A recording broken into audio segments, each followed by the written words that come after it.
it says I'm live on there, but it doesn't show up. That's weird. Well, now it's working. What the hell? Sorry about that, guys. I have to delete the last one, apparently. Now I'm live.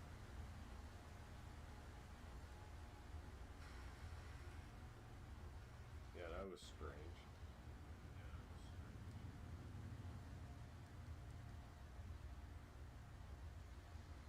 Alright. Let's get to it.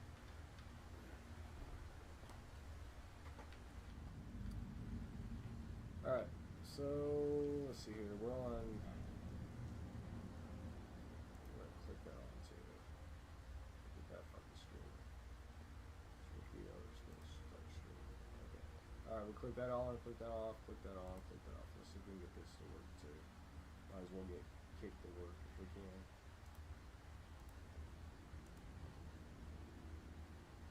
Yeah, kick seems to be streaming now. Alright, so we are live on everything, guys. What's up, everybody? Alright, so I installed a couple mods on Skyrim. Kind of got bored with it. I think the literature on everything is pretty cool. So, like, yeah, there's something else I gotta do real quick too. Here, okay, speak text. Alright, here we go. Let's see if that works. Alright, go into the books. This is pretty cool, guys. This is a pretty cool mod. If it'll work. To mid-year 2920, Balmora, Morrowind. The Imperial army is gathered to the south. Stream Elements. They are Welcome to my channel. Al-Yuval and Lake Coronati, heavily armored. Vivek nodded. Al-Yuval and its sister city on the other side of the lake, Al-Malak, were strategically important fortresses. He had been expecting a move against them for some time. His captain pulled down a map of the southwestern Morrowind from the wall and smoothed it out, fighting a gentle summer sea breeze, wafting in from the open window. They were heavily armored, you say? Asked the captain. Yes, sir, said Cassier. They were camped out near Bethel Grey in the Heartland, and I saw nothing but ebony, dwarven, and daedric armor, fine weaponry, and siege equipment. How about spellcasters and boats? Asked Vivek. A horde of battle mages, replied Cassier, but no boats. As heavily armored as they are, it will take them at least 2 weeks, like you said, to get from Bethel Grey to Lake Coronati. Vivek studied the map carefully. They'd be dragged down in the bogs if they then tried to circle around to Al-Malak from the north. So they must be planning to cross the straits here and take Al-Yuval. Then they'd proceed around the lake to the east and take Al-Malak from the south. They'll be vulnerable along the straits, said the captain, provided we strike when they are more than halfway across and can't retreat back to the Heartland. Your intelligence has once again served us well, What's up, said Billy? Vivek, smiling to Cassier. We will beat back the Imperial aggressors yet again. 3 mid-year 2920, Bethel Grey, Cyrodiil. Will you be returning back this way after your victory? Asked Lord Bethel. Prince Ruilek barely paid the man any attention. He was focused on the army packing its camp. It was a cool morning in the forest, but there were no clouds. All the markings of a hot afternoon march, particularly in such heavy armor. If we return shortly, it will be because of defeat, said the prince. He could see down the meadow the potentate Vasidiu Shai paying his lordship's steward for the use of the village's food, wine, and horse. An army was an expensive thing for certs. My prince, said Lord Bethel with concern, is your army beginning a march due east? That will just lead you to the shores of Lake Coronati. You'll want to go southeast to get to the straits. You just make certain your merchants get their share of our gold, said the prince with a grin. Let me worry about my army's direction. 16 mid-year 2920, Lake Coronati, Morrowind. Vivek stares across the blue expanse of the lake, seeing his reflection on the reflection of his army in the cool blue waters. What he did not see was the Imperial army's reflection. They must have reached the straits by now, barring any mishaps in the forest. Tall, feather-thin lake trees blocked much of his view of the straits, but an army, particularly one clan in slow-moving heavy armor, could not move invisibly, silently. Let me see the map again, he called to his captain. Is there no other way they could approach? We have sentries posted in the swamps of the north in case Appreciate that. Thank you very much. we would at least hear about it. across the lake except through the straits. Vivek looked down again at his reflection, which seemed to be distorting his image, mocking him. Then he looked back up on the map. Spy, said Vivek, calling Cassia over. When you said the army had a horde of battle mages, what made you so certain they were battle mages? They were wearing grey robes with mystical insignia on them, explained Cassia. I figured they were mages, and why else would such a vast number travel with an army? They couldn't have all been healers. You fool! Roared Vivek. They're mystics schooled in the art of alteration. They've cast a spell of water breathing on the entire army. Vivek ran to a new vantage point where he could see the north. Across the lake, though it was but a small shadow on the horizon, they could see gouts of flame from the assault on Al-Marek. What's up, girl? Vivek bellowed with fury, and his captain got to work at once redirecting the army to circle the lake and defend the castle. Return to Dwinnen, said Vivek flatly to Cassia before he rode off to join the battle. Your services are no longer needed, nor wanted. It was already too late when the Morrowind army neared Al-Marek. What's up, Mark? It had been taken by the Imperial army. 19 mid-year 2920, the Imperial city, Cyrodiil.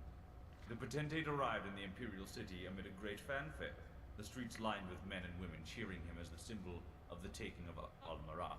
Truth be told, a greater number would have turned out had the prince returned, and the Vasidushai knew it. Still, it pleased him to no end. Never before had citizens of Tamriel cheered at the arrival of an Archaviri into their lands. The Emperor Riemann III greeted him with a warm embrace, and then tore into the letter he had brought from the prince. I don't understand, he said at last, still joyous but equally confused. You went under the lake? Al-Marek is a very well-fortified fortress, explained the potentate. As I might add, the army of Morrowind is rediscovered, now that they are on the outside. To take it, we had to attack by surprise, and with our soldiery in the sturdiest of armor. By casting the spell that allowed us to breathe underwater, we were able to travel faster than Vivek would have guessed. The weight of the armor made less by the aquatic surroundings, and attack from the water-bound west side of the fortress, where their defenses were at their I absolutely weakest. love this mod. Brilliant, the Emperor crowed. You are a wondrous tactician, Vasidushai. If your fathers had been as good at this as you are, Tamriel would be Archaviri domain. The potentate had not planned to take credit for Prince Juilek's design, but on the Emperor's reference to his people's fiasco of an invasion 216 years ago, he made up his mind. He smiled modestly and soaked up the praise. 21 mid-year 2920, Al-Marek, Morrowind. Severe and Chorak slithered to the wall and watched through the arrow slit the Morrowind army retreating back to the forest land between the swamps and the castle grounds. It seemed like the ideal opportunity to strike. Perhaps the forest could be burnt down and the army within them. Perhaps with Vivek in their enemies' hands, the army would allow them possession of Al-Iuval as well. He suggested these ideas to the prince. What you seem to be forgetting, laughed Prince Juilek, is that I gave my word that no harm to the army or to their commanders during the truce negotiations. Do you not have honor during warfare on Archavir? My prince, I was born here in Tamriel. I have never been to my people's home, replied the Snake Man. But even so, your ways are strange to me. You expected no quarter, and I gave you none when we fought in the Imperial arena 5 months ago. That was a game, replied the prince, before nodding to his steward to let the Dunmer battle chief in. Juilek had never seen Vivek before, but he had heard he was a living god. What came before him was but a man. A powerfully built man, handsome, with an intelligent face, but a man nonetheless. What's up, Chris pleased. Smith? Thanks for A joining. man he could speak with, but not a god. Greetings, my worthy adversary, said Vivek. We seem to be at an impasse. Not necessarily, said the prince. You don't want to give us Morrowind, and I can't fault you for that, but I must have your coastline to protect the Empire from overseas aggressions. And certain key strategic border castles, such as this one, as well as Al-Umbil, Telarun, Al-Dabasi, and Tel Mothribra. And in return? Asked Vivek. In return, laughed Severe and Chorak. You forget we are the victors here. Not you. In return, said Love the Prince voice Sheila change on carefully, it. there will be no Imperial attacks on Morrowind, unless in return to an attack by you. You will be protected from invaders by the Imperial Navy, and your land may expand by taking certain estates in Black Marsh. Whichever you choose, provided that they are not needed by the Empire. A reasonable offer, Said Vivek after a pause. You must forgive me, I am unused to Cyrodiils who offer something in return for what they take. May I have a few days to decide? We will meet again in a week's time, said the prince, smiling. In the meantime, if your army provokes no attacks on mine, we are at peace. Vivek left his chamber, feeling that Almalexia was right. The war was at an end. This prince would make an excellent emperor. The years continued in Suntide. And that is the mod, boys and girls. It literally reads anything that you have, and I absolutely love the mod. Like, it's genius. The person that came up with it is just like amazing. I give much credit to it. So anything that you have, it should read it. Like anything, like books or anything like that, you just click on it. It's supposed to hit the play button. Not all of them does, but. And it says right there you can play or stop audio, read manually. So I'll go to read manually.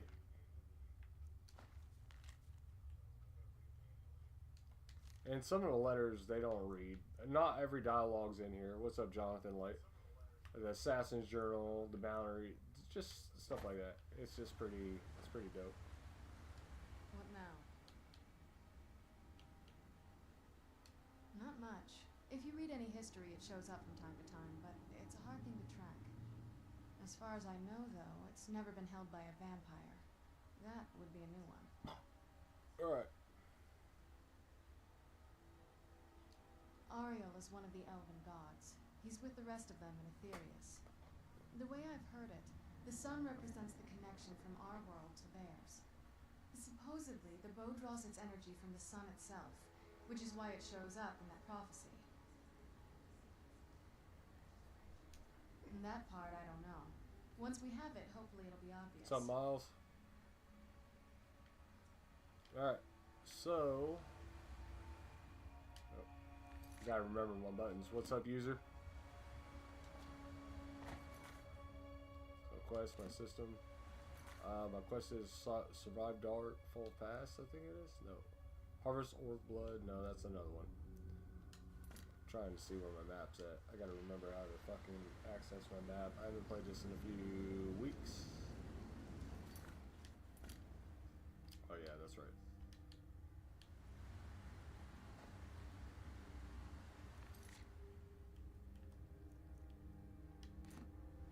What's up, Halloween87? Thanks for joining. I appreciate it. If you feel inclined, please share. Please follow. I'd appreciate it. Much support for everybody and everybody. TikTokers got to work together, guys. Let's go. Let's see here. All right.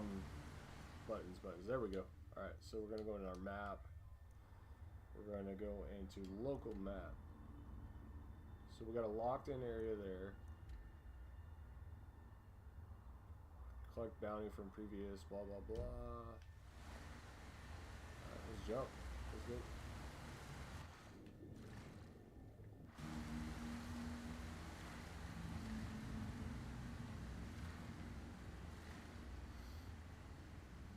Just trying to find our way through it. What's up, Cody? What's up, brother? How are you doing tonight?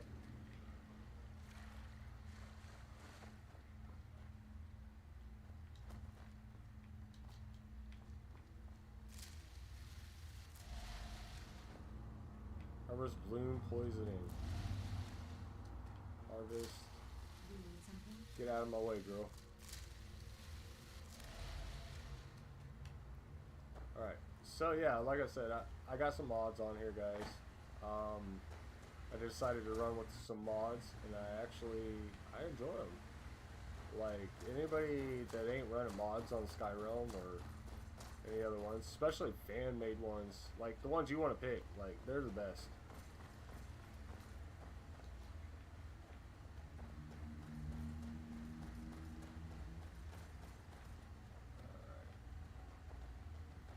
Got like some wild underneath fucking cave deer going on here.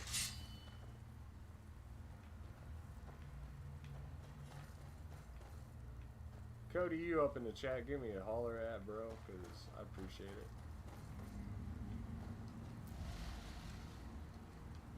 Wayne, what is up? How's it going? Alright, so do we want to head out? Because I don't think we want to head out. Like, honestly, don't think this is the objective that I was doing earlier.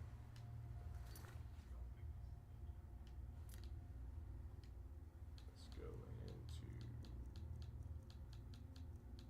mute. We got all this stuff. Alright, so let's do Vampire Site. Oh, that's the wrong button.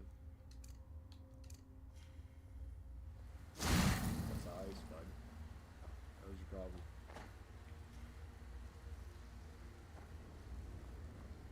God of War, thanks for joining.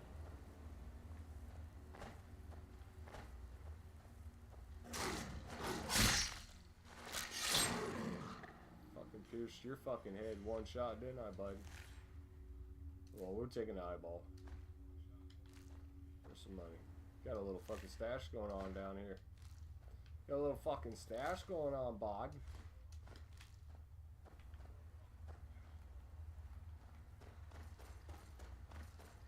Alright, so we gotta find our way through this fucking bullshit.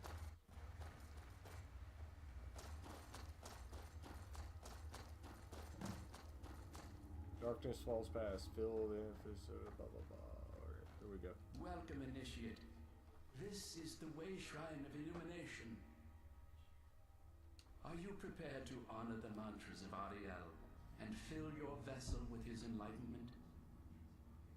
Sure, why not? Then behold Ariel's gift, my child. May it light your path as you seek tranquility within the inner sanctum.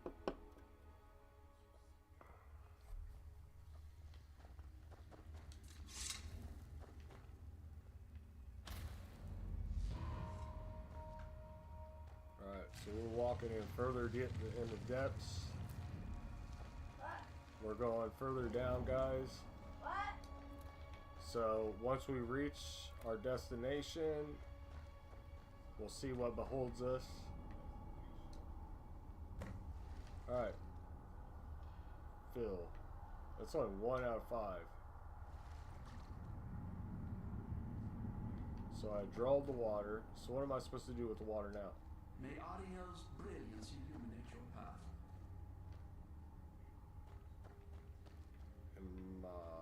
Right quest? Maybe? I don't know.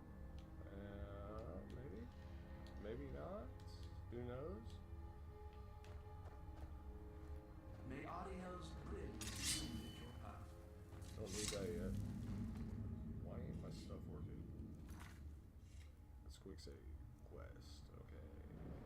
Toughest sky. Phil. Okay. So that's the one I want to highlight. Alright, so let's get this highlighted. Alright, so we done. Got the water.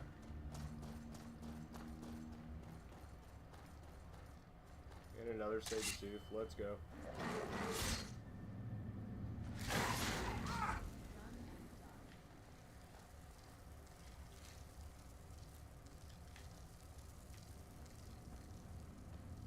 Saber-tooth are just hiding around the corners, guys and girls. Fucking jump out and fucking eat your nutsack off.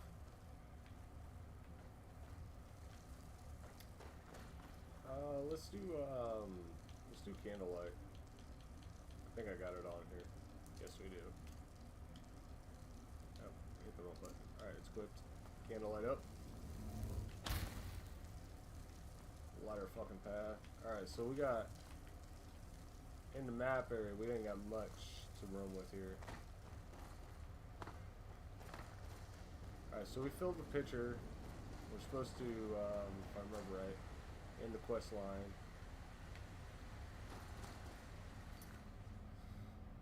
It's Harvestor's Blood. No, that's not the one I want. Alright. Yeah, fill it. So, okay, why does it keep going back? Okay. I mean, it's a snow elf. Why does that kill his brother? He's corrupted. I've been given a new one. Provided accounting. I don't think this is the actual one. Northern Route. Creature of Legends. Unicorn reached the temple. Craft a piece of Nordic armor. Become a full member of Thieves Guild. Get access to Huron. Search Designs.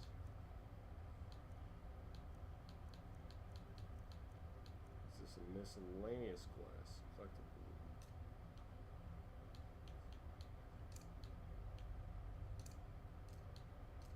Alright, take the miscellaneous quest out.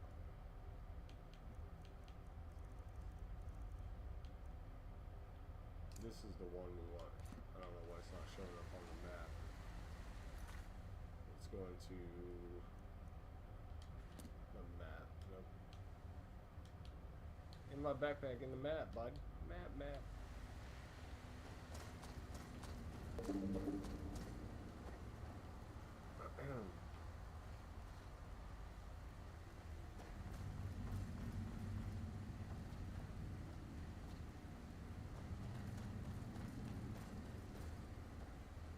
So I hate stop playing the game for a little bit because I like lose my direction in a sense of where I was supposed to be going.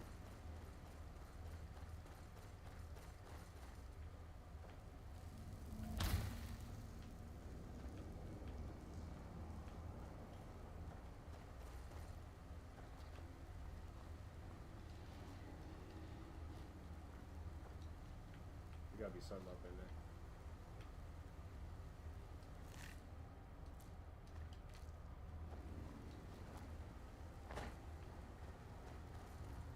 We backtrack a little bit, It's not a big deal.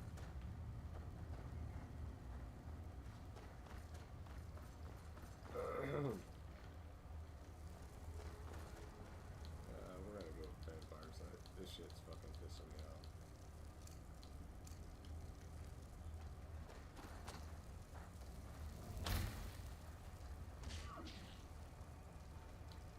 I didn't click on that, I clicked on vampire side.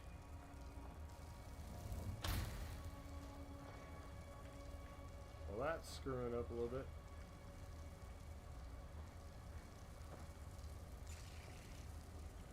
Yeah, we came this way. This is the wrong way. This is where I found the book.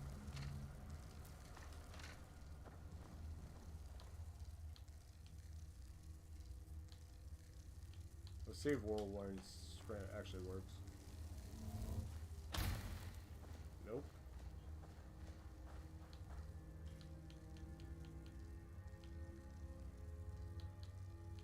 Silver ring, sunset. Like, my stuff is not working. Well, that's great.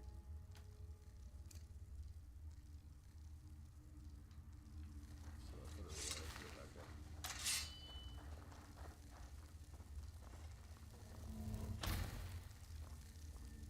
Okay, I guess we're stuck on the candlelight then.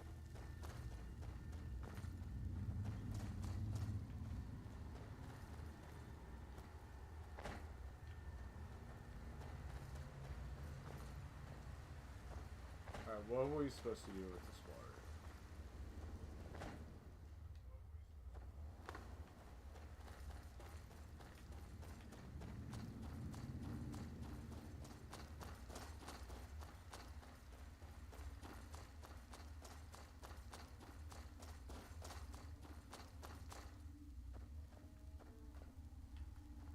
May Ariel's brilliance illuminate your path. Yeah, well, why don't you give me some shit?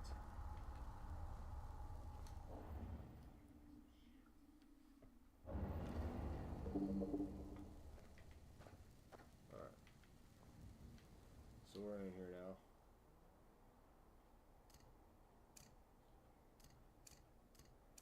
No matter if I hit left trigger or right trigger on that. Still give me the candle. Alright, well, let's try this then.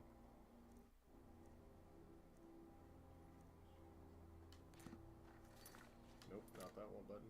Not that button. There is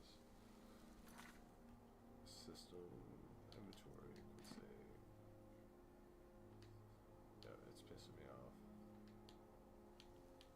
Yeah, my buttons are not working like they're supposed to be working.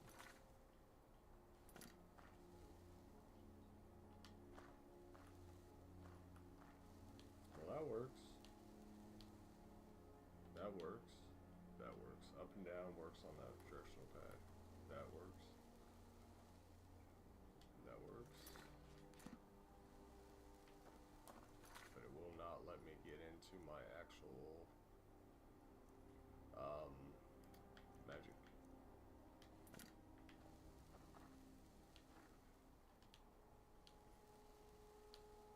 Because I should be able to access in my inventory. I should be able to access my inventory. It's not letting me access my inventory. There we go.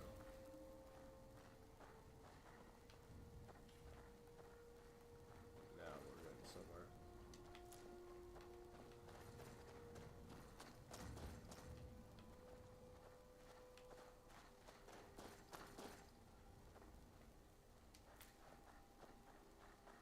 Okay, we got a hole there. We got an uprise there, so I guess we just go till we go.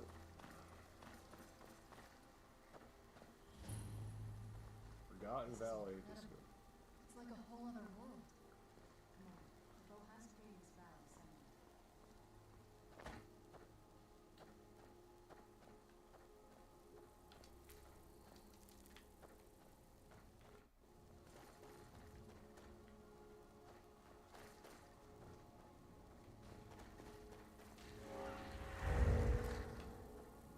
and where'd you come from?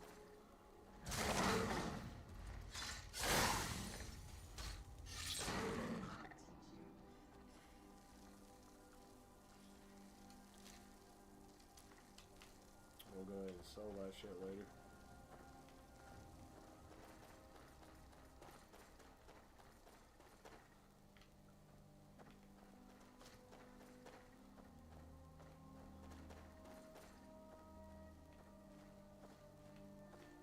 Alright, we're getting an enemy right here.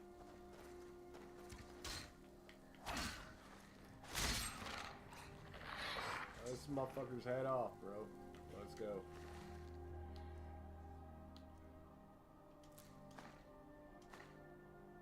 I don't know. Still selling. Fucking strip you naked.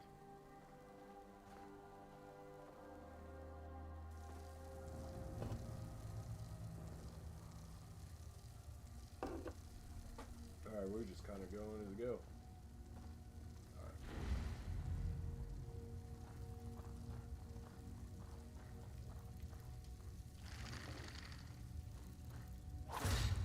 Where'd you come from?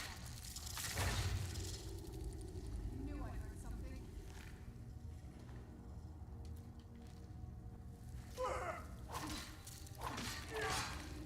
Done and done.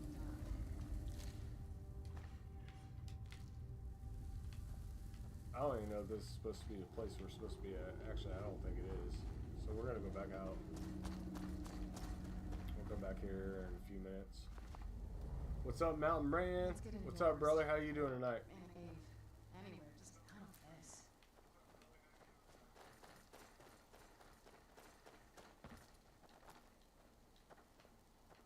Okay, we got like quite a bit of sections right here we can go through.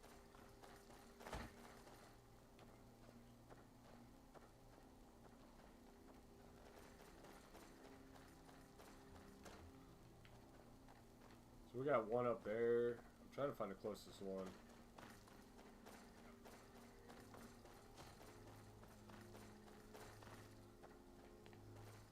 In order for us to get the bow, we gotta do the fucking ritual and blah blah blah, da da da da da. Dee dee doo doo, boo boo boo boos.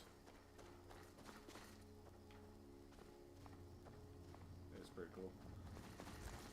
There we go. Come on, bitch. Fucking flashlight.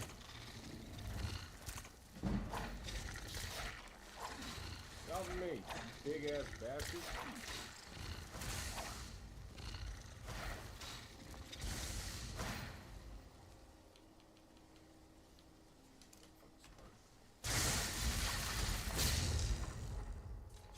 Dying ass bitch.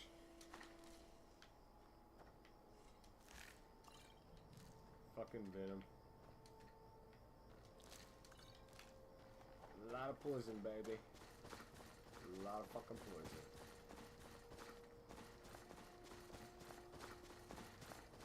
Are you seeing this? It's fantastic. I know. Do you want to hold my hand? No.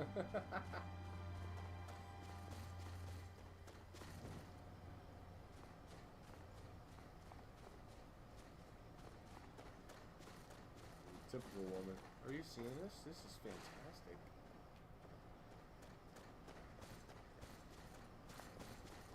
No, babe, I don't see shit.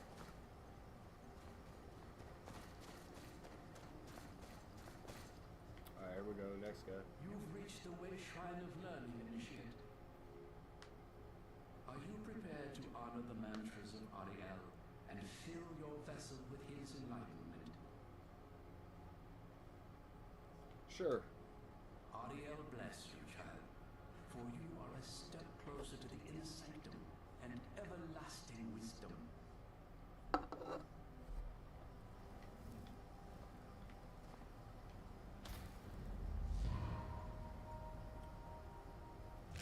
Oh yeah.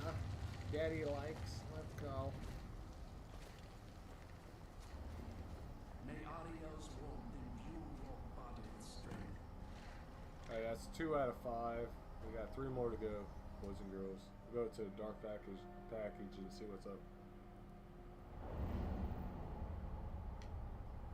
Whoa, where the fuck we at? Nope. Whoa, Jesus fucking Christ. Oh no, this leads us back. Oh, okay. Film, portal, shrine, learning. Okay, so yeah, so like each one's gonna wake up. Alright. I'll be right back, guys. Gotta use the restroom.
Alright, here we go. What's up, Venom?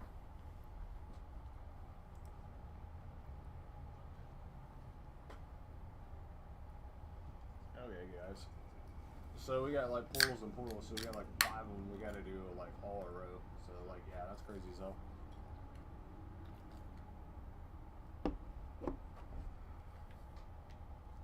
I don't know if I want to go back.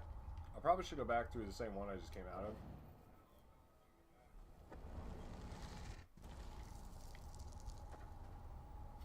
Because we got one straight ahead.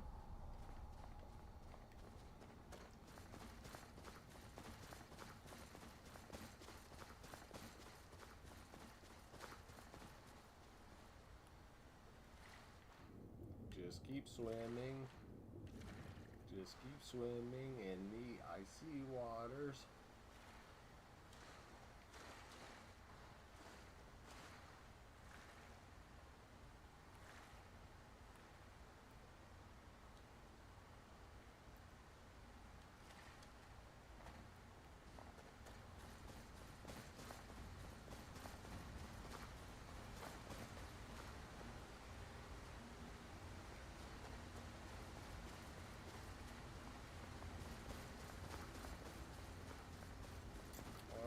say we're gonna have to go to the top of that hill for this one.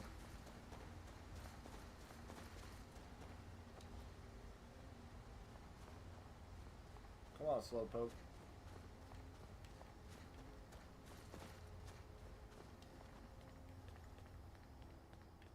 Up the staircase. Yep, should be around this left corner, hopefully.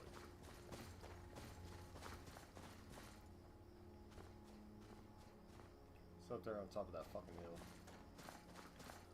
So we're gonna go up and around.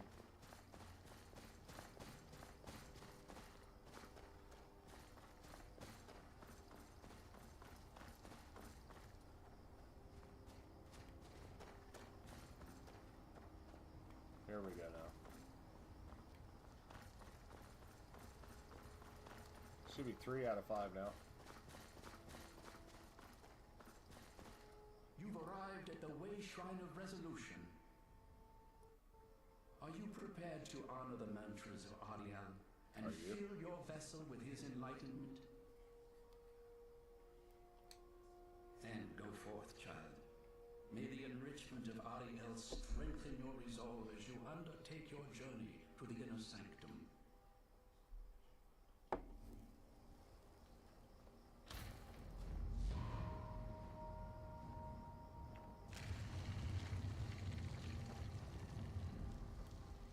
Looking for the entrance.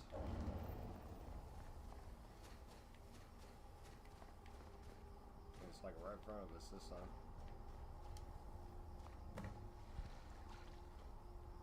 This door opens, leads to another path. May Ariel's glow shield you from your enemy. Alright.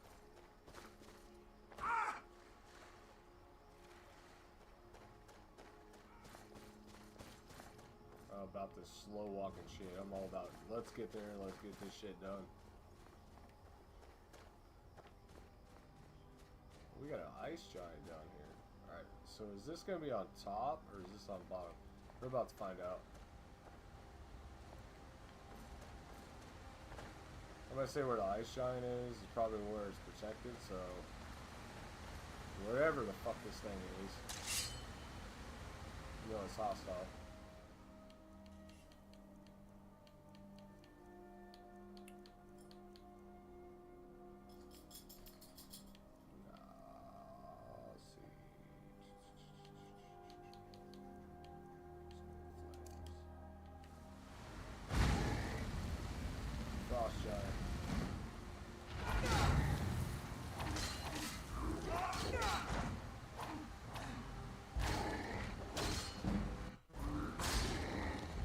Slice your kidney.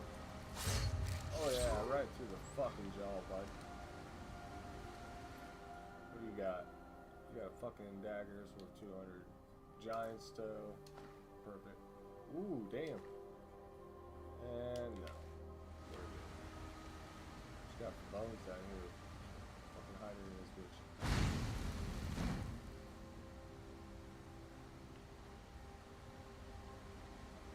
Got a little fire going on. We chilling. Okay. So, that answers my question. It's above us.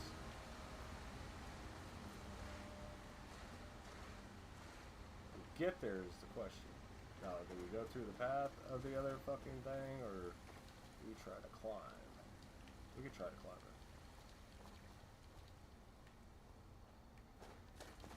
Hey, look, guys, they got the schematics from fucking Warzone climbing. Haha. Gotta dodge left, dodge right. Dodge left, dodge right. Gotta love old school games. Alright, so it is all on top of us. But how are we gonna get up there? That's the question.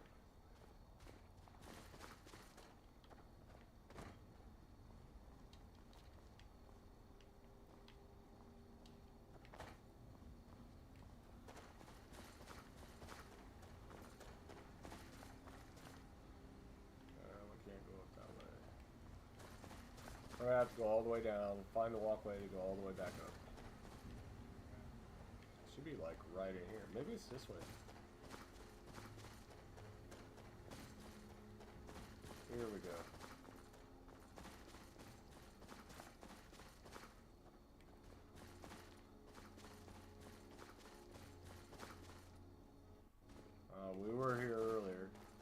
the spiders, so apparently it's going to be back down around this area.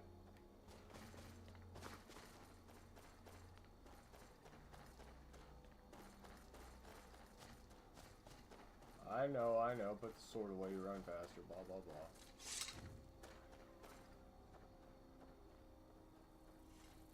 Alright, let's grab you. I'll grab you too. Grab you too. Making potions. Alright. Should be like the 4th out of the 5th one, I think. Welcome, initiate. This is the Way Shrine of Sight. Are you prepared to honor the mantras of Ariel? Yeah. Let's get to the point. Just trying to get the bow, man. Then behold Ariel's gift, my child. May it speed your journey to the inner sanctum.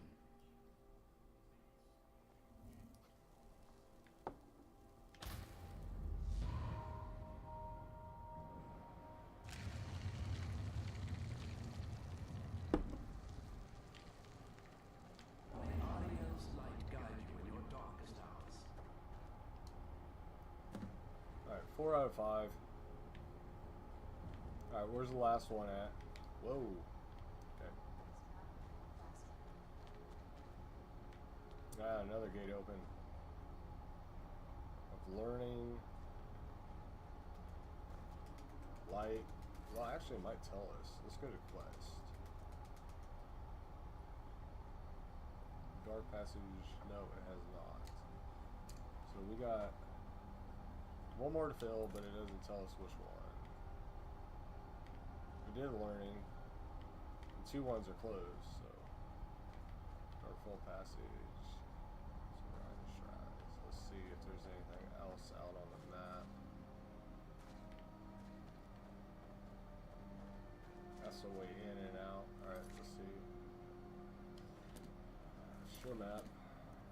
Show inner map. Okay, that's locked. Where's this location at? It says it's like...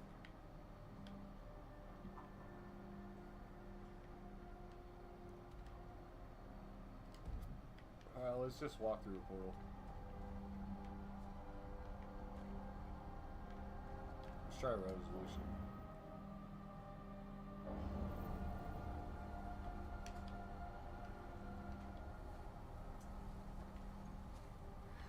Takes us to the top of the mountain. Res takes us to the north. That takes us down back. Shrine of Learning.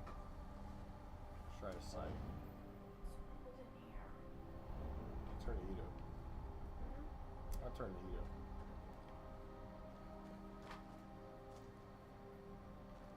It's telling me to go through this way.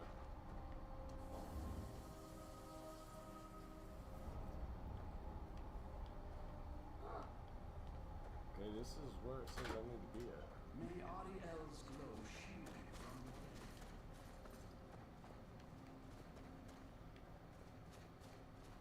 So it says that way at the top.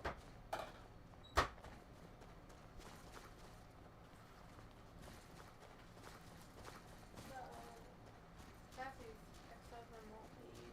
Like, he's refusing to leave. He said that they are bound together. She doesn't want to leave.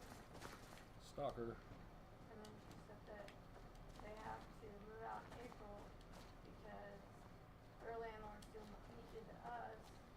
And I said, well, since you're moving, can you get away from him? And she's like, no, it's not financially possible. I was like, She well, married? you don't want to do this.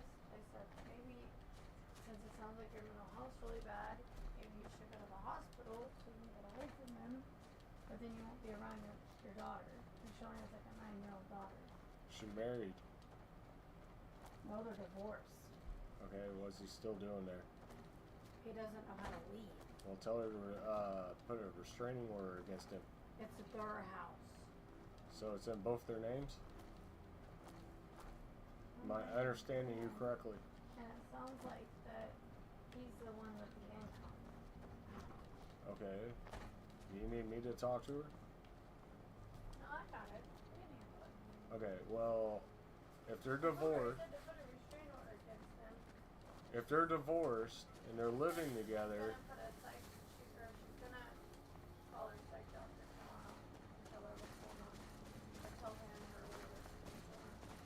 And see what she gets I from that. mean, I'm not saying I'm always perfect with legal actions, but I know legal purposes, so. Right. Like, I don't need a lawyer to stand up for me and then. And she said she found out that her older daughter, they're thinking about moving out of Des Moines. Yeah. So she said she was like, oh, well, and then she said her boyfriend like ghosted her because she like said something in sarcasm and he didn't like it. And I said, well, remember, he's 30, he needs to grow up. And she's like, right. Is she asking you for like a place to go? Huh? No, she's just thinking.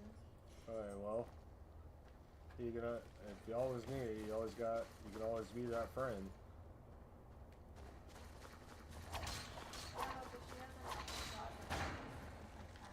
Well, everybody has hard times. Sometimes yeah, well she can. No, I meant he won't let Cassie leave. Yeah, she can. She just needs a police officer there with her. That's pretty badass armor. I'm gonna take it. And if I tell her that it's weird, she'll tell me that she's got her daughter. Okay. And then she'll have to rule her daughter and just like cardinal and all that. Well, that's up to you. And we really don't have I've to actually done some stuff that you weren't very proud of, and so have you. And if you got a friend in need, then a friend indeed, I guess. You do what you have to do. I got your back. Yeah, I know, and I appreciate that, but at the same time, like, so many people live with us. It can. But our relationship's pretty strong, so.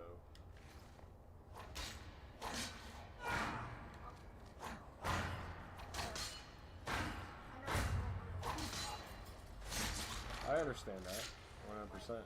That's what he'll do. That's the kind of person he is. He's like, It's "Here, I mean, sometimes it's just better to get away, if you know what I mean. I got you. Here, look. Somebody don't leave, you get away from them. And sometimes you don't always have an out. And sometimes you're looking for one, and you can't get that out, and then people just don't understand. So.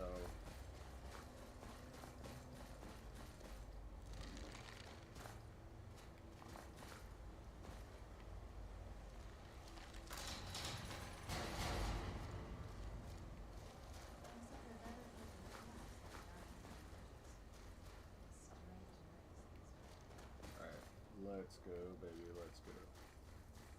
What's up, viewer on YouTube? Thank you guys for joining me. I appreciate it. Where'd you come from?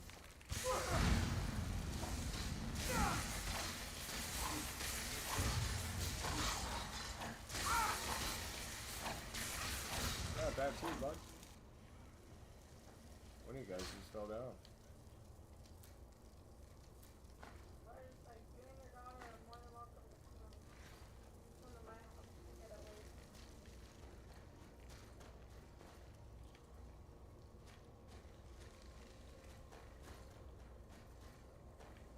I mean, that could be what she's waiting for, is like an opening from you. I was like, you go there last time I got it. I was like, you and your daughter are more than welcome to come to us house to get away. And establish a new life here.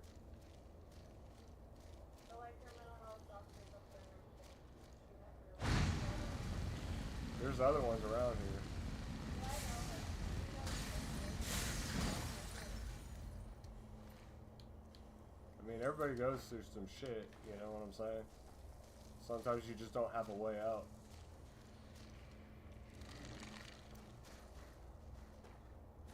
And Sometimes it's just nice to have that release. That opportunity.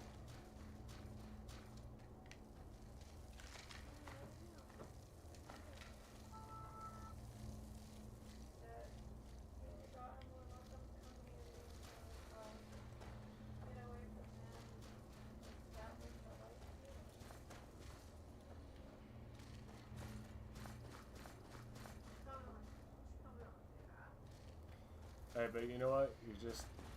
You're lending an ear. You're helping out. So.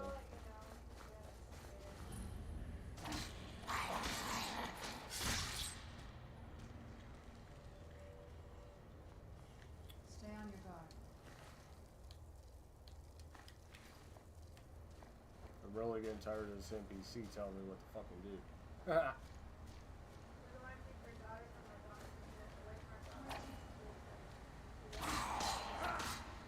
Huh?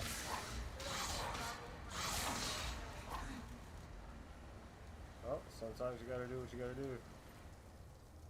Don't make up excuses to stay with somebody because they're fucking toxic.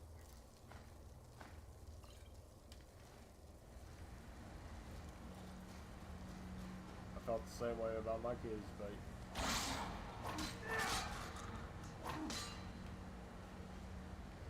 yeah, I let people go sometimes. Who's there? Part of life.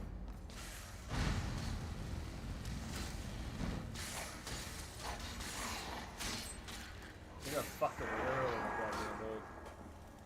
What's up, viewers? What's up, everybody?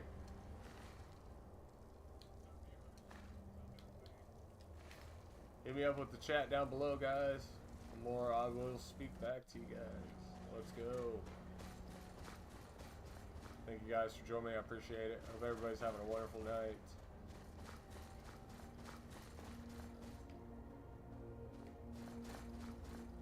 I swear to God, this is, watch it. It's gonna lead me out.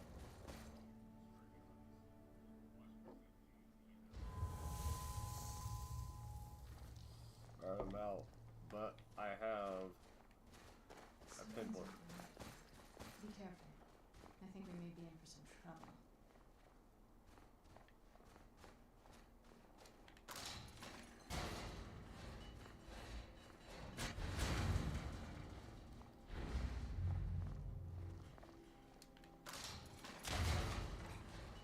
Yeah, fuck, killed that motherfucker. Who's there? I knew it. Something?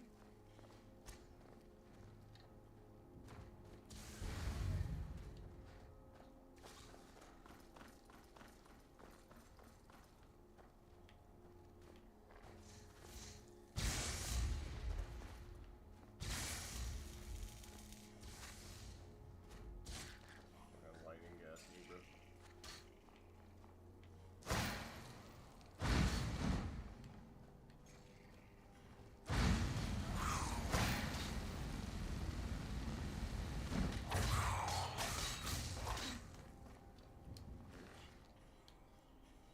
I got fucking some scrap metal,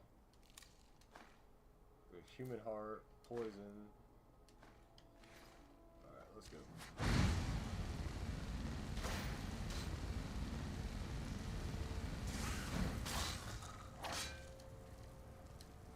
About to try to take off on me, but I didn't take your ear off. Cut your ear off, I win.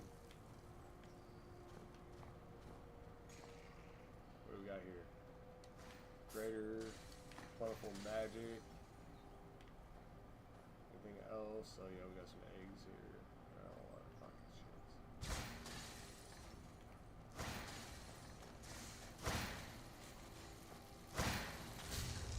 Done and done. Damn, you killed him without me being here. That's crazy.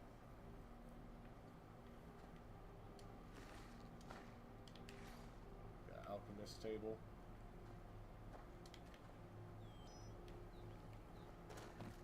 Alright, so where is this way that I need to go? Okay. Get up there. Don't fucking fall down. That's a fucking glitch. It says it's like right here. That was a fucking critical strike.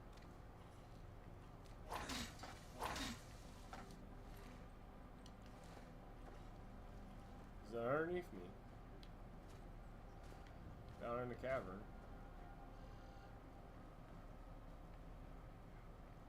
I want to fucking fall to my death, but for Christ's sakes. Alright, let's try.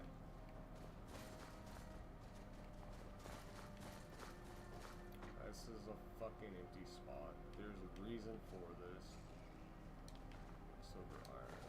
Take that shit. Fucking mine the fucking ore, bud.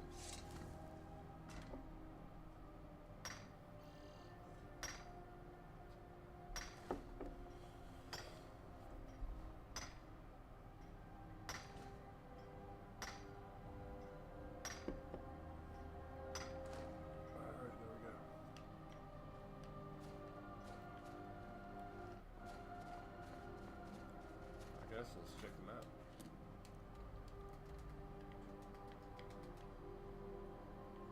Oh, it says it's down that way.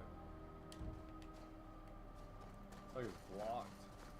I'm looking at the wrong fucking side. It says go this way, but not.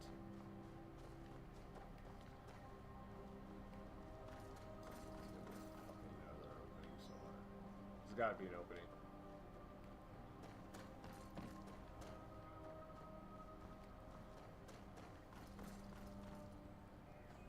It says like right there, but it's not. Alright, here we go.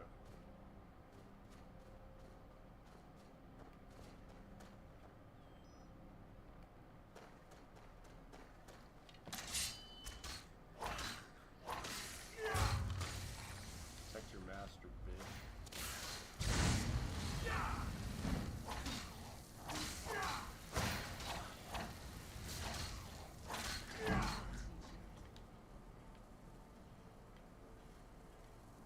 Fucking rise and dead bodies and shit, girl.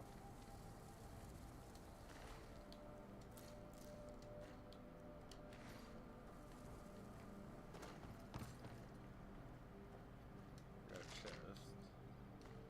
Take that, take that, take that. Anything more valuable? Ooh, what's this? Unknown Book, Volume 4. Okay, let's look that up.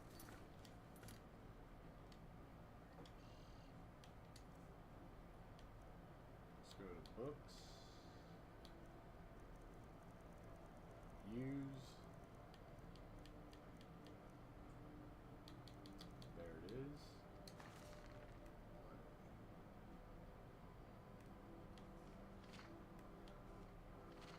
That's some writing. Translation,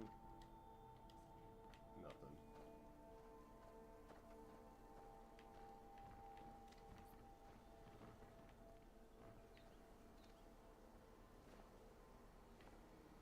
We can jump down. Let's go through this one.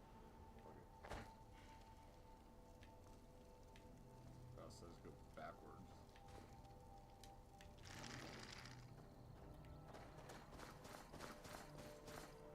Maybe we just gotta go deeper in.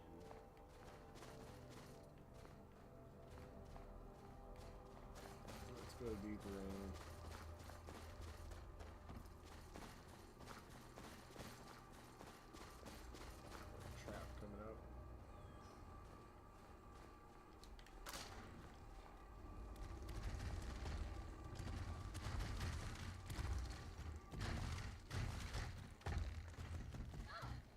Stand in the path, good shit.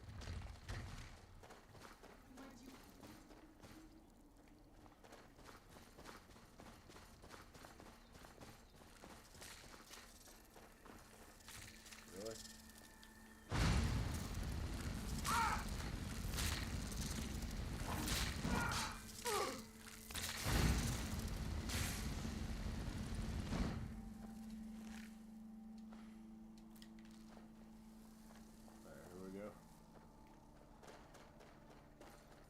Last shrine.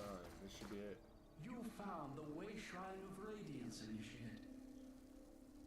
Are you prepared to honor the mantras of Ariel and fill your vessel with his enlightenment? Yes.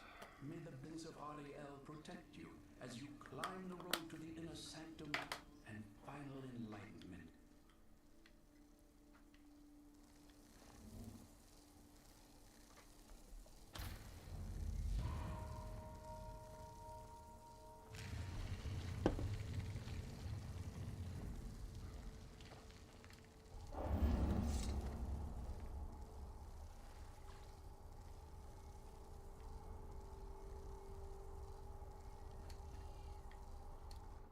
inner sanctum. Should be it. Well, maybe I'm on the wrong one. No, it's saying go back into that one. Fucking Christ's sakes.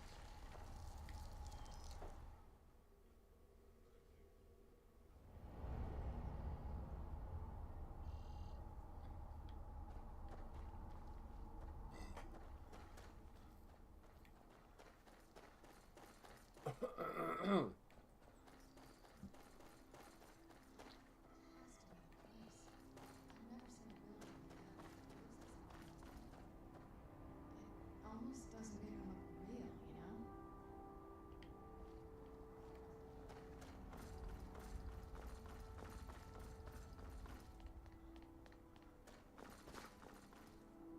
is a statue of Arnold, but it's using the older signs of his power. This temple must be ancient. The bow has to be in here.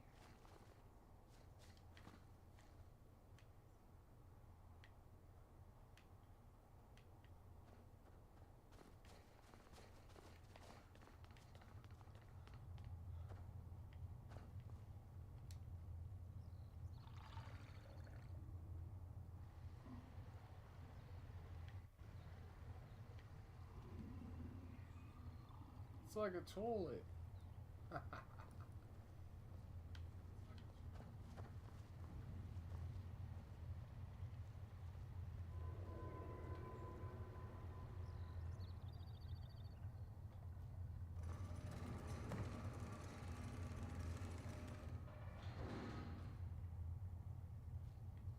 Alright, let's go.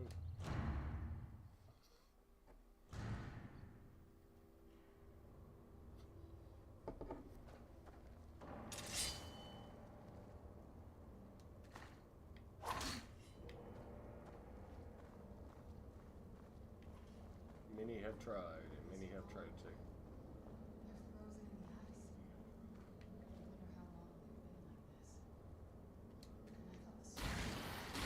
wonder how long they've been like this. And I thought the storm.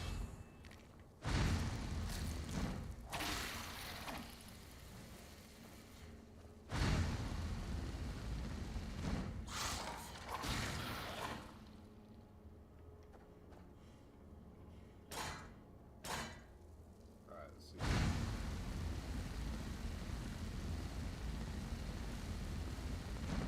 I thought I could follow them out, but apparently not. Alright, as soon as we touch it, you know what's gonna happen, boys and girls. But we do have a scroll down here on the ground. It's fireball, emerald, we're taking that shit.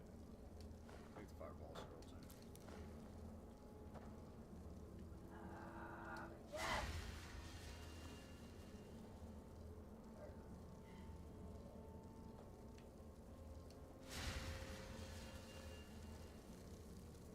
Still got my vampire sight. Yep.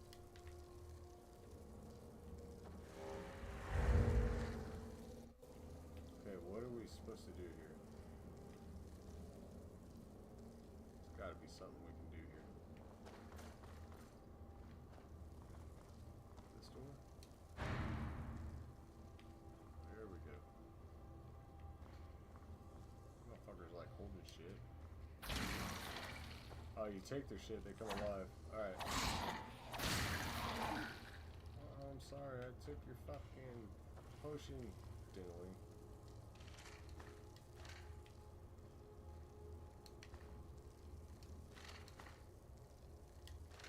Alright, let's go.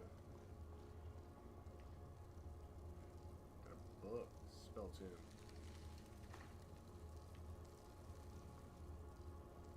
Let's see if we can read that shit.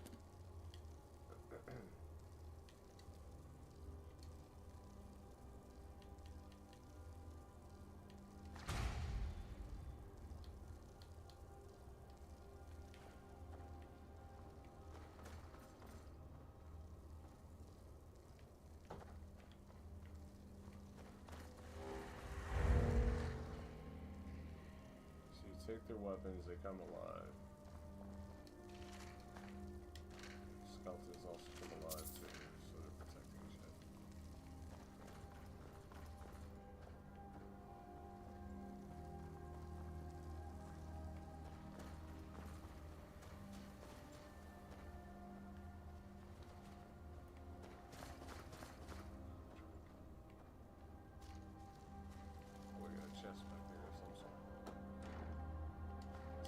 flawless ruby in it. And health. And magic.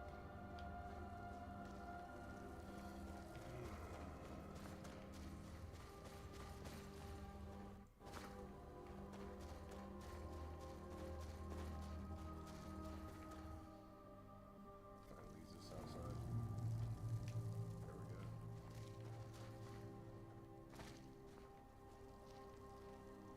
That way, that way. Got no way that way. Alright, let's go.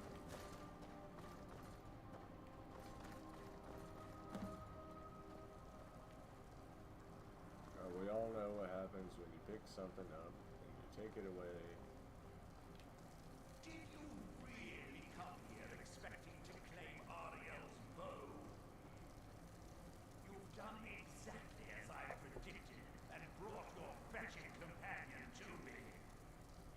Wait, is he talking about me? Which, I'm sorry to say, means your usefulness is at an end. Who's there? Well, you know who's that.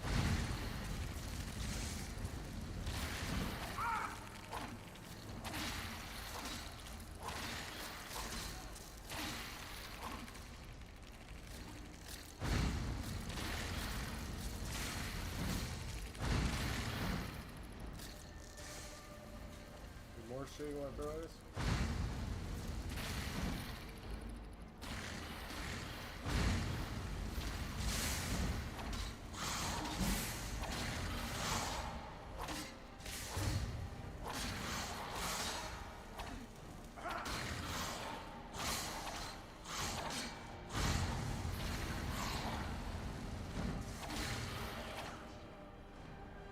An impressive display of wasted effort. You delay nothing but your own death. Let's go. Watch out, he's pulling down the ceiling!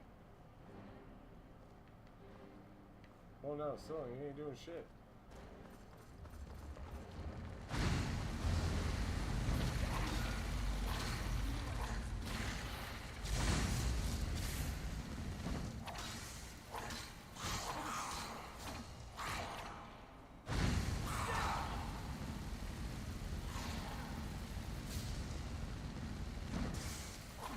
You little fucking bastards.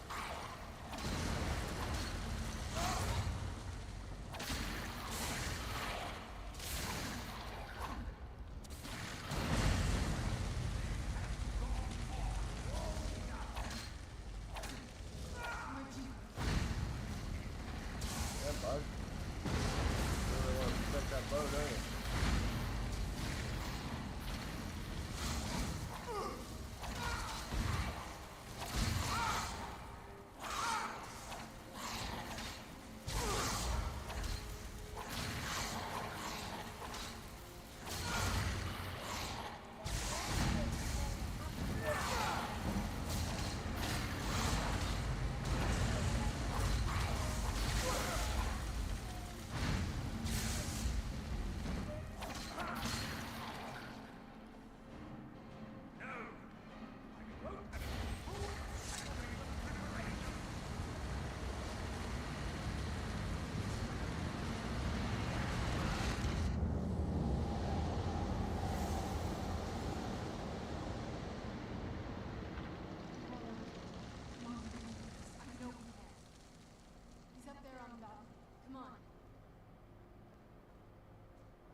Enough. Give us the bow. How dare you? I was the arch curate of Ariel, girl. I had the ears of a god. Until the betrayed corrupted you. Yes, yes, we've heard this side story. Gelibor and his kind are easily manipulated fools. Look into my eyes, Strana. You tell me what I am.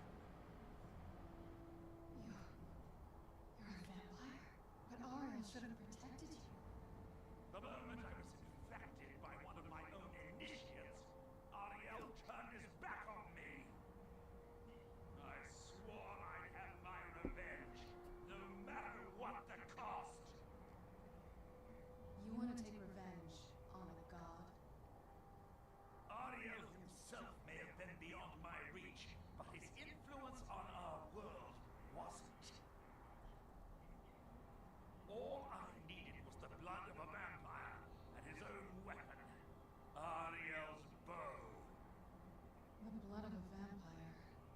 Ariel's bow. It was you? You created that prophecy? A prophecy that lacked a single final ingredient. The blood of a pure vampire. The blood of a daughter of Cold Harbor. I waited all this time for someone with my blood to come along. Well, too bad for you. I intend on keeping it. Let's see if your blood has any power to it. Where'd you come from?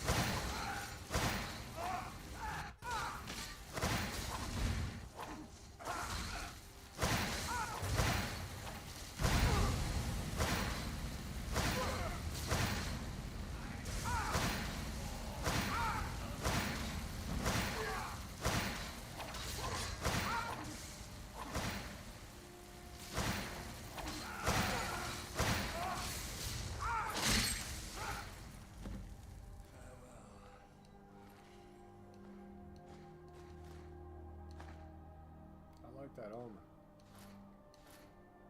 Got to do something with it.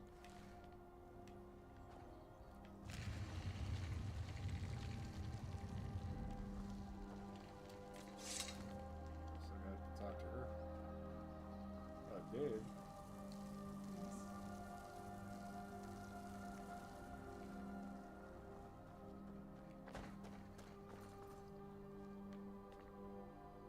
So the deed has been done. The restoration of this way shrine means that Bertha must be dead. The betrayed no longer have control over him. What? What are you talking about? A vampire. I see. That would explain much. Deep inside. What's up, Joey? Joy that the betrayed weren't to blame for what happened here. Why ain't my shit working? Try refreshing it.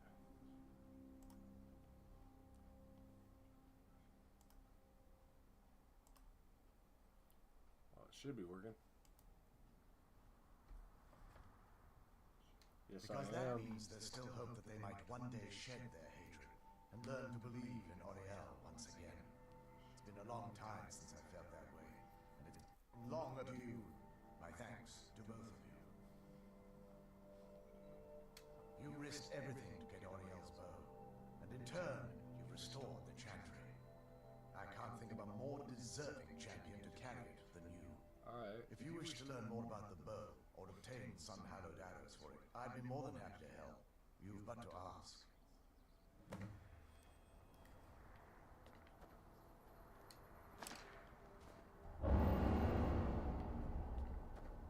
Stream Elements.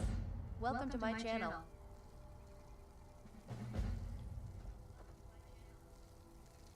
It's not as shiny as I was expecting. Yeah. Still, it's beautiful. Well, before we spoke to my mother in the soul cairn, I would have said we'd bring the bow to my father. But after everything with her, I don't think we can trust it.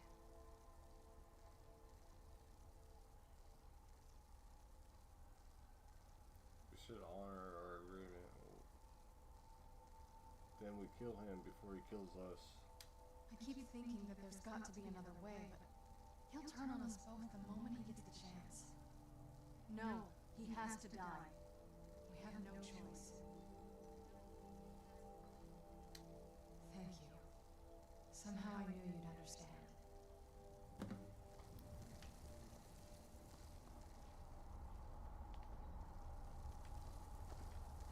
This is the way we go. Looks like it's this way or no way.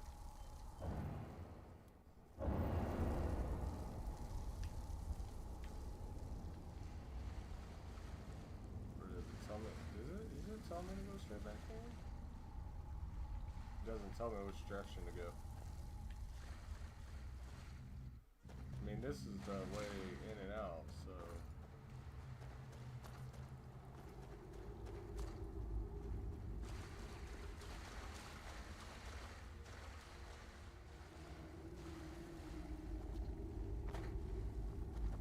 Alright, let's see here. Let's check the map.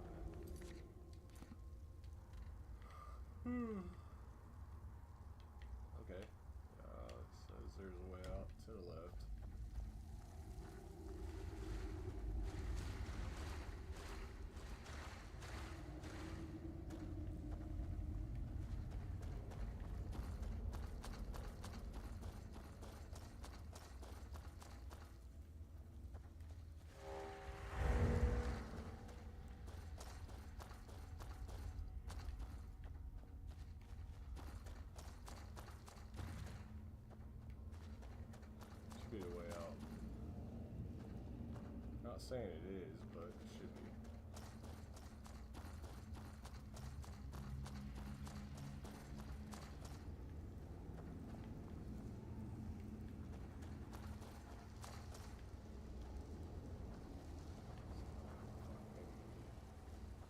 Try around here.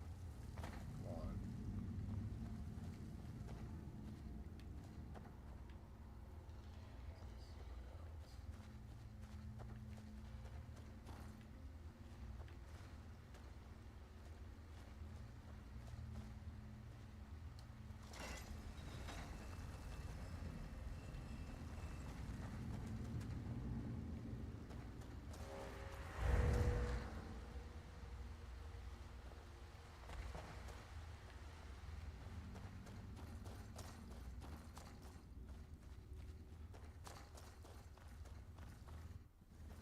Okay, we're out. Here we go. It's so bright out here. I don't know how you stand it. We've been in the ground for a while now, bro. Alright, world map. The castle.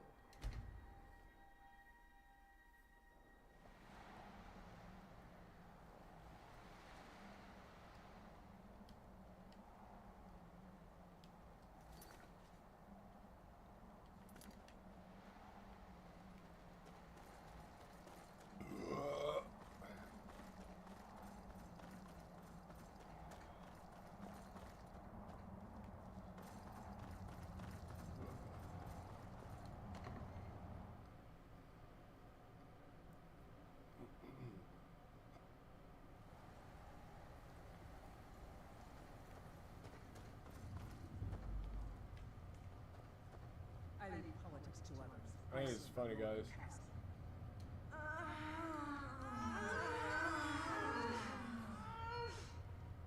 Supposed to be feeding on him.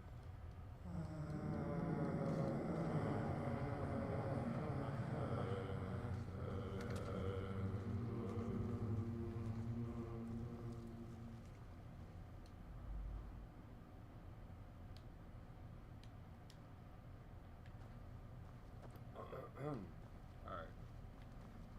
So where is this punk ass bitch at?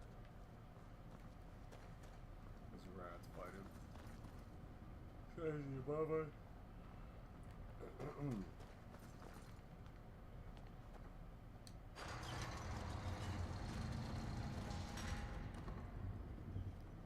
So, you've returned. Is your head keeping you entertained? You know why we're here. Of course I do. You disappoint me, Serana. You've taken everything I provided for you and thrown it all away for this pathetic half-breed vampire. Provided for me? Are you insane? You've destroyed our family. You've killed other vampires, all over some prophecy that we barely understand.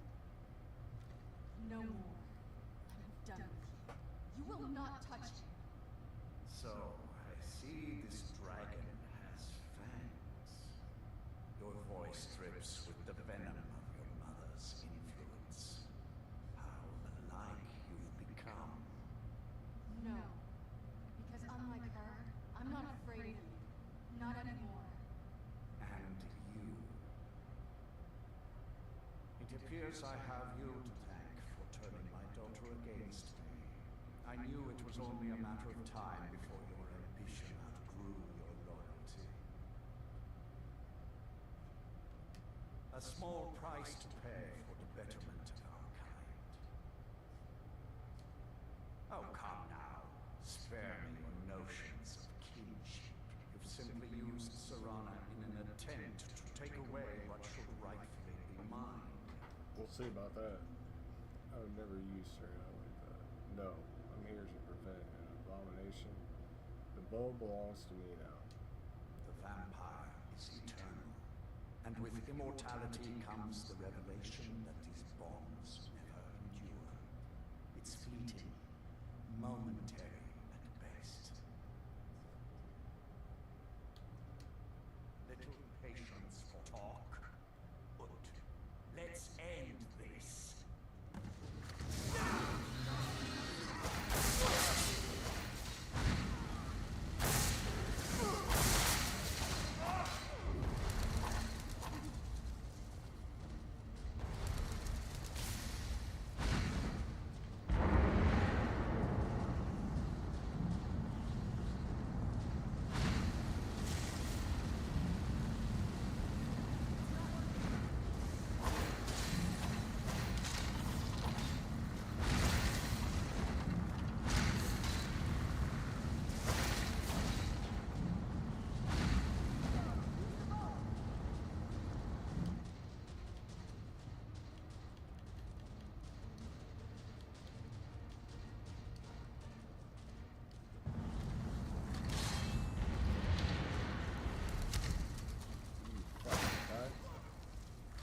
monkey.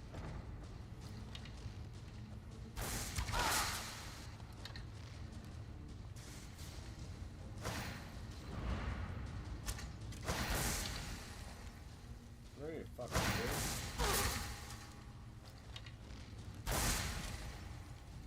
Okay, he doesn't want to use stuff.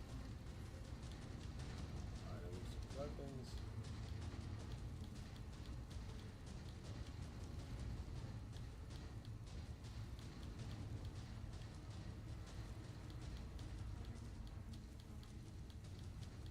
Have I got a lot of weapons? Okay, I'll do it. There we go. Come here, you pussy. I'm fucking flying away.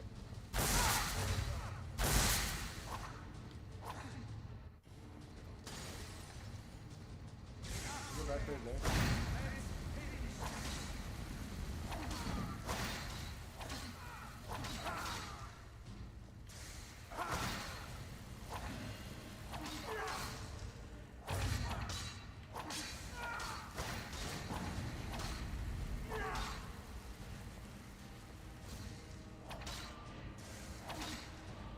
Great.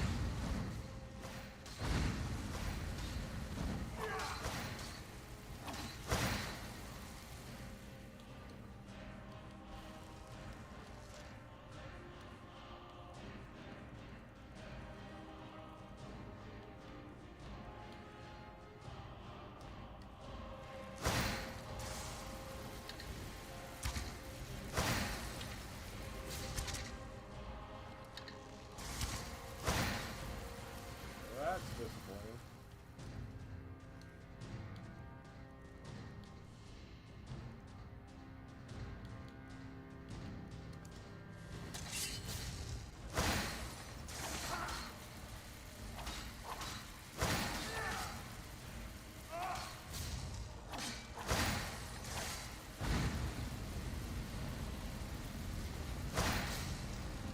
Oh, boy.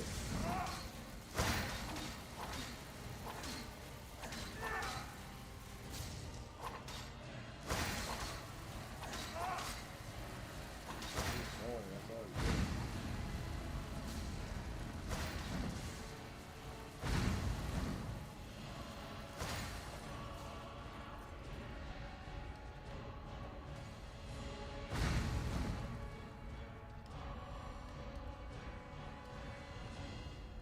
Let's try shooting the bow. Oh, fuck dang.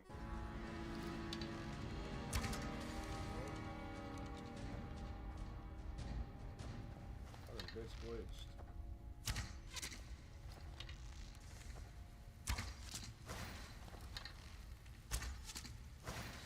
He ain't moving.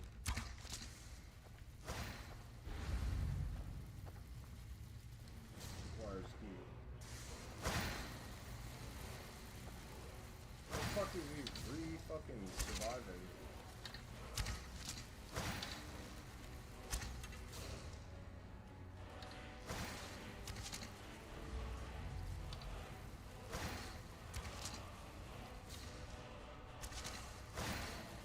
Nothing like a game glitching.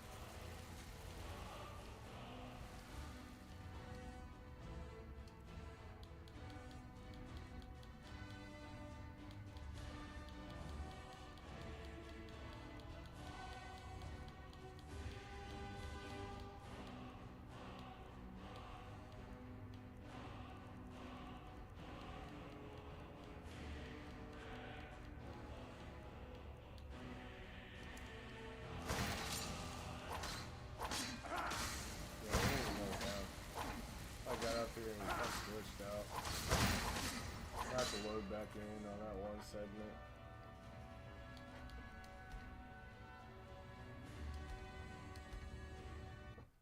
Like glitched up. So, you've returned. I'm not fucking Is talking. your keeping you?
Pitch boy go.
_Leah. Welcome to my channel. Hold on.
Come on.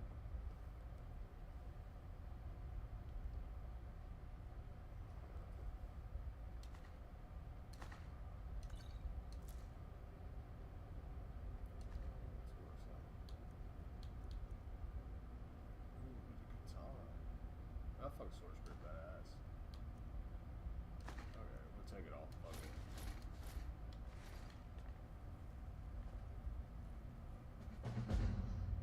Now that's done.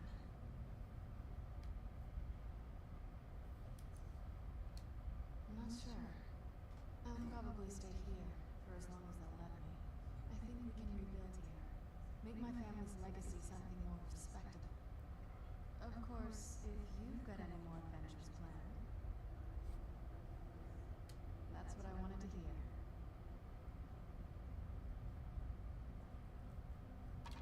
It sounds like that's the last bit of the prophecy. The blood of a daughter of Cold Harbor can corrupt the bow.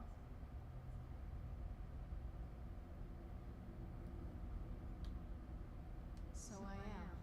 I guess we could use my blood. Do you have any arrows? Elf arrows? I'm not going to just bleed on any old thing.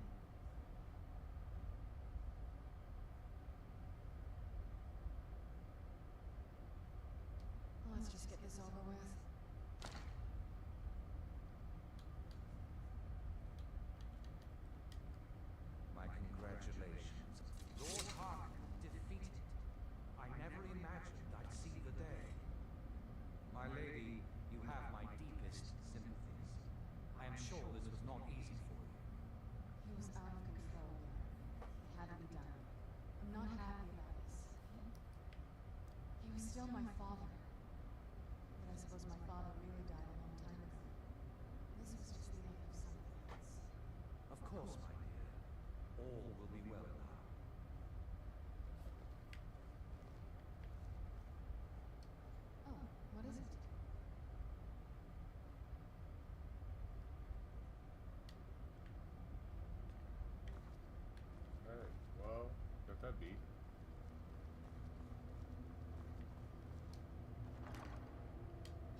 sure Vilgalmo is sizing you up as we speak, trying to figure if you're friend or foe.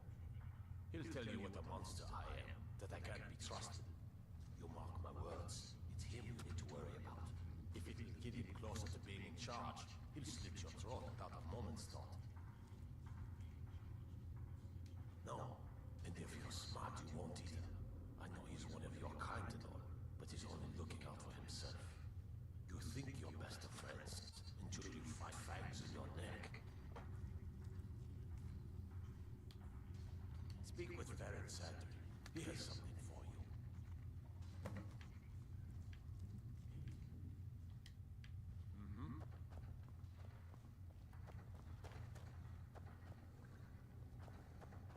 Do you need something?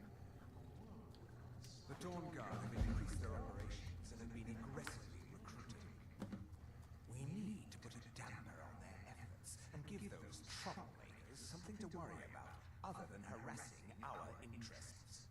You are to make a public show of murdering someone. Do it in the streets for all to see. The higher the profile, the better. Make it seem you are a member of the Dawn Guard, thus sowing confusion among the herd. Wear this armor and plant this note on the victim.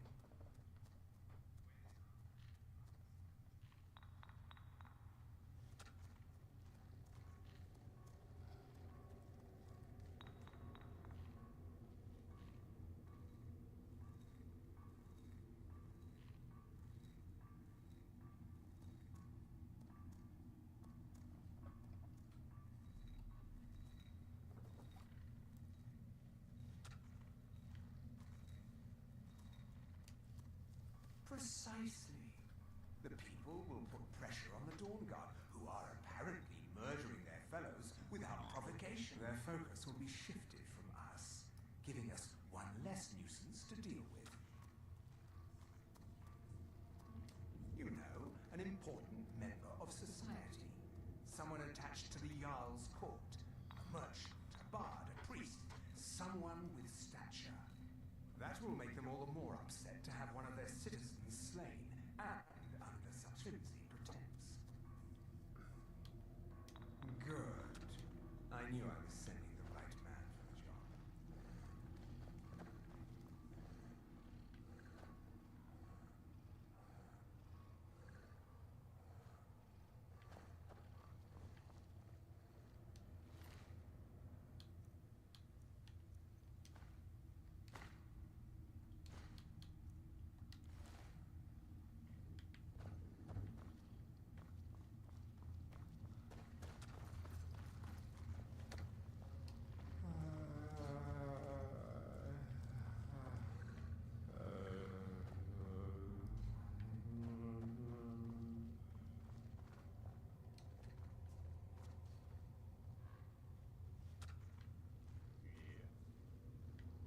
Fits a thee right. Sit at thou throne. I leave politics to others. I say the whole reason.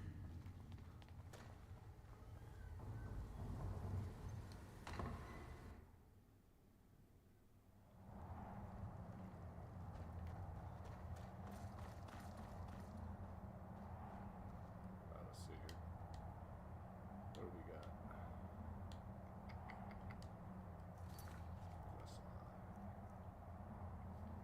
Kill some from the streets, blah blah blah. Option on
really a city.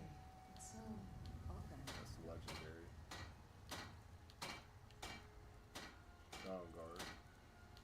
Got dawn guard armor, so we're good on that.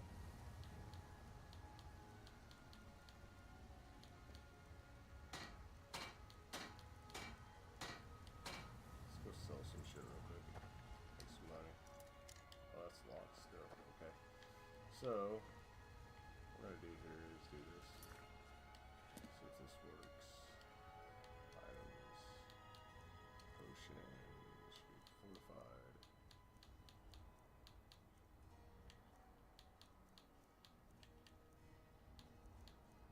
Fortified smithing.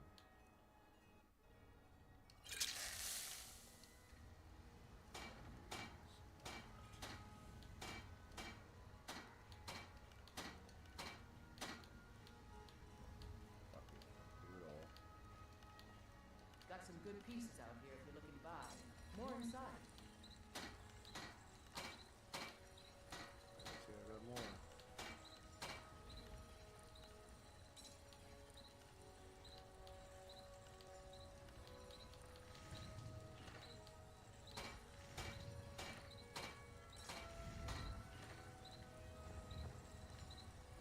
It's so bright out here. I don't know how you stand it.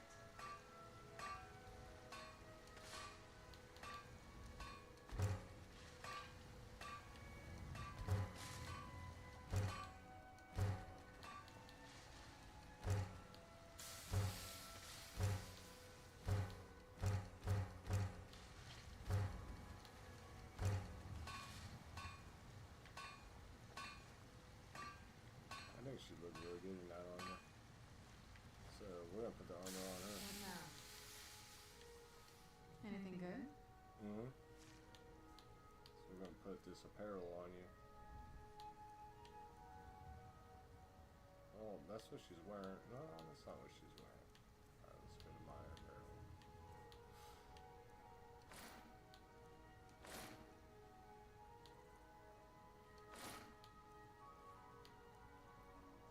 There we go.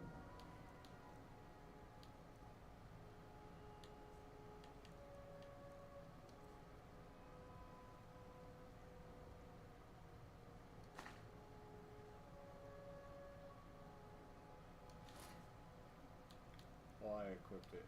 I'm a dumbass. Alright. I don't want to equip it. I want to give it to her. So, give. It's too heavy to carry. That's bullshit.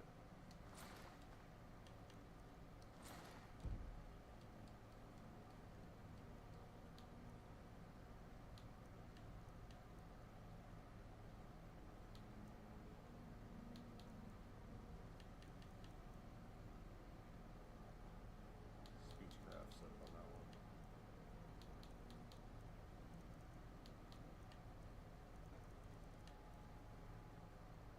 Alright, let's see what she's got. Take this back.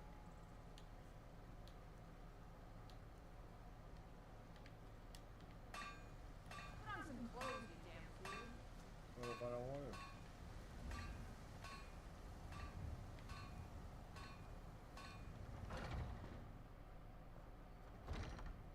I'm gonna run around naked. Welcome to war. We've got small weapons as the finest weapons in armor.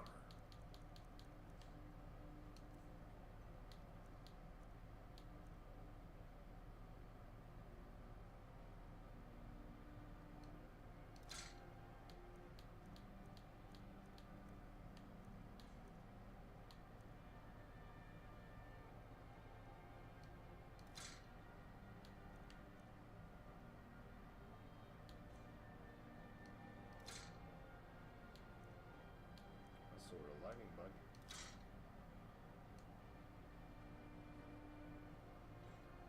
Oh, he's got 0 gold. Good doing it. This way, yeah.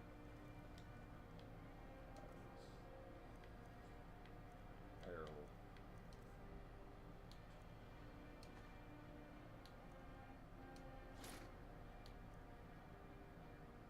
Such flawless. Oh, I'm ratings all the way up.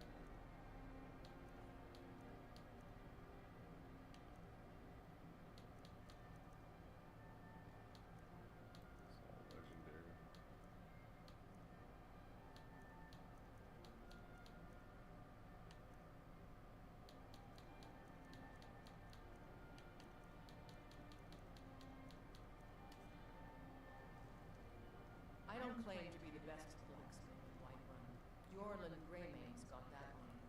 Man steel is legendary. All I ask is a fair chance. He's like pretty badass armor, isn't he?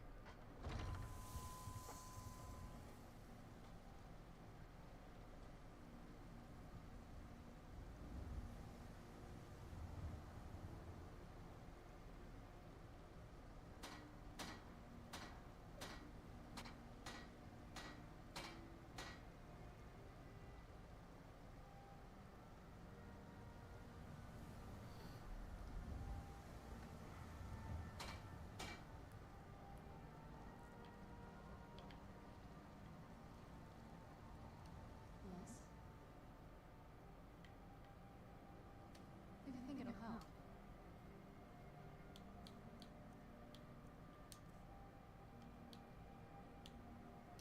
Alright, let's see what you have.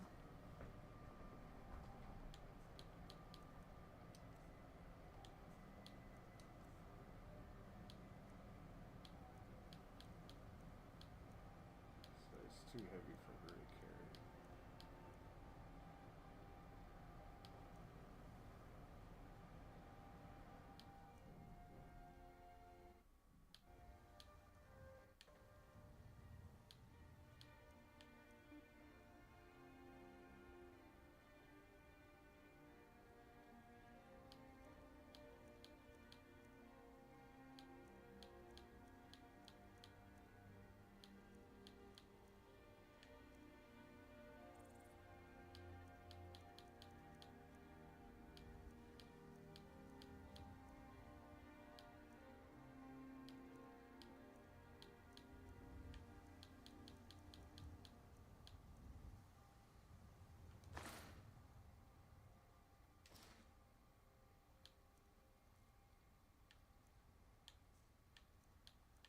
This is gonna have to work.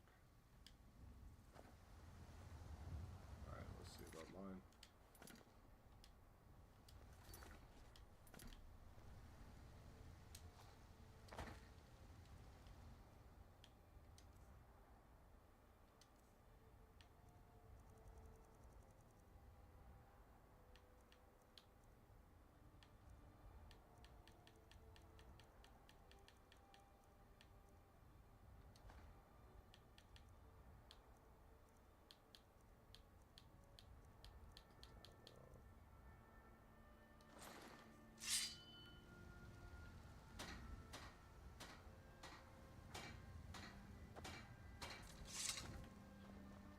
Let's do these potions. Sell some shit.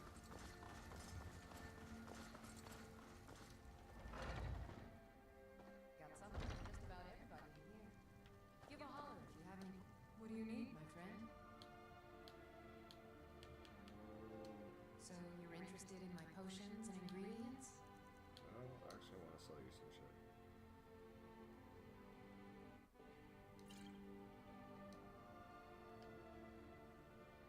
That's all you got for money now?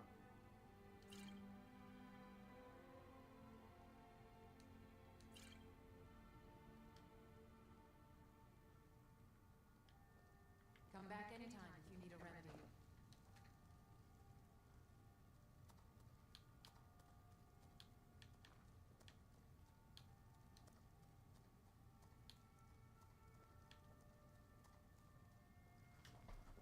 If there's anything I can help you with, you have but to ask.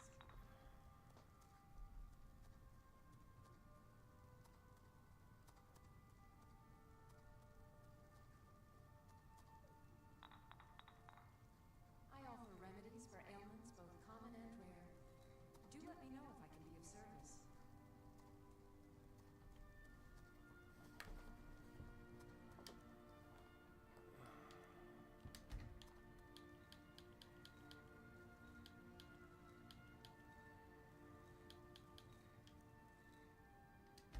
Alright, check this out, guys.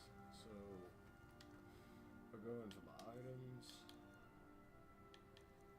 apparel, go to my rings, I think it is.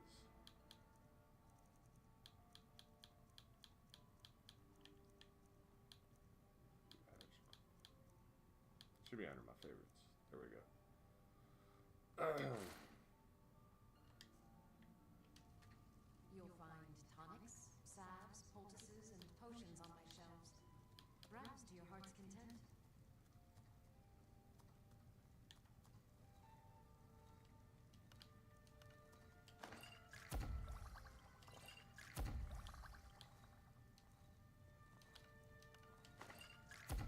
I offer rest for ailments, both common and rare. Do let me... No offense. Lag going on.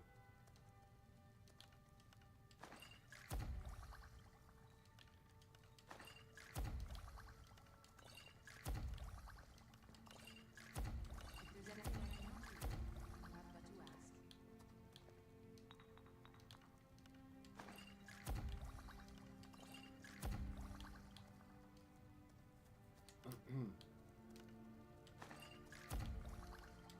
You'll find tonics, salves, poultices, and potions on my shelves. Browse to your heart's content.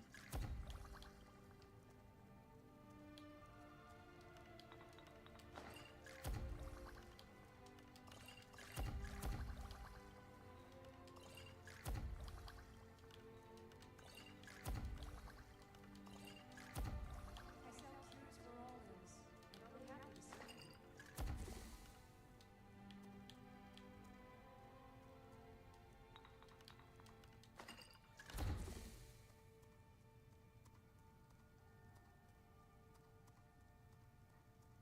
If there's anything I can help you with, you have but to ask. Oh, my game crashed. Well, that's great. Alright, let's start her back up then.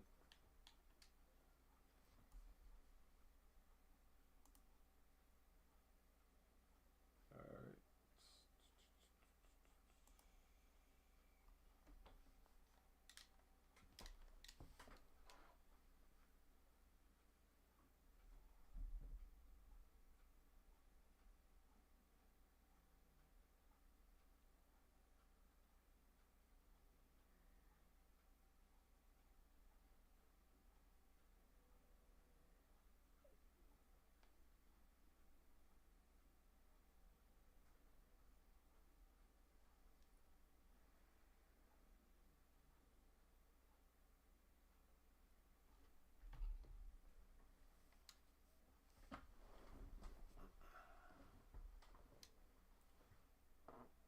Well, that was fun.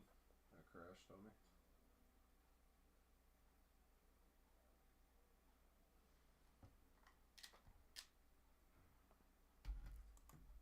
I'll see if it connects.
You'll find tonics, salves, poultices. What do you need?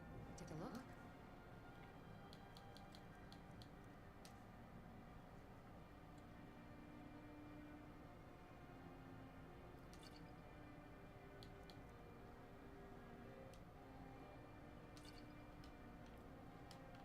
Come back anytime if you need a remedy.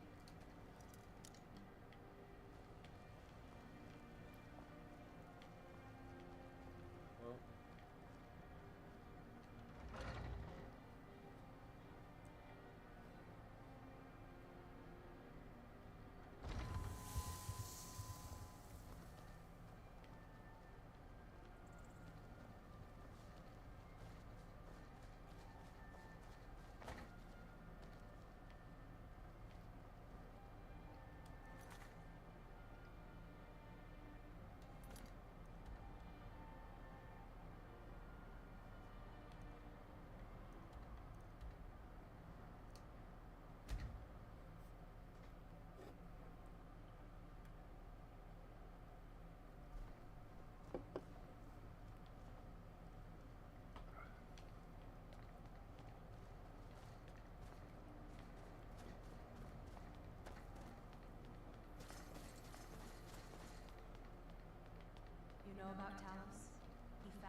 Up to no good, are we?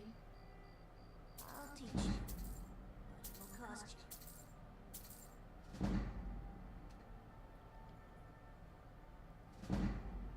Huh?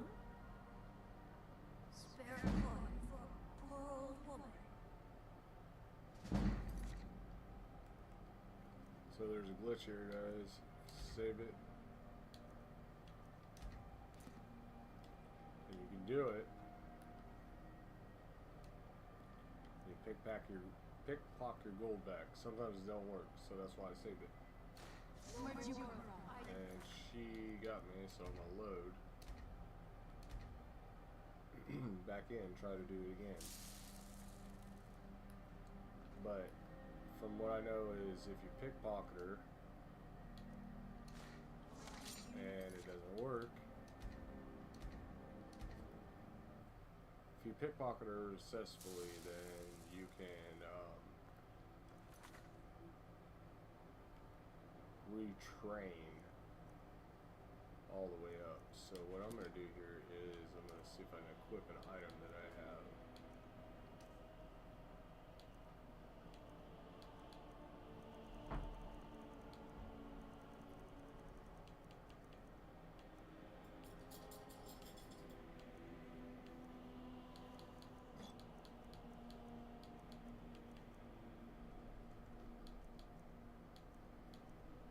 Mind your way. Pickpocket successfully, so let's see.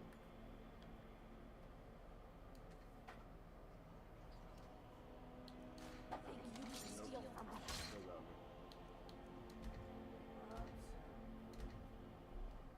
You need me to take him out? You want me to take him out real quick? Alright guys, we'll be right back. I guess while we're waiting on that, still book.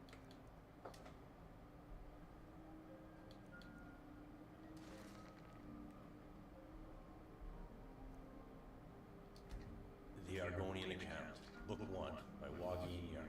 Declan Muscati's Continued Adventures in Blackmarsh, Volume 1. On a minor but respectable plaza in the Imperial City, sat, or perhaps lounged, Lord Vanek's building commission. It was an unimaginative, austere building, not noted so much for its aesthetic or architectural design as for its prodigious length.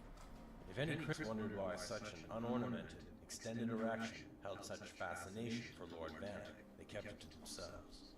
In the 398th year of the Third Era, Declan Muscati was a senior clerk at this commission. It had been a few months since the shy, middle-aged man had brought Lord Vanek the most lucrative of all contracts, granting the commission the exclusive right to rebuild the roads of Valenwood, which had been destroyed in the 5-year war. For this, he had become the darling of the managers and the clerks, spending his days recounting his adventures, more or less faithfully, although he did omit the ending of the tale, since many of them had partaken in the celebratory Unthrappa roast provided by the Silent Estuary. Informing one's listeners that they've gorged on human flesh improves very few stories of any good taste.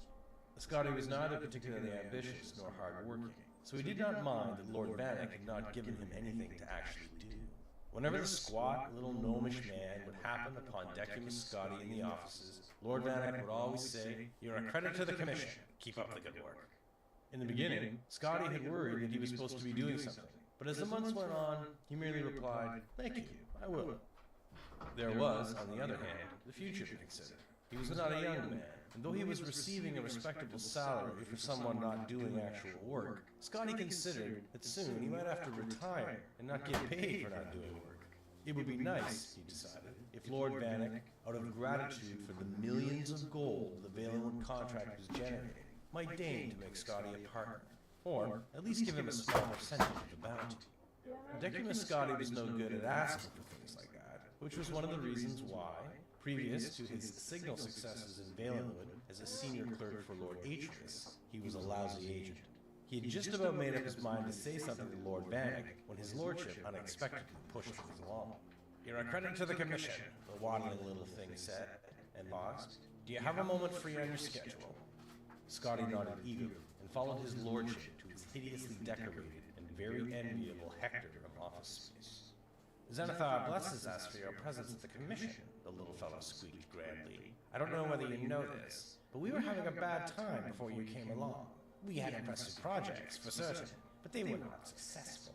In Black Marsh, for example, for years we've been trying to improve the roads and other routes of travel for commerce. I put my best man, Flesius Tio, on it, but every year, despite staggering investments of time and money, the trade along those routes only gets slower and slower. Now, we have your very clean, very profitable Valen contract to boost the Commission's profits. I think it's time you were rewarded. Scotty grinned a grin of great modesty and subtle avarice.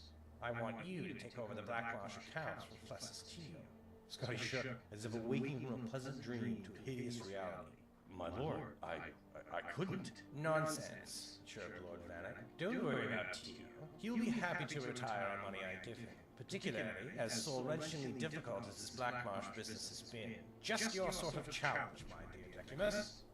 Scotty couldn't utter a sound, though his mouth feebly formed the word no as Lord Vanek brought out the box of documentation on Black Marsh.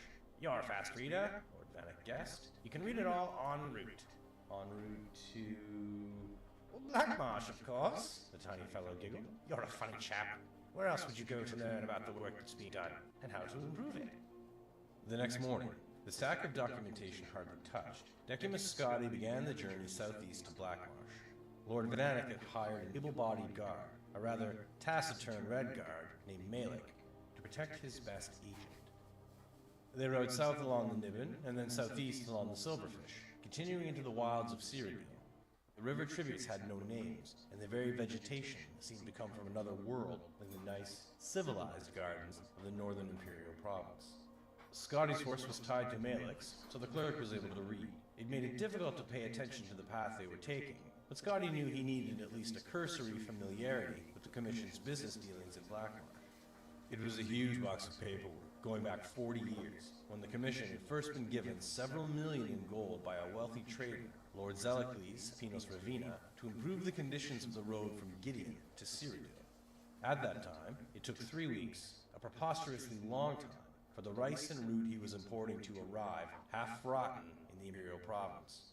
Pinos Ravina was long dead, but many other investors over the decades, including Pelagius IV himself, had hired the Commission to build roads, drain swamps, construct bridges, devise anti-smuggling systems, hire mercenaries, and, in short, do everything that the greatest empire in history knew would work to aid trade with Black Marsh. According to the latest figures, the result of this was that it took 2.5 months for goods, now thoroughly rotten, to arrive. Scotty found, when he looked up after concentrating on what he was reading, the landscape had always changed, always dramatically, and always for the worse. "This is Blackwood, sir," said Malik to Scotty's unspoken question. It was dark and woodsy, so Decimus Scotty thought that was a very appropriate name. The question he longed to ask, which in due course he did ask, was, "What's that terrible smell?" "Sloth Point, sir," Malik replied as they turned the next bend, where the umbrageous tunnel of tangled trees and vine opened to a clearing. There squatted a cluster of formal buildings in the dreary imperial design favored by Lord Vanek's commission and every emperor since Tiber, together with a stench so eye-blindingly, stomach-wrenchingly awful that Scotty wondered, suddenly, if it were deadly poisonous. The swarms of blood-colored, sand-grain-sized insects obscuring the air did not improve the view. Scotty and Malik batted at the buzzing clouds as they rode their horses towards the largest of the buildings, which on approach revealed itself to be perched at the edge of a thick, black river. From its size and serious aspect, Scotty guessed it to be the Census and Excise office for the wide, white bridge that stretched across the burbling dark water to the reeds on the other side. It was a very nice, bright, sturdy-looking bridge, built, Scotty knew, by his commission. A poxy, irritable official opened the door quickly on Scotty's first knock. Come in quickly. Don't let the flesh flies in." "Flesh flies?" Decimus Scotty trembled. "You mean they eat human flesh?" "If you're fool enough to stand around and let them," the soldier said, rolling his eyes. He had half an ear, and Scotty, looking around at the other soldiers in the fort, noted that they were all well chewed. One of them had no nose at all to speak of. "Now, what's your business?" Scotty told them, and added that if they stood outside the fortress instead of inside, they might catch more smugglers. "You better be more concerned with getting across that bridge," the soldier sneered. "Tide's coming up, and if you don't get a move on, you won't get to Black Marsh for 4 days." That was absurd. A bridge? swamped by a rising tide on a river? Only the look in the soldier's eyes told Scotty that he wasn't joking. Upon stepping out of the fort, he saw that the horses, evidently tired of being tortured by the flesh flies, had ripped free of their restraints and were bounding off into the woods. The oily water of the river was already lapping on the planks, oozing between the crevices. Scotty reflected that perhaps he would be more than willing to endure a wait of 4 days before going to Blackmarsh, but Malik was already running across. Scotty followed him, wheezing. He was not in excellent shape, and never had been. The box of commission materials was heavy. Halfway across, he paused to catch his breath, and then discovered that he could not move. His feet were stuck. The black mud that ran through the river was a thick, gluey paste, and having walked over the plank Scotty was on, it held his feet fast. Panic seized him. Scotty looked up from his trap and saw Malik leaping from plank to plank ahead of him, closing fast on the reeds on the other side. "Help!" Scotty cried. "I'm stuck!" Malik did not even turn around, but kept jumping. "I know, sir. You need to lose weight." Scotty knew he was a few pounds over, and had meant to start eating less and exercising more, but embarking on a diet hardly seemed to promise timely aid in his current predicament. And no diet on Nirn would have helped him just then. However, on reflection, Scotty realized that the Red Guard intended that he drop the box of documents, for Malik was no longer carrying any of the essential supplies he had had with him previously. With a sigh, Scotty threw the box of commission notes into the glop and felt the plank under him rise a quarter of an inch, just enough to free him from the mud's clutches. With an agility born of extreme fear, Scotty began leaping after Malik, dropping onto every third plank and springing up before the river gripped him. In 46 leaps, Ekimus Scotty crashed through the reeds onto the solid ground behind Malik and found himself in Blackmarsh. He could hear behind him a slurping sound as the bridge and his container of important and official records of commission affairs was consumed by the rising flood of dark filth, never to be seen again.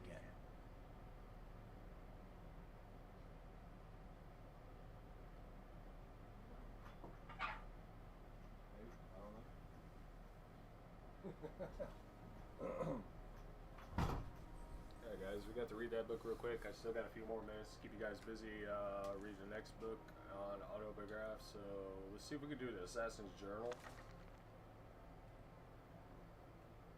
Actually, some of these don't work, some of them do. And it don't look like the Assassin's Journal works. So it's actually, I think it's just books that work. So let's just say that one is not working.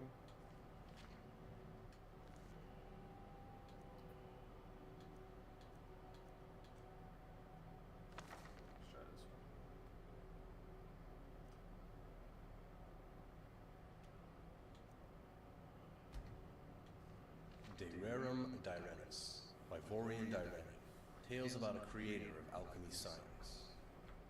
I am 611 years old. I have never had children of my own, but I have many nieces and nephews and cousins who've been raised with the tales and traditions of our ancient, illustrious, and occasionally notorious clan, the Direni. Few families in Tamriel can boast so many famous figures, wielding so much power over the fate of so many. Our warriors and kings are stuff of legend, and it is not to dismiss their honor and their achievements to say that you have heard quite enough about them.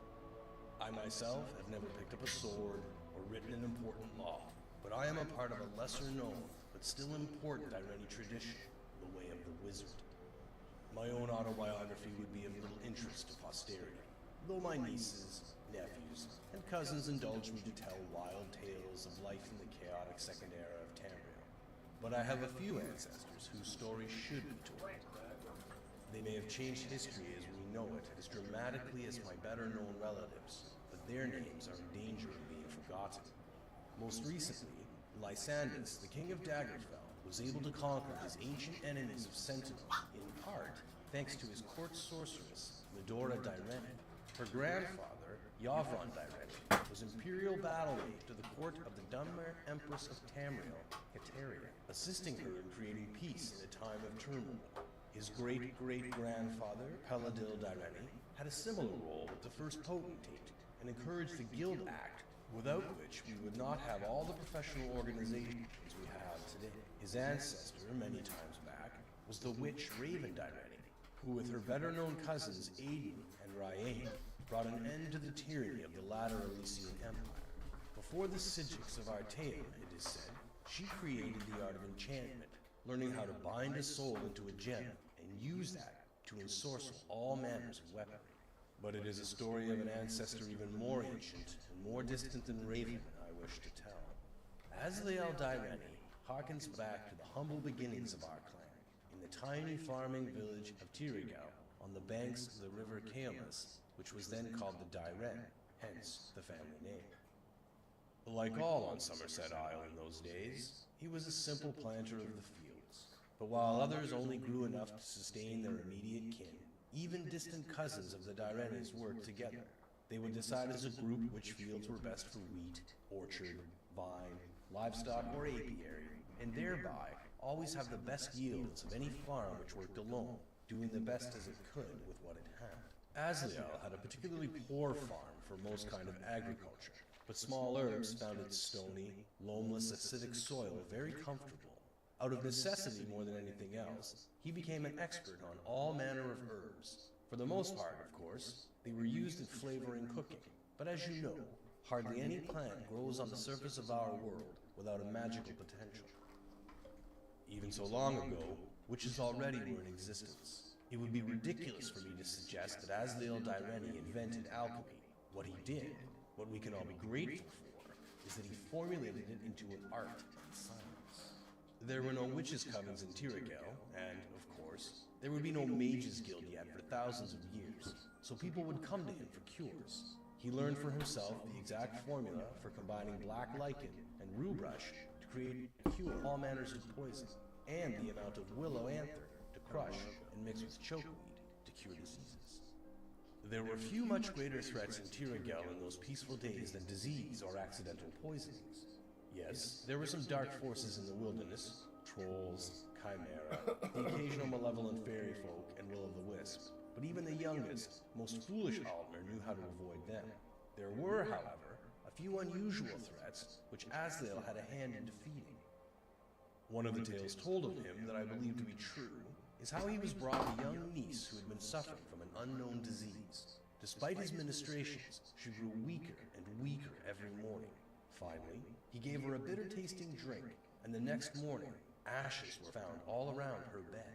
A vampire had been feeding on the poor girl, but Asliel's potion had turned her very blood into poison, without harming her in the least. If only this formula had not been lost in the mists of history. This would have been enough to make him a minor but significant figure in the annals of early Somerset. But at that point in history, a barbarian tribe called the Lochvar had found their way down the Dyren River and recognized Tirigel as a rich target for raids. The Dyreni, not being warriors yet, but simple farmers, were helpless and could only flee and watch the Lochvar take the best of their crops, raid after raid. Asliel, however, had been experimenting with the vampire dust, and brought his cousins to him with a plan. The next time the Lochvar were sighted on the Dyren, the word went out, and all the most able-bodied came to Asliel's laboratory.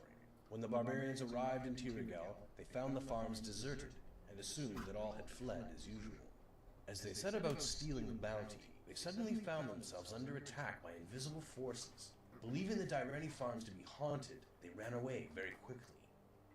They attempted a few more raids, for their greed would always eventually overpower their fear, and each time they were set upon by attackers who they could not see. As barbaric as they were not stupid, and they changed their mind about the source of their defeat. It could not be that the farms were haunted, because the crops were still being tended and harvested, and the animals seemed to show no fear. The Lochvar decided to send a scout to the farm to see if he could spy their secrets. The scout sent word back to the Lochvar that the Dyreni farms were populated with flesh and blood, entirely visible Altmer. He continued to watch as his barbarian cohorts moved down the river, and he saw the elderly and children flee for the hills, while the able-bodied farmers and their wives went to Asliel's laboratory. He saw them go in, storytelling no one come out. As usual, the Lochvar were repelled by invisible forces, but their scouts soon told them what he saw happening in the laboratory. The next night, 2 of the Lochvar approached Asliel's farm very stealthily, and managed to kidnap him without alerting the rest of the Dyreni. The Lochvar chieftain, knowing that the farmers could no longer count on the alchemists to make them invisible, considered an immediate attack on the farms, but he was a vengeful sort, and felt he had been humiliated by these simple farmers. A crafty plan emerged in his mind. What if the Dyreni, who always saw his barbarian tribe coming, for once did not? Imagine the slaughter if no one even had a chance to flee. The scout had told the chieftain that Asliel had used the dust of a vampire to make the farmers invisible, but he was not sure what the other ingredient had been. He described an incandescent power that Asliel had mixed into the dust. Asliel, of course, refused to help the Lockvar, but they were experts in torture as well as pillage, and he knew he would have to talk or die. Finally, after hours of torture, he agreed to tell them what the incandescent power was. He did not know the name, but he called it glow dust, the only remains of a slain will-o'-the-wisp. He told them they would need a lot of it if they wanted to turn the whole tribe invisible for the raid. The Lockvar grumbled that not only did they have to find and kill a vampire to attain his dust, but find and kill several will-o'-the-wisps to get theirs. In a few days, they came back with the ingredients the alchemists asked for. The chieftain, not being a complete idiot, made Asliel taste the potion first. He did as he was told and turned invisible, demonstrating that it did truly work. The chieftain put him to work creating more. No one apparently noticed that while he did, he was nibbling on black lichen and rubrush. The Lockvar took the potion as he doled it out, and soon, but not too soon that they didn't suffer, they were all dead. The scout, who had seen Asliel mixing the invisibility potion, had apparently mistook the glow of the candlelight in the laboratory for an incandescence, which the second ingredient of the invisibility potion did not possess. The second ingredient was actually dull, simple redwort, one of the most common herbs in Tamriel. When they had insisted during torture that Asliel tell them what the incandescent powder was, Asliel remembered that he had once experimentally mixed glow dust and vampire dust together once and created a powerful poison. It was simple enough to steal a little redwort from the barbarians' camp, mix that with the vampire and glow dust mixture, and create a potion that was in fact an invisibility poison. After curing himself, he gave the poison to the barbarians. The Lockvar, being dead, never again raided the Dyreni farms, and having no other enemies, they were able to grow more and more prosperous and powerful. Generations later, they left Somerset and began their historic adventures on the Tamriel mainland. Asliel Dyreni, because of his excellence as an alchemist, was invited to Artaeum and became a Psijic. It is not known how many of the more common formulas we know today were invented by him there, but I have no doubt the science and art of alchemy as we know it today would not exist without him. But that is all in the distant past. Asliel's innovations, like modest ones, like the achievements of the Dyrenis throughout history, are but a stepping stone to the wonders which will come in the future. I wish I could be there to witness them, but if I can only share some of the past with the children of the Dyreni and the children of Tamriel, then I will consider my life well spent. And that includes that book, guys. Alright, so where we were. We're gonna do, let's see here. About 12 o'clock. About another hour, guys. I'm gonna kill somebody in public. So, options to do this. So we have to, let's go into apparel. And we need to wear Dawn Guard armor. Let's see, Dawn Guard helmet, Dawn Guard armor. Okay. So, request access to kill somebody out in the streets. Optional, make a public kill while wearing Dawn Guard armor. Optional, choose a high profile victim.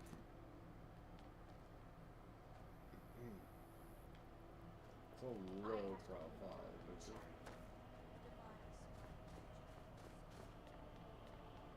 who would be a high profile victim?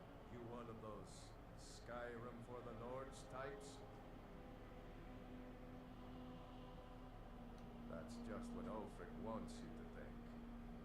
If that's what you really believe, then you're a fool. Never had much patience for fools. Self.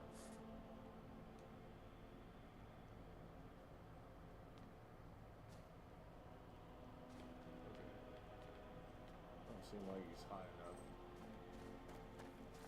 Unless there's somebody high. Guards are not going to be high enough quality. I mostly deal with petty thievery and drug. Frigga Shatter Shield's old place. It's been abandoned ever since she was killed. I think her mother, Tova, has the key. All right then. Watch the skies, traveler. Algrove won't give us a straight answer. He's a true Nord. He'll come around. Don't be so sure of that. We could fuck up the We've game, intercepted guys. couriers from Solitude. Helgen, eh? Nofra told us quite the story. If you made it through all that, you're likely worth something to me. But first, tell me, why does a foreigner want to fight for Skyrim?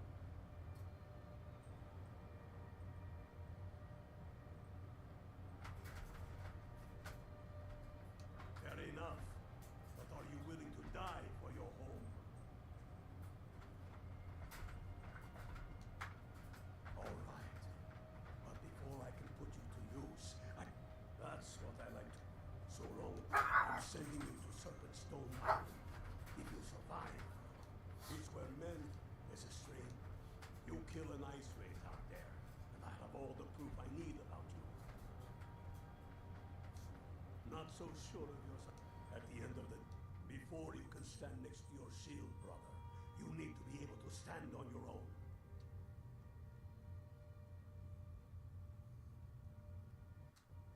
Only ones I'm not sure about. This will prove your abilities, but more importantly... Hey, knock we'll it see off. about that, won't we? They used to call Windhelm the City of Kings. If he's not with us, he's against us. He knows that.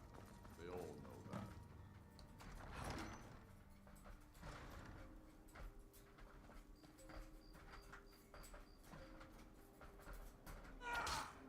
Lost mistake.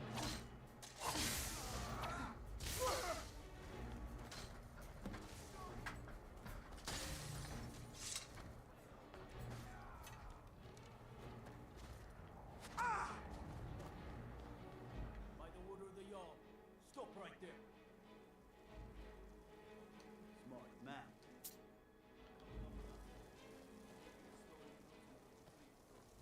Thought you paid the fine, of course. Alright, we're gonna plant the letter on it. Alright, which letter are we supposed to plant on it? Plant letter of wind.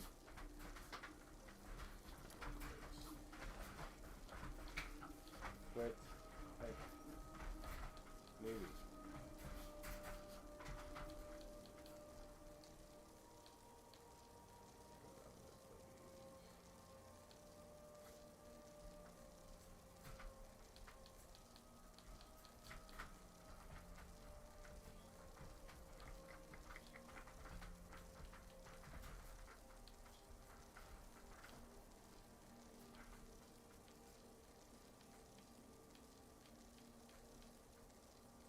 Should be under leather or wind darts, and it's either neither in there.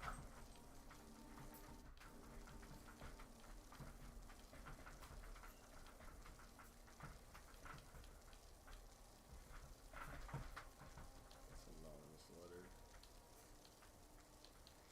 Let's see here.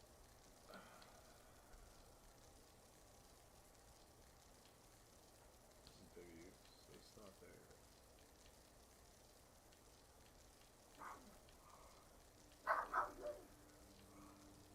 Okay, that don't make sense. Okay.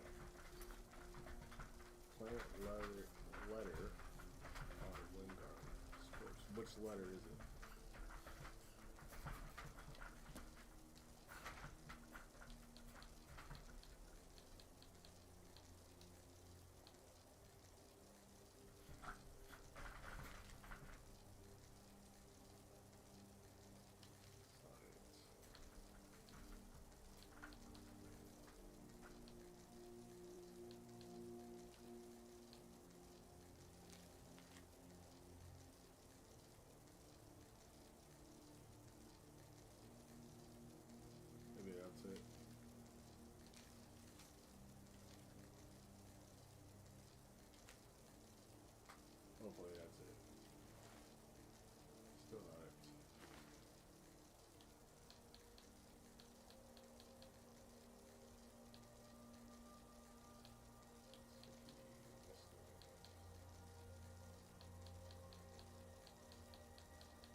incriminating letter.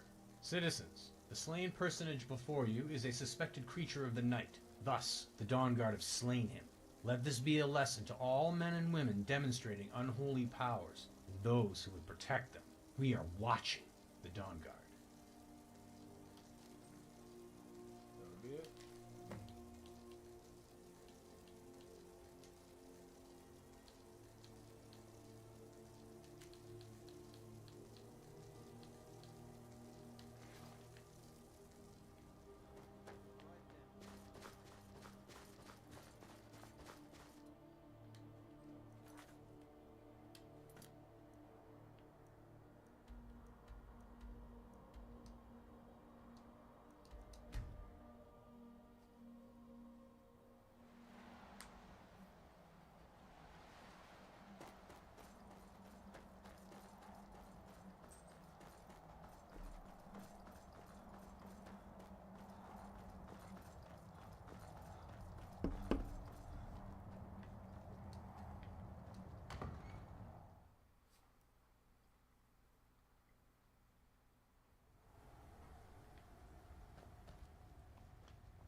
Do you need something?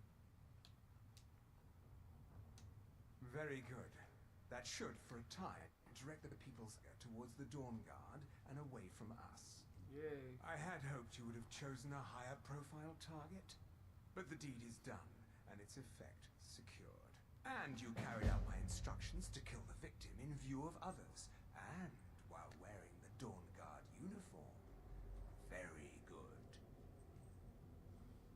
Alright. Well, we completed that quest.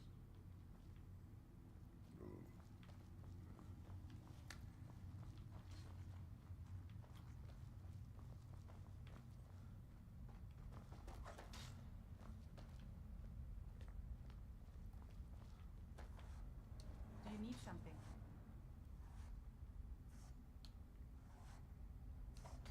I was. Didn't progress very far. Never did care for their attitude. Acting like they're better than everyone else. But none of that matters now. Speak with Fura Bloodmouth. She has something for you. I keep the forge running day and night in case you need anything.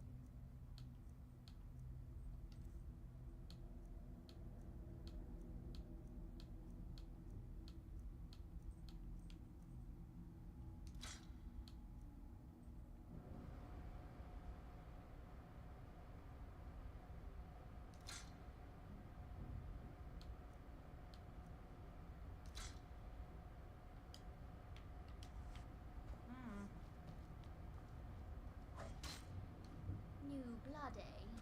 Let's get something very clear. I don't care about politics. You want to fight over the throne with the rest of them, go right ahead. I feed when I'm hungry, I sleep when I'm tired, and I kill whenever I'm in the mood. Those are the things that import me.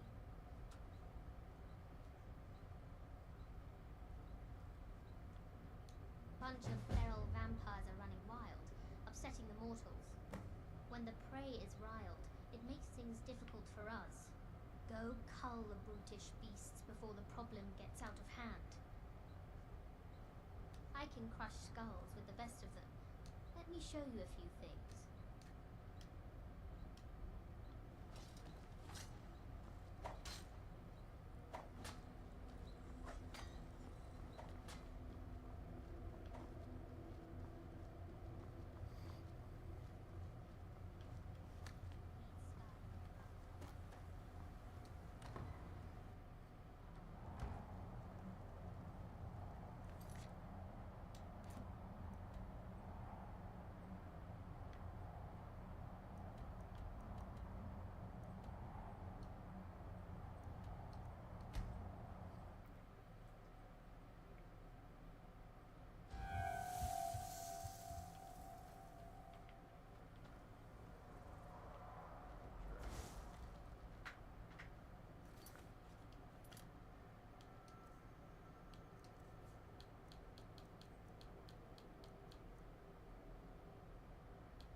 inside the cave.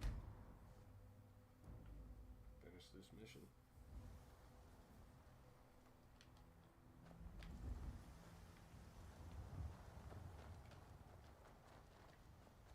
Another cave. What's up, Aiden?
Damn. Broke that one too.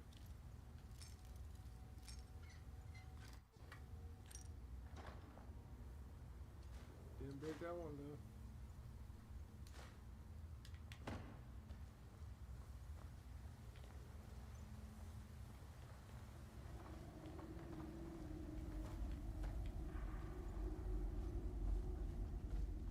Who's there?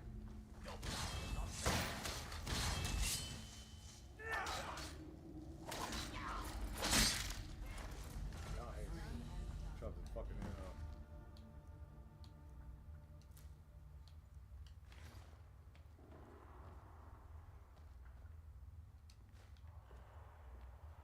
Got a book here. Illusion increased. Oh, yeah. Mystery of Talar, Part 4, by Mara Lycan. Part 4 of the story of Princess Talar. Gaina never saw the Emperor's agent, Lady Brisciana, again. She kept her promise. Prosicus, a nightblade in the service of the Empire, arrived at Lord Strail's house in disguise. She was an apt pupil, and within days, he had taught her what she needed to know. It is a simple charm, not the sort of spell that could turn a raging Daedroth into a love-struck puppy, said Prosicus. If you do or say anything that would normally anger or offend your target, the power will weaken. It will alter temporarily his perception, as spells of the School of Illusion do, but his feelings of respect and admiration for me must be supported by means of a charm of a less magical nature. I understand, smiled Gaina, thanking her tutor for the 2 spells of illusion he had taught her. Time had come to use her newfound skill. The Prostitutes' Guild House of Camlorn was a great palace in an affluent northern quarter of the city. Prince Cylon could have found his way there blindfold, or blind drunk as he often was. Tonight, however, he was only slightly inebriated, and he resolved to drink no more. Tonight he was in the mood for pleasure, his kind of pleasure. Where is my favorite, Grigia? He demanded of the guild mistress upon entering. She is still healing from your appointment with her last week, she smiled serenely. Most of the other women are in with clients as well, but I saved a special treat for you, a new girl, one you will certainly enjoy.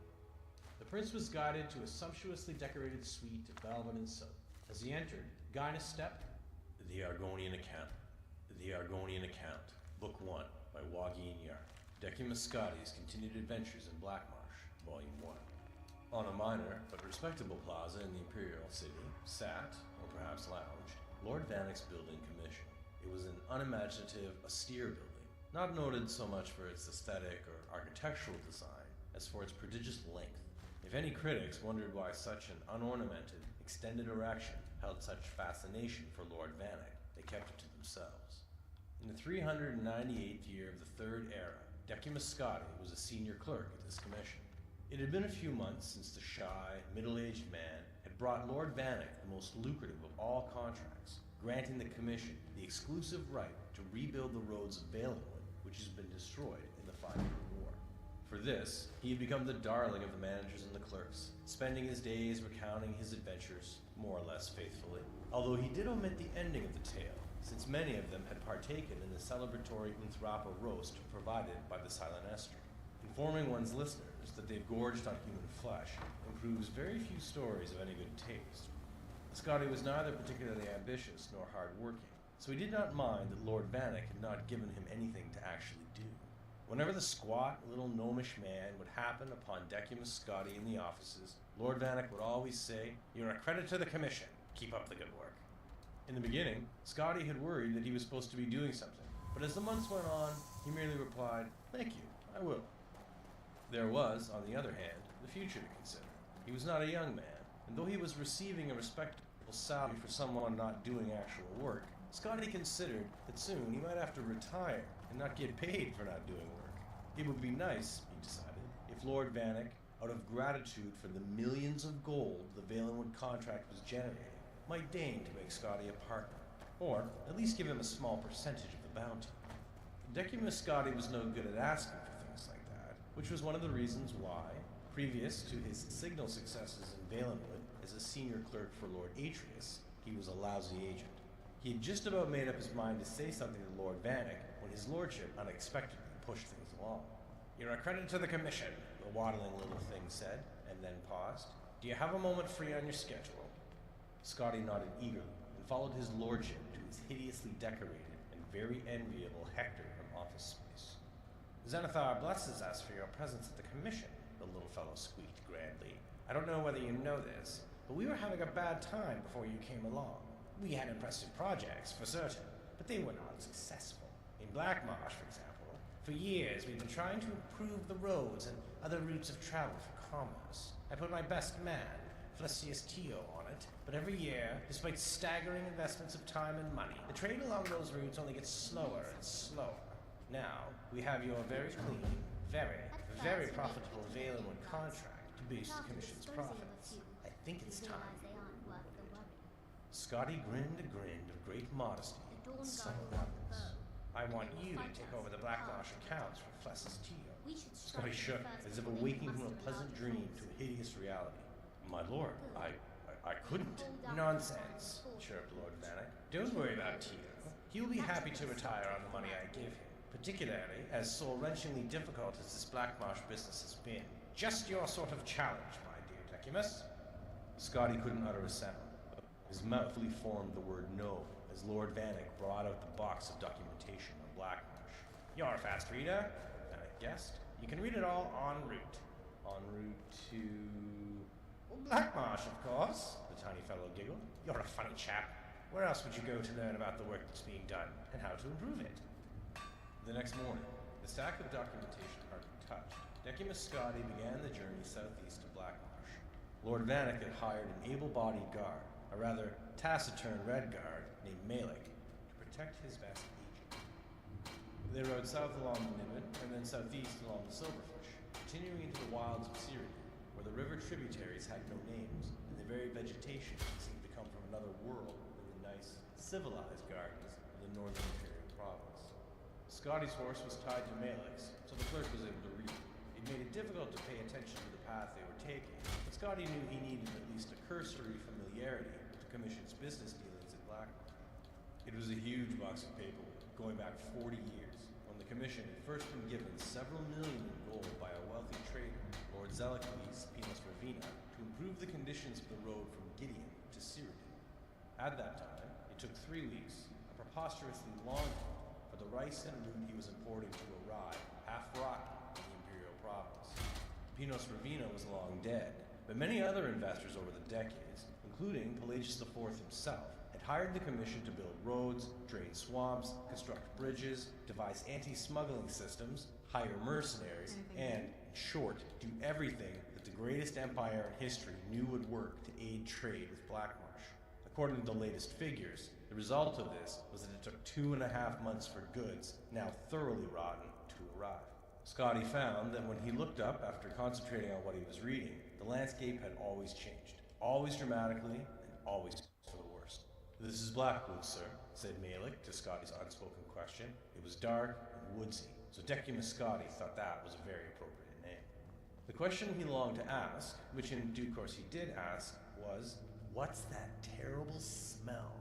"Sloth point, sir," Malik replied as they turned the next bend, where the umbrageous tunnel of tangled trees and vine opened to a clearing. There squatted a cluster of formal buildings, the dreary imperial design favored by Lord Bannock's commission and every emperor since Tyler, together with a stench so eye-blindingly, stomach-wrenchingly awful that Scotty wondered, suddenly, if it were deadly poisonous. The swarms of blood-colored, sand-grain-sized insects obscuring the air did not improve the view. Scotty and Malik batted at the buzzing clouds as they rode their horses towards the largest of the buildings, which on approach revealed itself to be perched at the edge of a thick black river.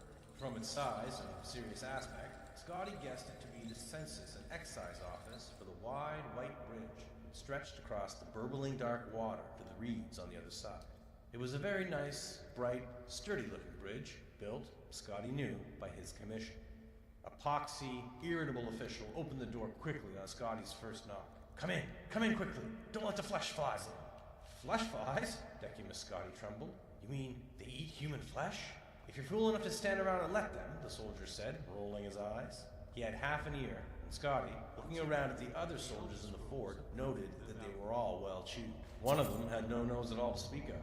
"Now, what's your business?" Scotty told them, and added that if they stood outside the fortress instead of inside, they might catch more smugglers.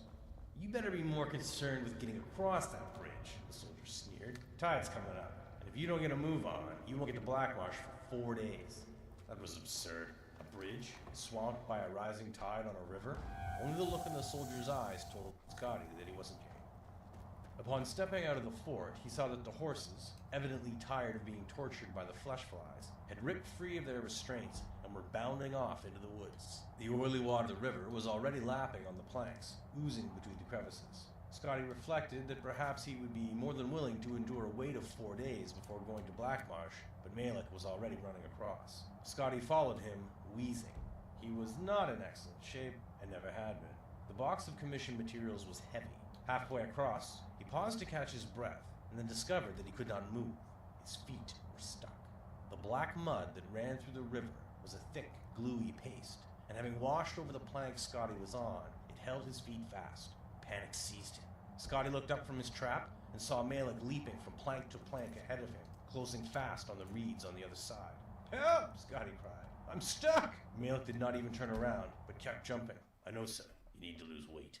Scotty knew he was a few pounds over, and had meant to start eating less and exercising more, but embarking on a diet hardly seemed to promise timely aid in his current predicament. And no diet on Nirn would have helped him just then.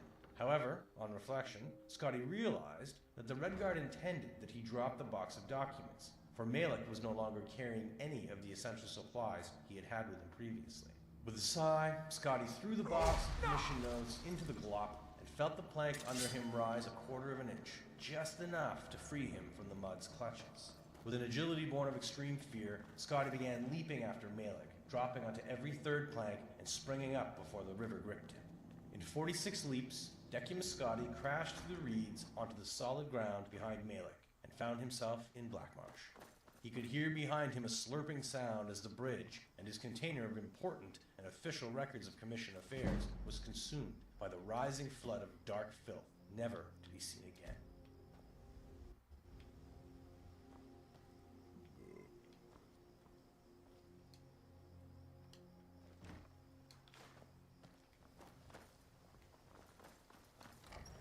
Alright, so we're gonna kill some soldiers of Dawn Guard. Which would be another story if you guys chose not to be a vampire, but I chose to be the vampire lord. I did the werewolf walkthrough last time. And here we go. Burn the fire!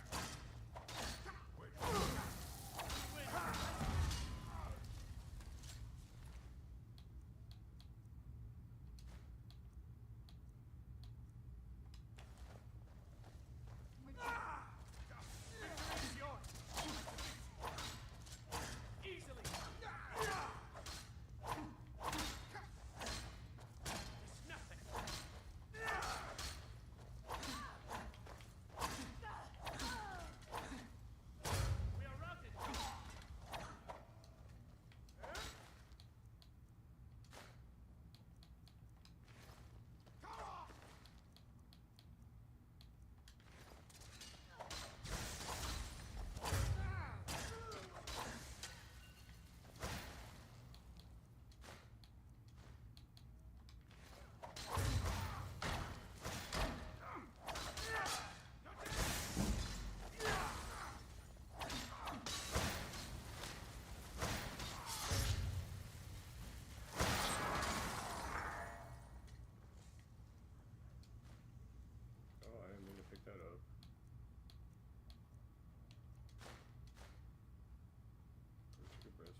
killing you, but my partner must have killed you.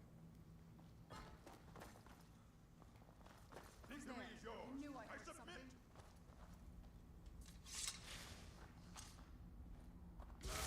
Hey, you ain't gonna fight. So you snitch. Done and done.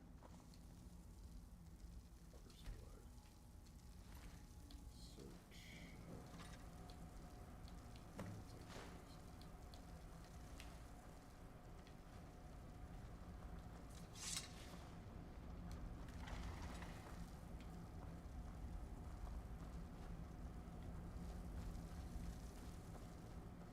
Alright, so we killed the Dawn Guards.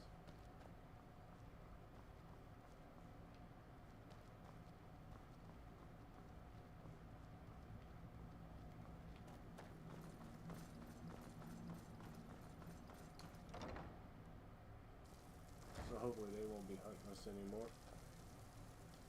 Not saying they won't, but okay, so we should be going back up here to return the quest.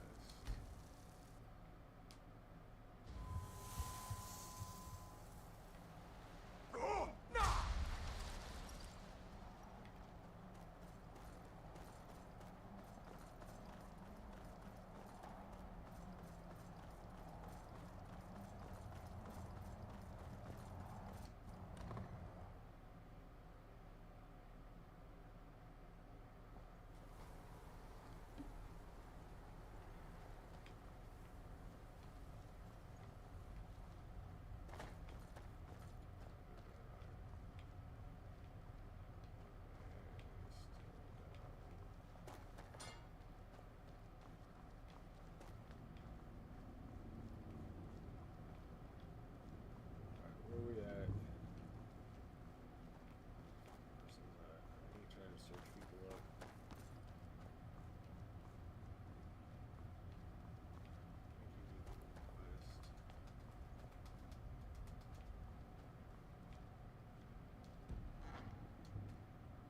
Still Do sleeping. you need something? Good. That should slow them down. But we haven't gotten rid of them completely.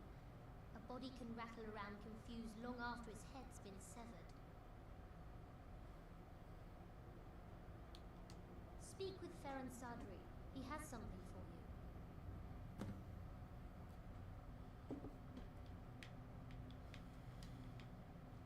Feed well.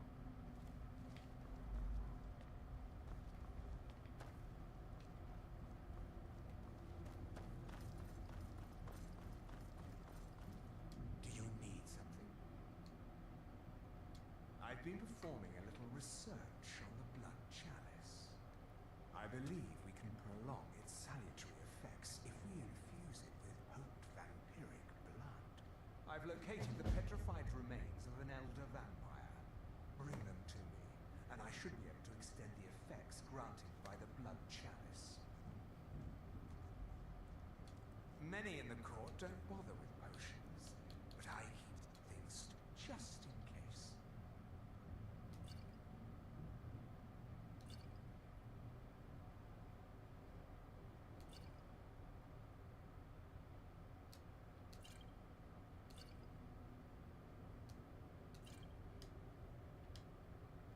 Revel in your power.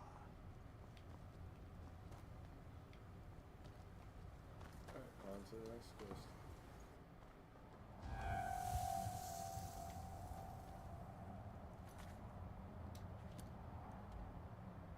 So we haven't been there yet, so we're gonna have to walk from there to there.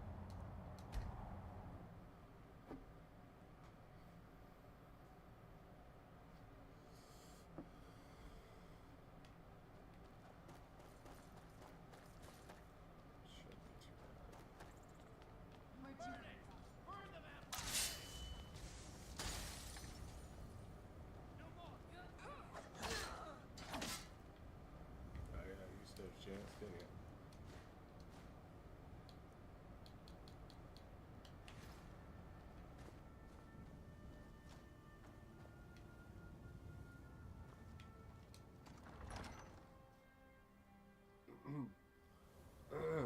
good chance of that way.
Fire vampire. This is just the fun.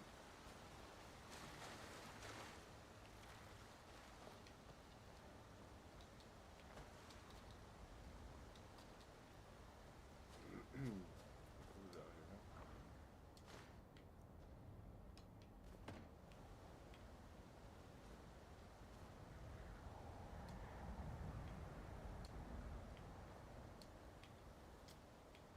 Enemies nearby.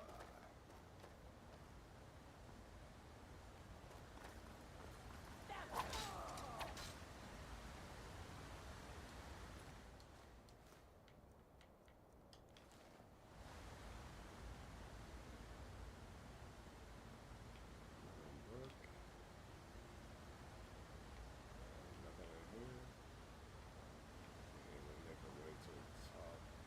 That's so good. What's this? Going up.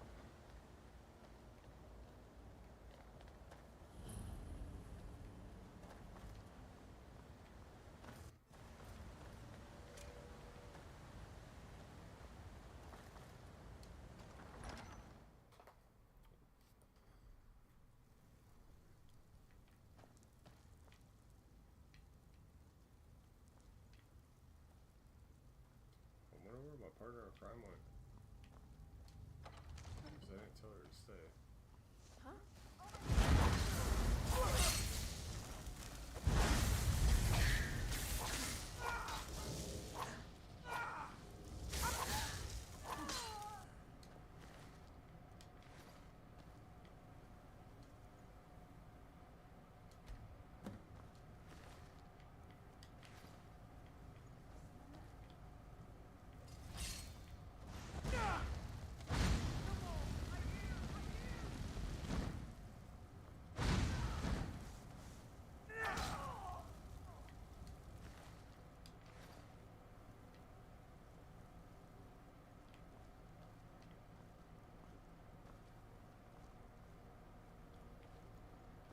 Maybe she's not a part of this one. Ringing by, or maybe she's fighting something else off and fucking my game glitched. It's nice. Fucking little traps everywhere.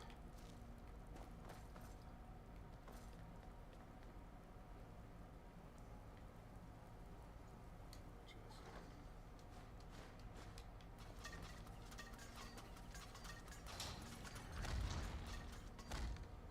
Damn.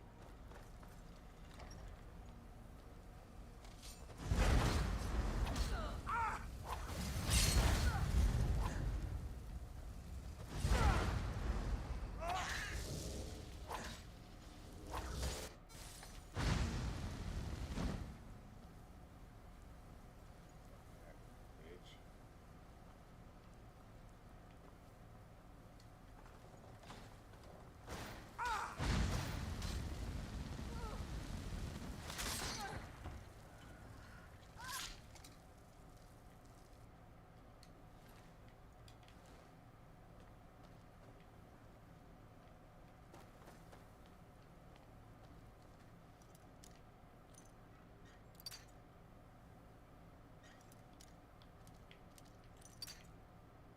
Get that lockpick up, that's all I was doing.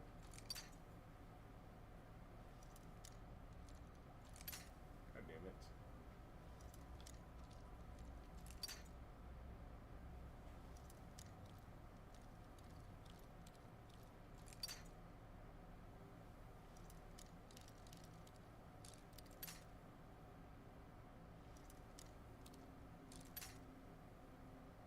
Fuck, what the hell? Having hell of a time with this one today. Yeah, I'm usually not this bad with it. Let's go.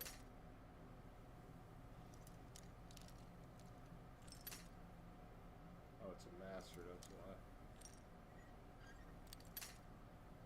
Okay, she's right at the top, so she's gotta be that way a little bit. Nope. She's gonna be to the left. Too much. Left a little more.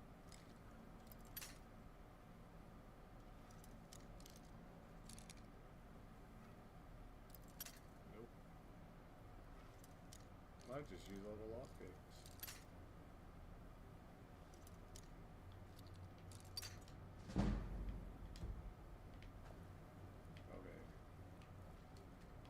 Okay.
Then we go down there and get what's in the bottom of that fucking cage.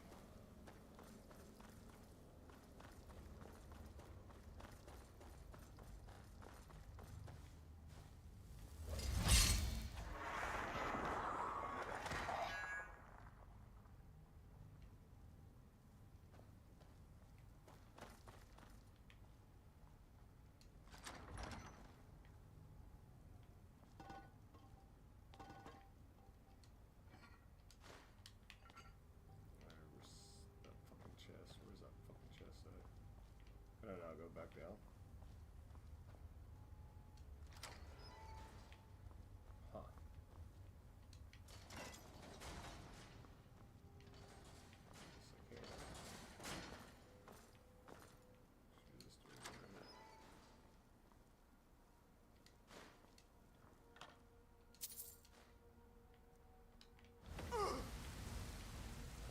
What's in there? Bunch of bullshit.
necessary preparations for infusion into the chalice presently. I've discovered the whereabouts of a set of ancient rings of blood magic. They belong among our kind, not gathering mold in some vagabond's treasure pile.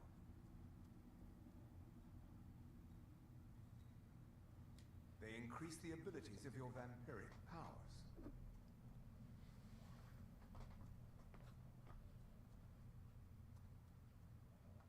Depends on who you ask. Some say Molag Bal himself gave these rings to ancient powerful vampire lords. Some say that is just a myth. Harkon himself disbelieved in their existence, though perhaps he felt slighted they were not already in his possession and only feigns indifference. Of course, I wouldn't be telling you where to find them if I desired them for myself. Best of luck to you.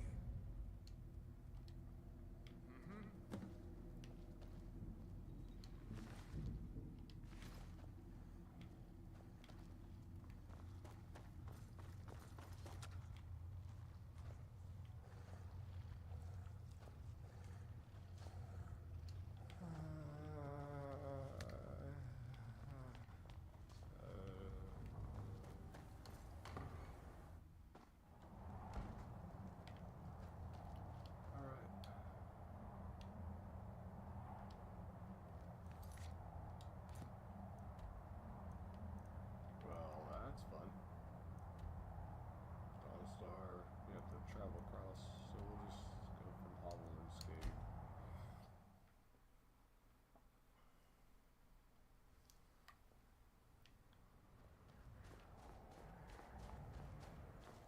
This is gonna be fun, period. So, map. We'll just cross this right here.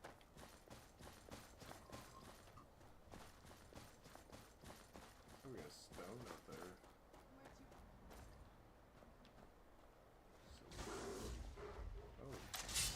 So grizzly bear?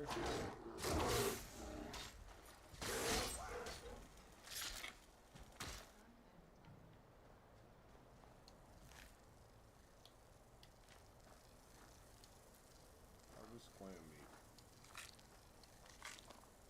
Alright. Location, straight across.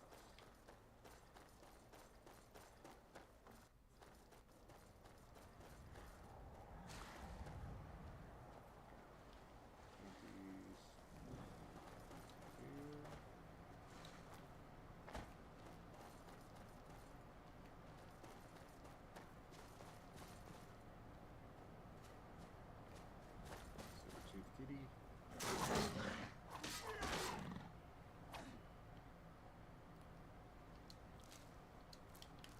Yeah, it's eyeball.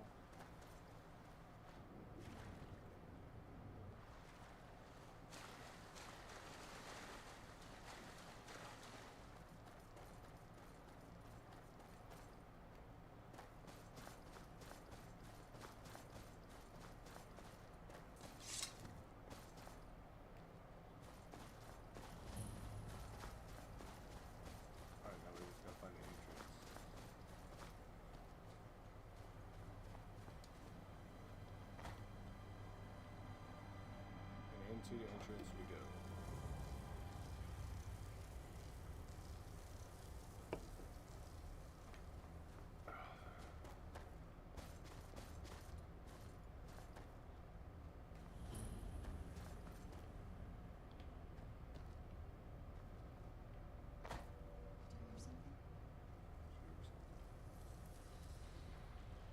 No idea, but it's always good to have your weapons out.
journal. Unfortunately, it doesn't read the journals. Retrieve 1 out of 4 journals. Okay, so apparently I gotta find journals.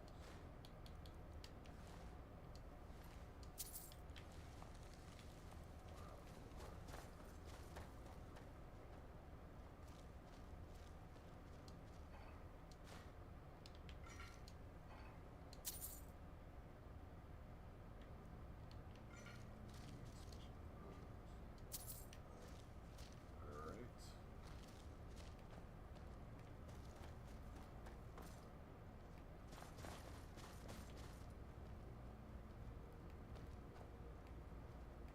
I got a douchebag down here.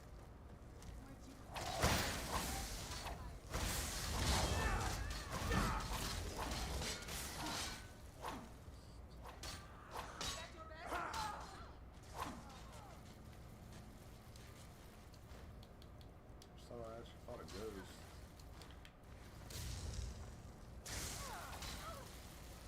She's fucking shit up, so not to worry about that. Gold. Gold.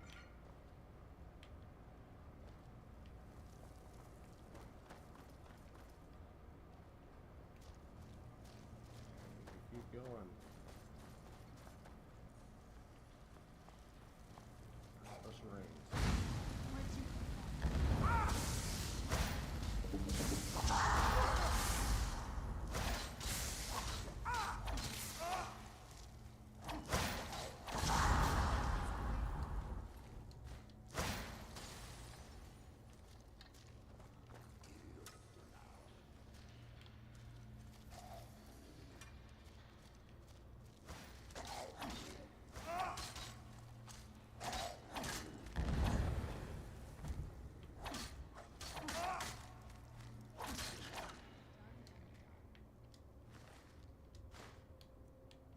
Take the arrows.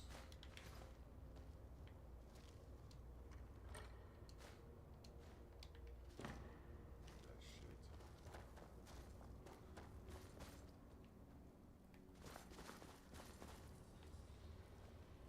Another journal. Scroller eyes on me. Okay, so that's 2 out of 4. What was that?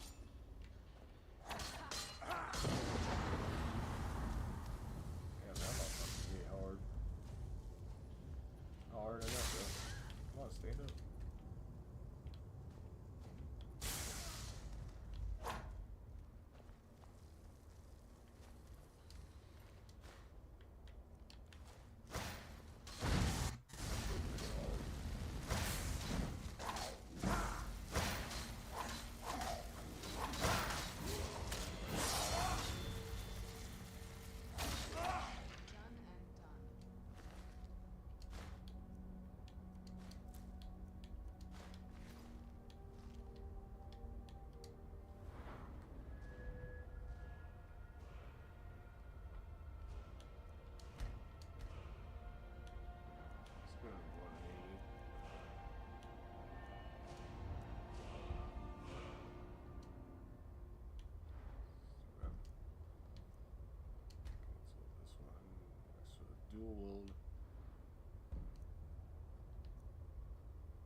fucking body? Oh, there's one.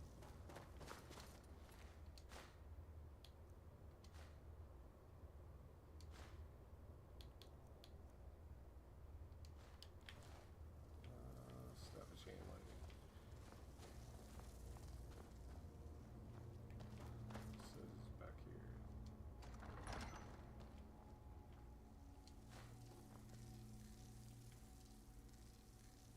Alright, yeah, it's pretty badass. I'm not gonna lie. I'm gonna fucking suit that up.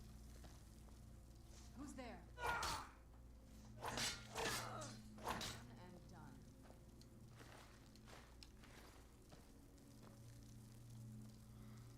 Let's see. What's this stuff? Staff of charming.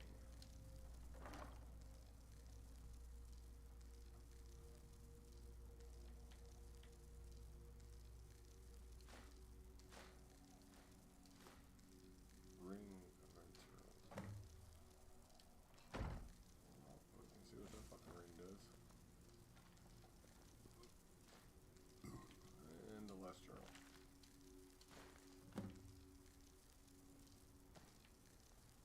Return.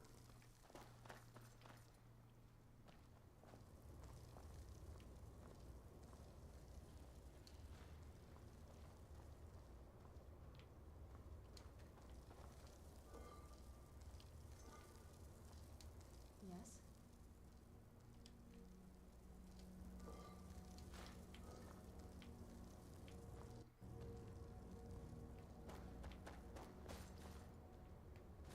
Wonder if this is the way out.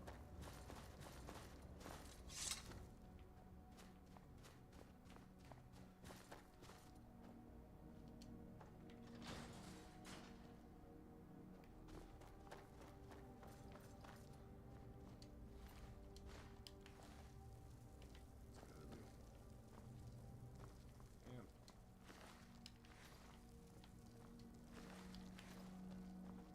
Is this where we can in? Nah, can't be.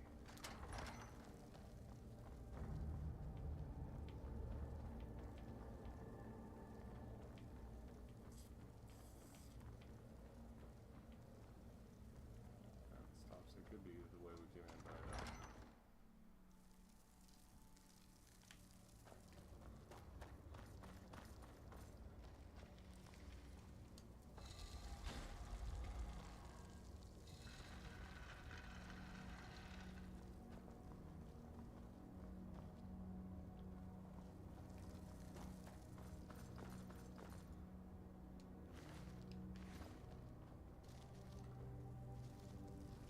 Fast jump for that? Nope, we're still in the caverns. Alright, so way out of the caverns, straight ahead.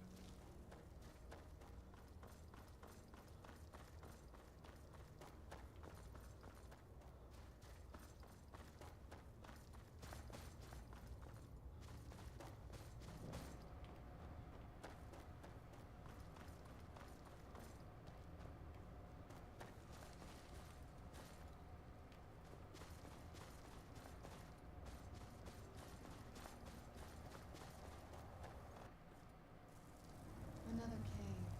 I've spent enough time underground myself, but if you want to... Hey, I'm right behind you. Okay, so we're on the map. Old map. All the way back. Well, actually, where the fuck did it go? Okay, so let's go. Retrieve the beast. Retrieve the ring of the beast from the Moss Mother Cave. So where's that at? Why ain't that showing up?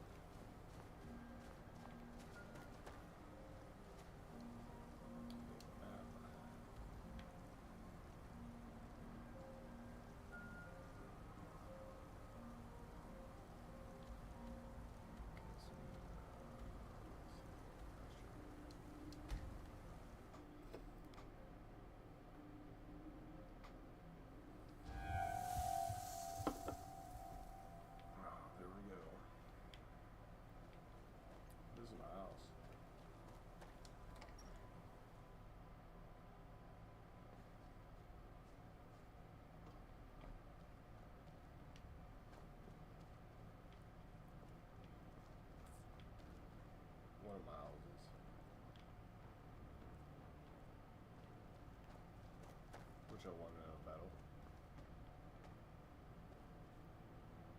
Activate bookshelf.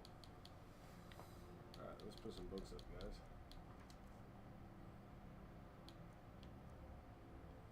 Store. Let's go journal. Oh, that's a quest item.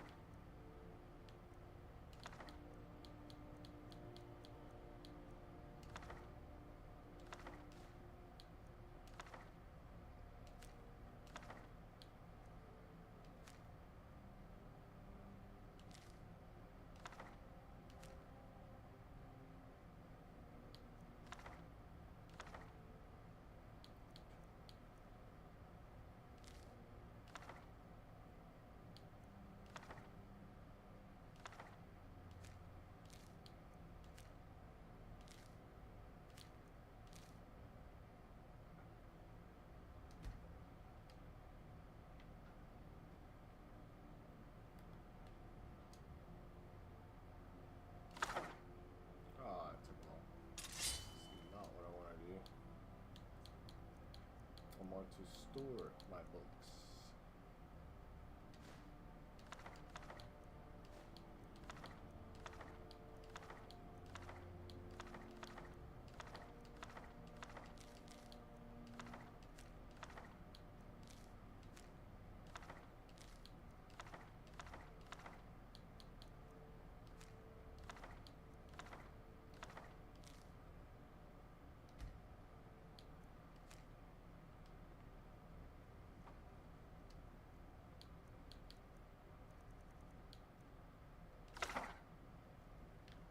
That's so weird. I thought you could place more books than that on one shelf, but apparently I'm wrong. Because I thought you had 2 bookshelves, but...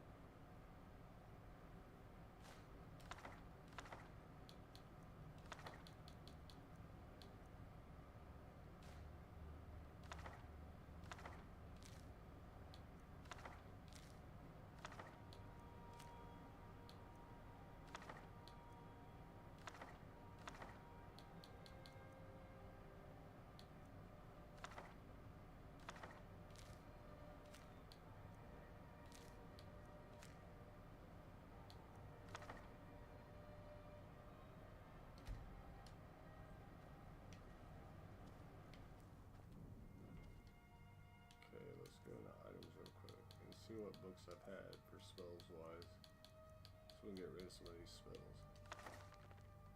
Okay, I already have that spell.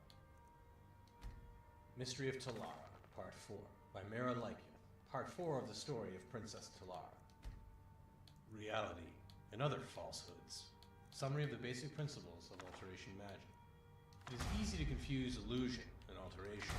Both schools of magic attempt to create what is not there. The difference is in the rules of nature. Illusion is not bound by them, while alteration is. This may seem to indicate that alteration is the weaker of the two, but this is not true. Alteration creates a reality that is recognized by everyone. Illusion's reality is only in the mind of the caster and the target. To master alteration, first accept that reality is a falsehood. There is no such thing. Our reality... A Dance in Fire, Chapter 1, by Joaquin Yar. Chapter 1 of A Clerk's Adventures in Valenwood. Scene: the Imperial City, Cyrodiil. Date: 7 Frostfall, 3rd Era 397. It seemed as if the palace had always housed the Atreus Building Commission, a company of clerks and estate agents who authored and notarized nearly every construction of any note in the Empire. It had stood for 250 years, since the reign of the Emperor Magnus, a plain-fronted and austere hall on a minor but respectable plaza in the Imperial City. Energetic and ambitious middle-class lads and ladies worked there, as well as complacent, middle-aged ones like Decimus Scotti. No one could imagine a world without the Commission, least of all Scotti. To be accurate, he could not imagine a world without himself in the Commission. Lord Atreus is perfectly aware of your contributions, said the managing clerk, closing the shutter that demarcated Scotty's office behind him. But you know that things have been difficult. Yes, said Scotty stiffly. Lord Vannick's men have been giving us a lot of competition lately, and we must be more efficient if we are to survive. Unfortunately, that means releasing some of our historically best, but presently underachieving senior clerks. I understand. Can't be helped. I'm glad you understand, smiled the managing clerk, smiling thinly and withdrawing. Please have your room cleared immediately. Scotty began the task of organizing all his work to pass on to his successor. It would probably be young Imbralius who would take most of it on, which was as it should be, he considered philosophically. The lad knew how to find business, and Scotty wondered idly what the fellow would do with the contracts for the new statue of St. Alicia, for which the Temple of One had applied. Probably invent a clerical error, blame it on his old predecessor Decimus Scotty, and require an additional cost to rectify. I have correspondence for Decimus Scotty of the Atreus Building Commission. Scotty looked up. A fat-faced courier had entered his office and was thrusting forth a sealed scroll. He handed the boy a gold piece and opened it up.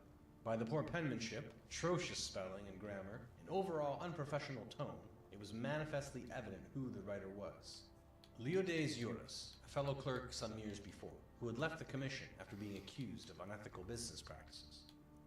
Dear Scotty, I imagine you always wondered what happened to me, and the last place you would have expected to find me is out in the woods. But that's exactly where I am. Haha, if you're smart and want to make a lot of extra gold for Lord Atreus, and yourself, haha, you'll come down to Valenwood too. If you haven't, or have been following the politics here lately, you may or may not know that there's been a war between the Boschmer and their neighbors elsewhere over the past 2 years. Things have only just calmed down, and there's a lot that needs to be rebuilt. Now I've got more business than I can handle, but I need someone with some clout. Someone representing a respected agency to get the quill and the ink. That someone is you, my friend. Come and meet me at the Mother Pascos Tavern in Falinesti, Valenwood. I'll be there 2 weeks, and you won't be sorry. Eurus.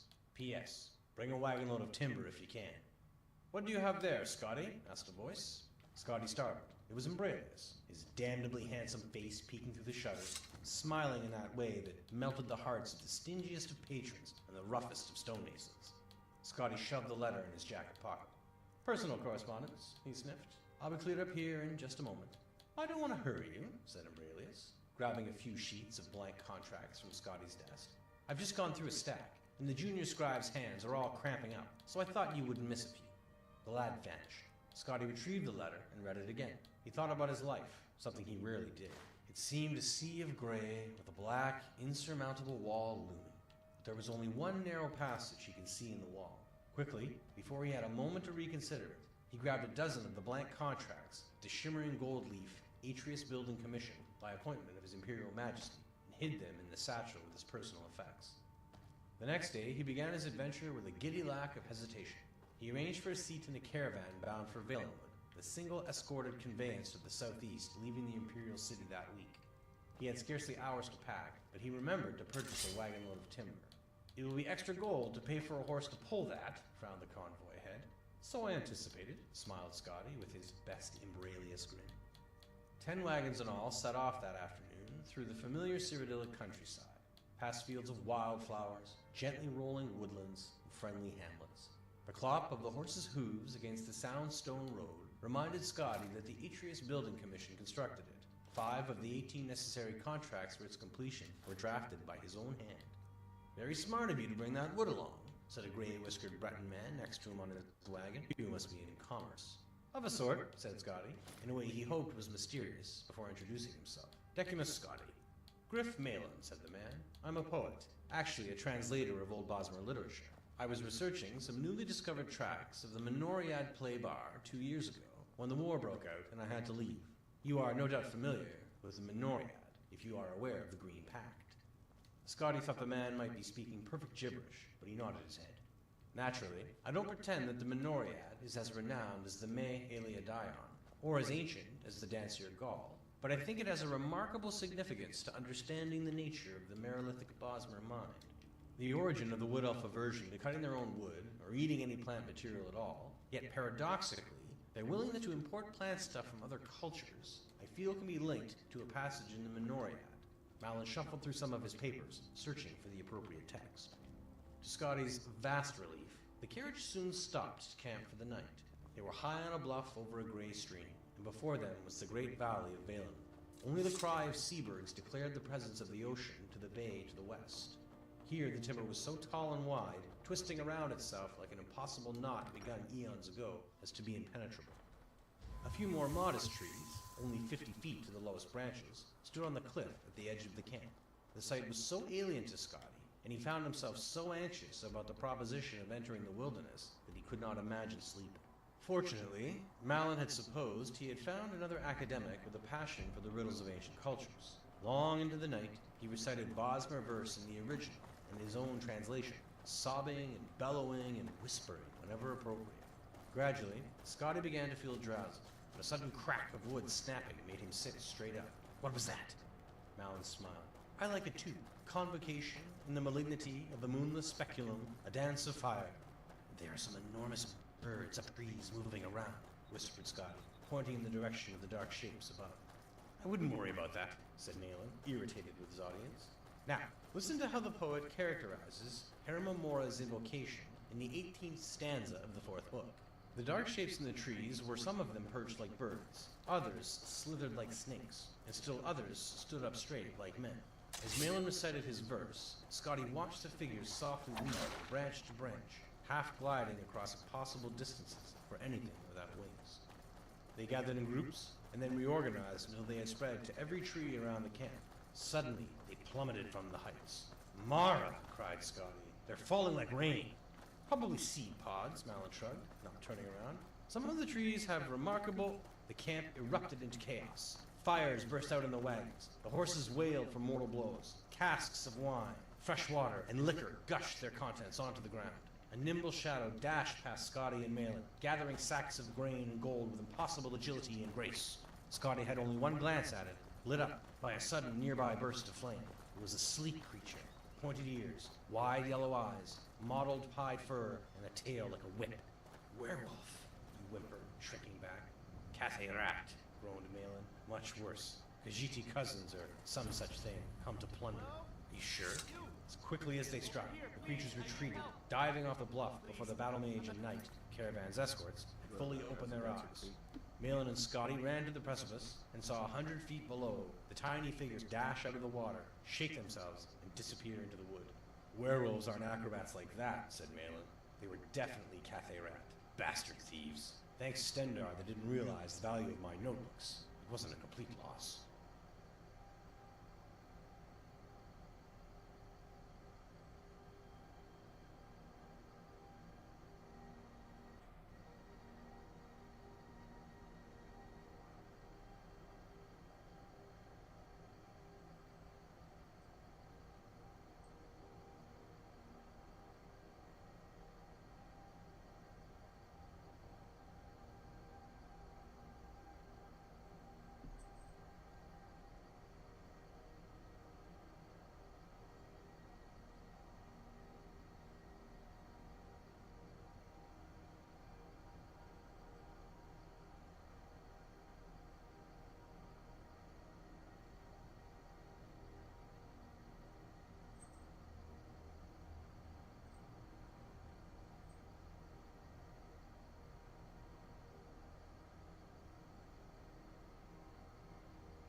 what's up, guys?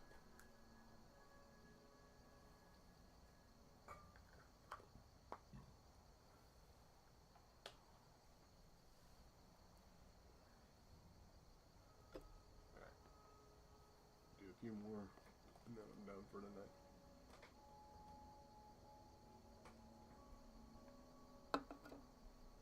I'll make it on my own. Thank Kinnereth for you, stranger. I'd almost given up hope of walking away from here.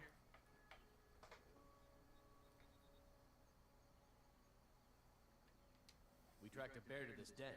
Good coin for those pelts. We had Sow cornered when they showed up. 3 of them, out of nowhere.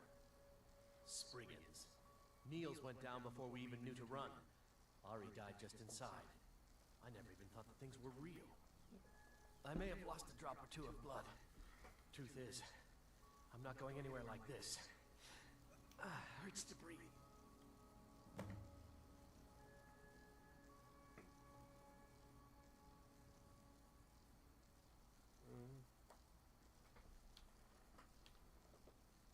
I just need a little to get going.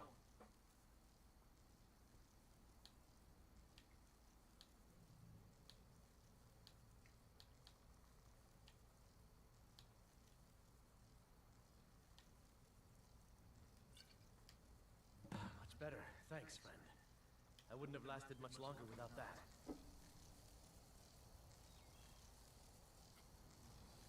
Alright, let's go.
Makes everything else worth it.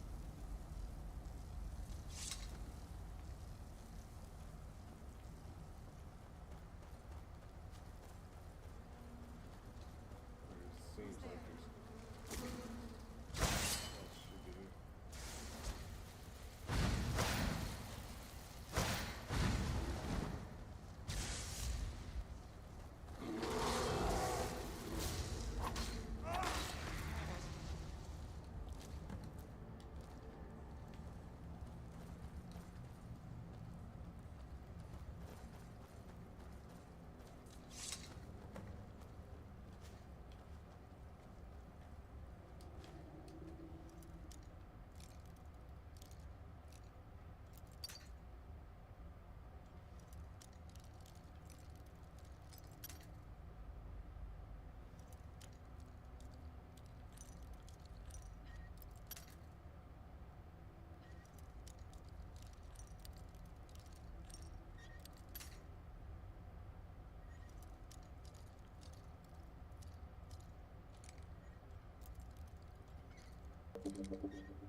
It's done. Justice, if you could call it that. Look, I want you to have this. I know it isn't much, but it's important to me. Ari gave me this dagger when we first started hunting together. I always said it brought her luck. You should be the one to carry it now. I'll give him a proper burial, then head back. Come find me if you're ever in Fall Creek. You'll always be welcome at my door.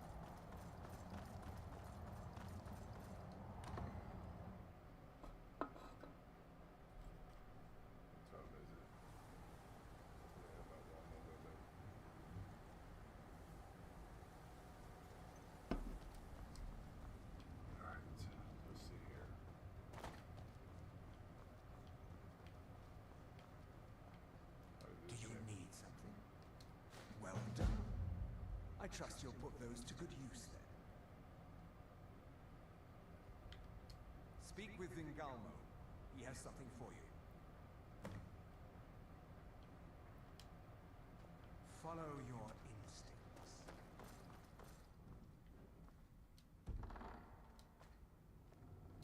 You'll be a welcome addition to the court, I'm sure. If I may, let me offer you a piece of advice. Be careful who you trust. Not all of us have the court's best interests at heart. Orthiov, for example. He'll tell you he means well, but believe me, he can't be trusted at all. Keep that in mind, will you? He claims to serve loyally, but he really covets the throne. He sees himself in charge someday.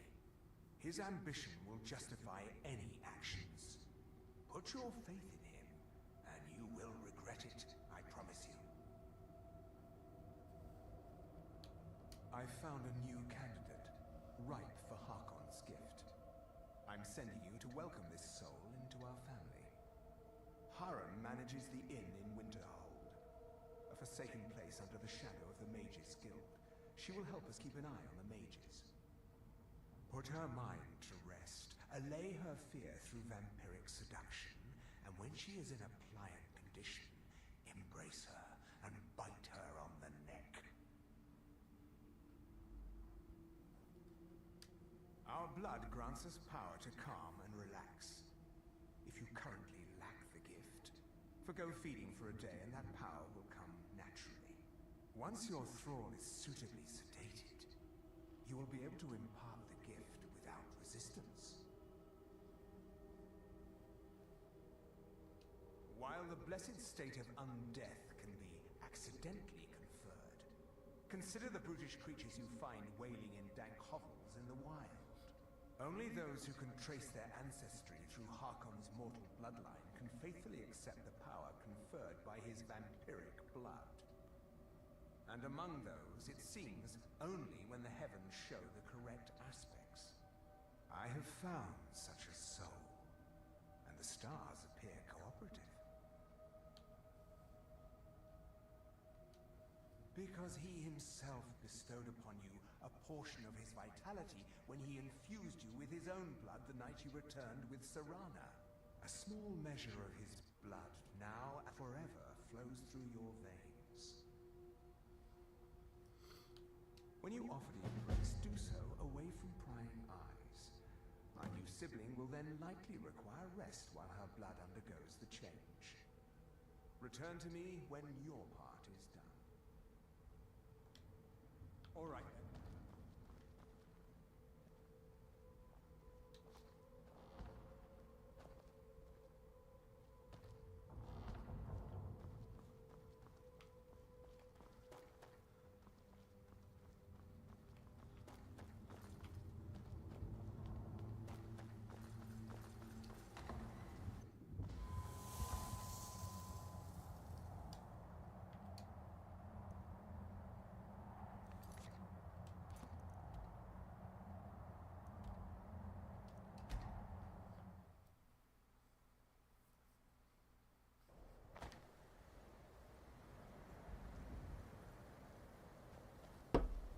My job is to serve the Jarl, not waste time toddling and traveling.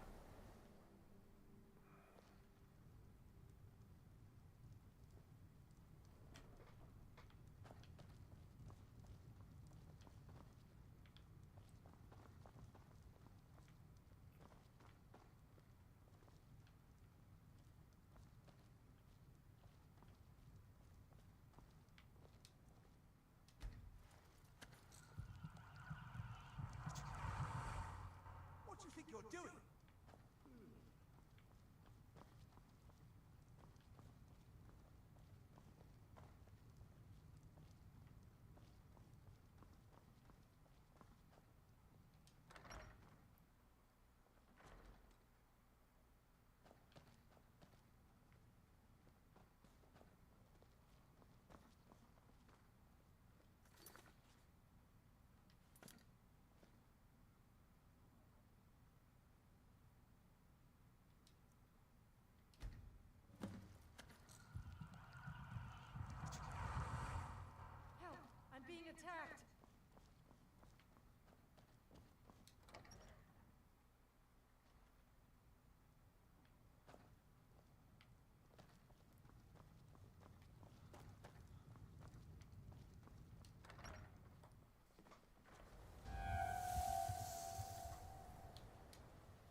Should you visit her again, I suspect you'll find our new sibling appreciates her transformation. Speak with Garen Morethi. He has something for you. May mortals quake at your approach.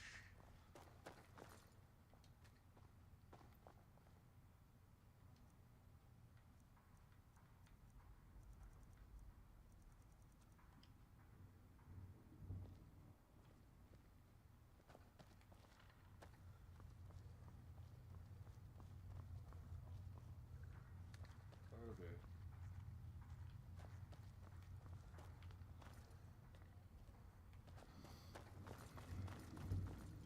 Do you need something? Now that the castle is yours, I was wondering, would you be interested in having the passage to the courtyard restored? Harkon clearly never cared much for it.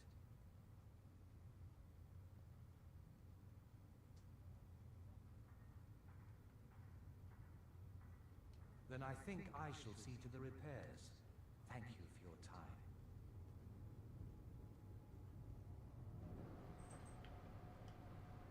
If you'll excuse me, I've learned the whereabouts of a troublesome Dawn Guard member. We will track him down and dispose of him. But please, do be discreet. Our aim isn't to stir the nest, just to skin a rat, reminding them that they are the prey. I hope you comprehend killing better than you comprehend speech. Don't get caught. Good.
skin's as pale as the snow. You scared of sunlight or something?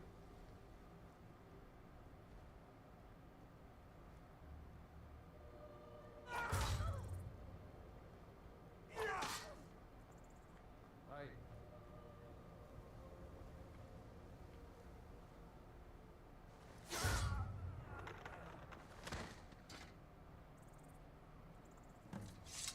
Where'd you come from? Damn it.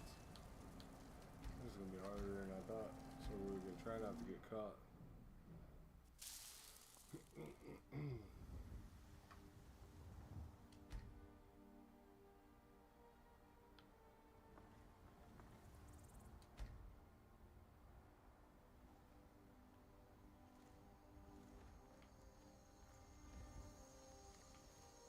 So kill from a fucking bow from park. Let's see if that helps.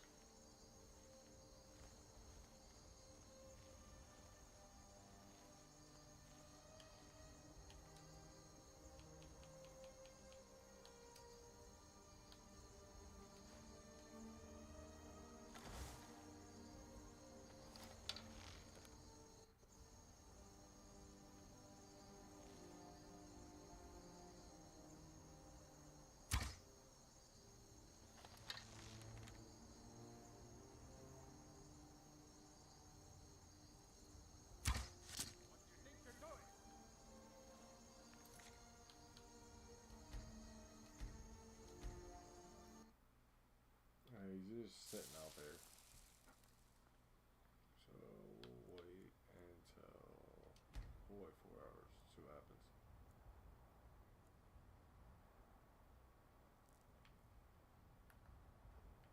I'm gonna guard there. Yeah? There you go, go inside.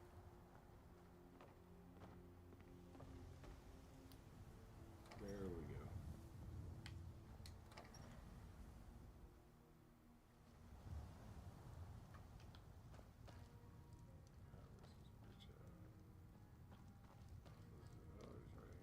He's really got some witnesses.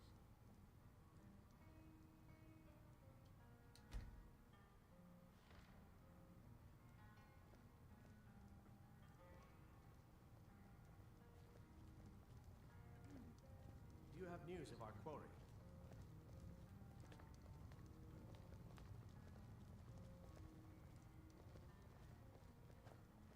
Doors all shut. I think that's some fucked up shit.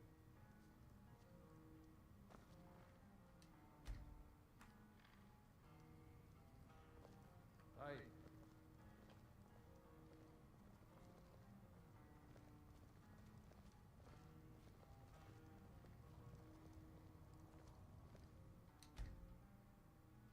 Father, how old were you when you left home? I know where this is going, son. There are dragons about, traveler. Give me a time. Be warned. Visit Dagon. This place. They're much safer. Come on. Motherfucker's gotta be going I don't want to be somewhere. safe. I'm not afraid of the dangers out there.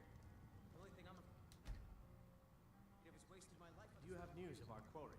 Yes, that's your mother's side of the family talking. Just stay on for one more scene. That's all I ask. Walk around circles, walk around circles, walk around circles. Fucking NPCs. Yes? Nothing, bro. Trying to get you alone.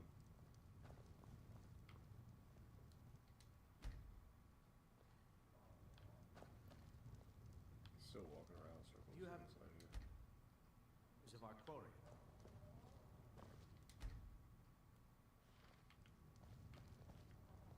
If you've got some business in Rorikstead, Don't like those eyes you've got. Wow, There's a okay. bad hunger to them. Fucking guards are out like crazy.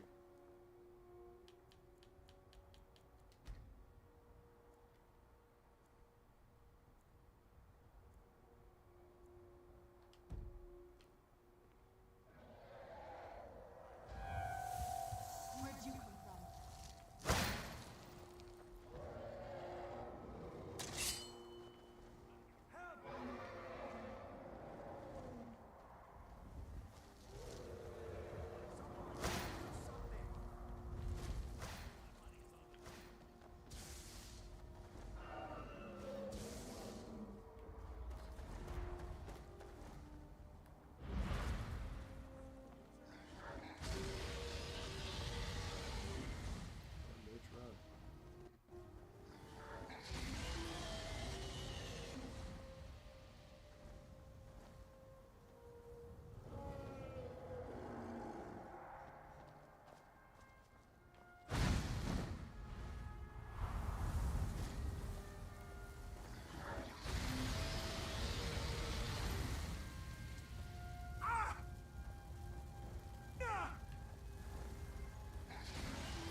very soul. I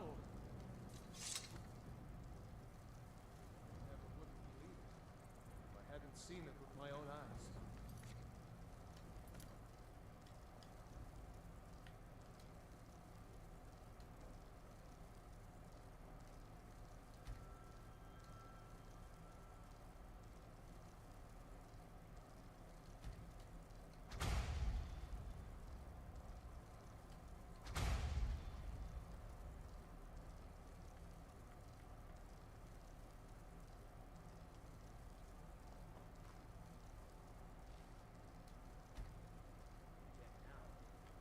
Where did it come from?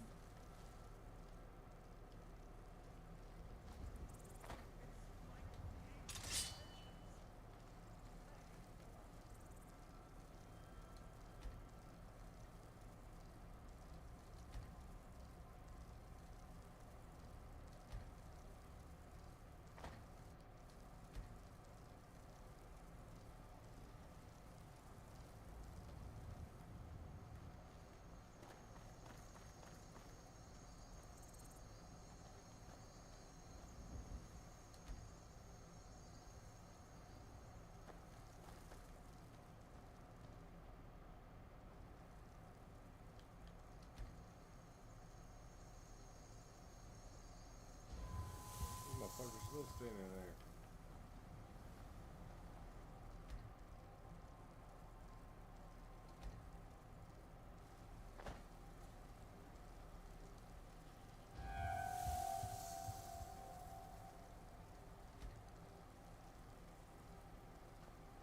Wow.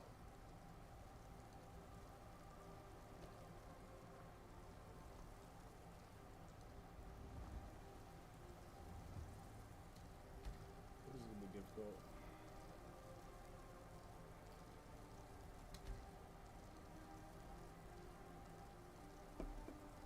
I don't know, I just like standing there for like fucking 2 days in there for this motherfucker.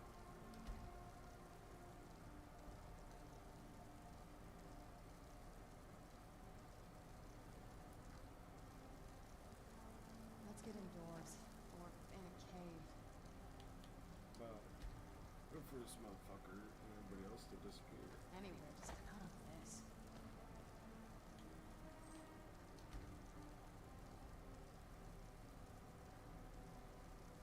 Or maybe not.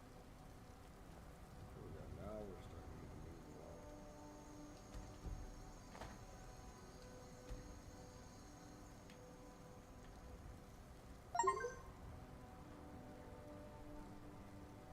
Pluggy update.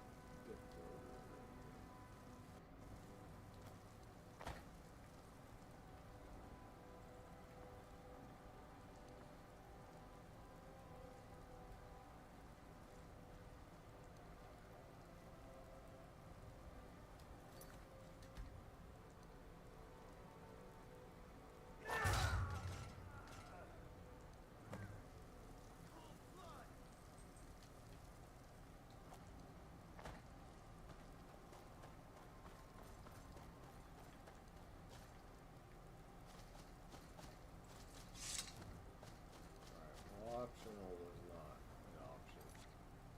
We tried.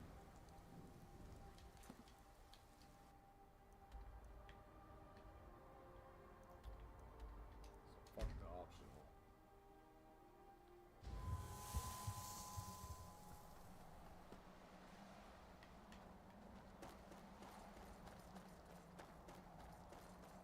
Alright guys, I think this might be my last mission for the night.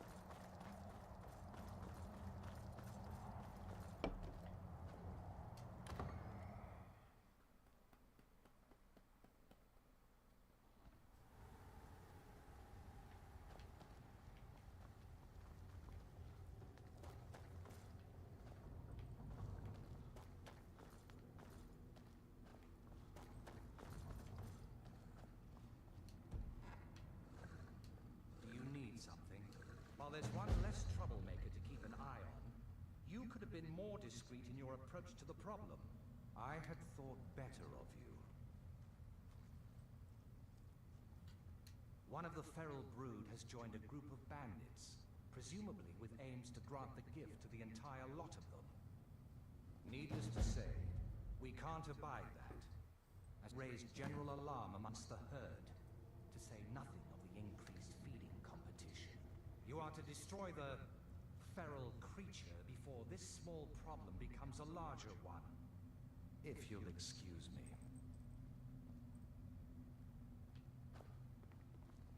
Alright guys, I think this is where we're going to end it for tonight.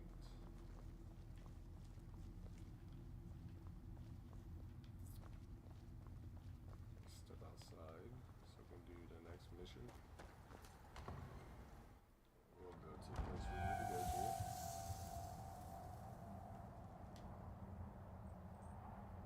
Let's go to quest.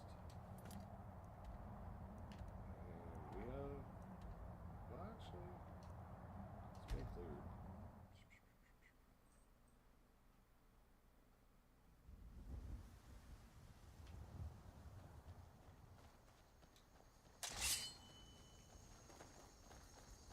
What time is it? It's almost 1 o'clock. 1 o'clock. I'm gonna end Where'd this you video. come from? Time to get lost.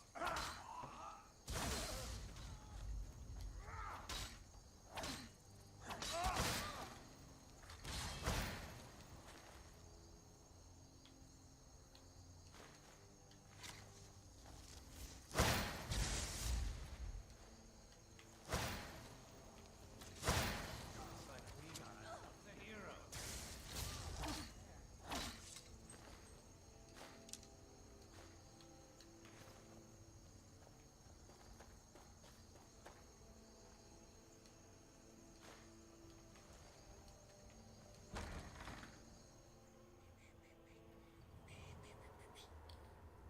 Kitty, kitty. Kitty, kitty.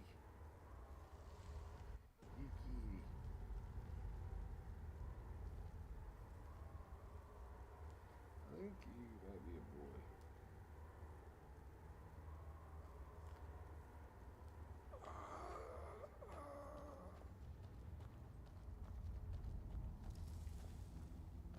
Where'd you come from? What's that?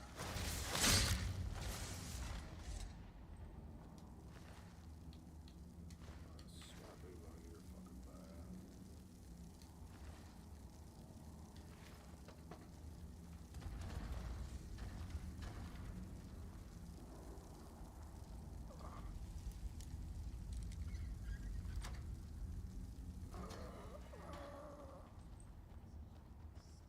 Hurts. Keep your eyes open.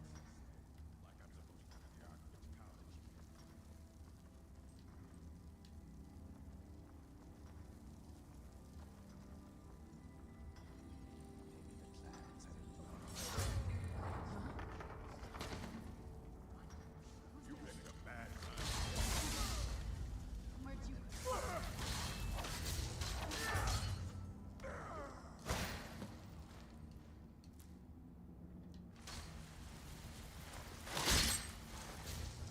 Done and done.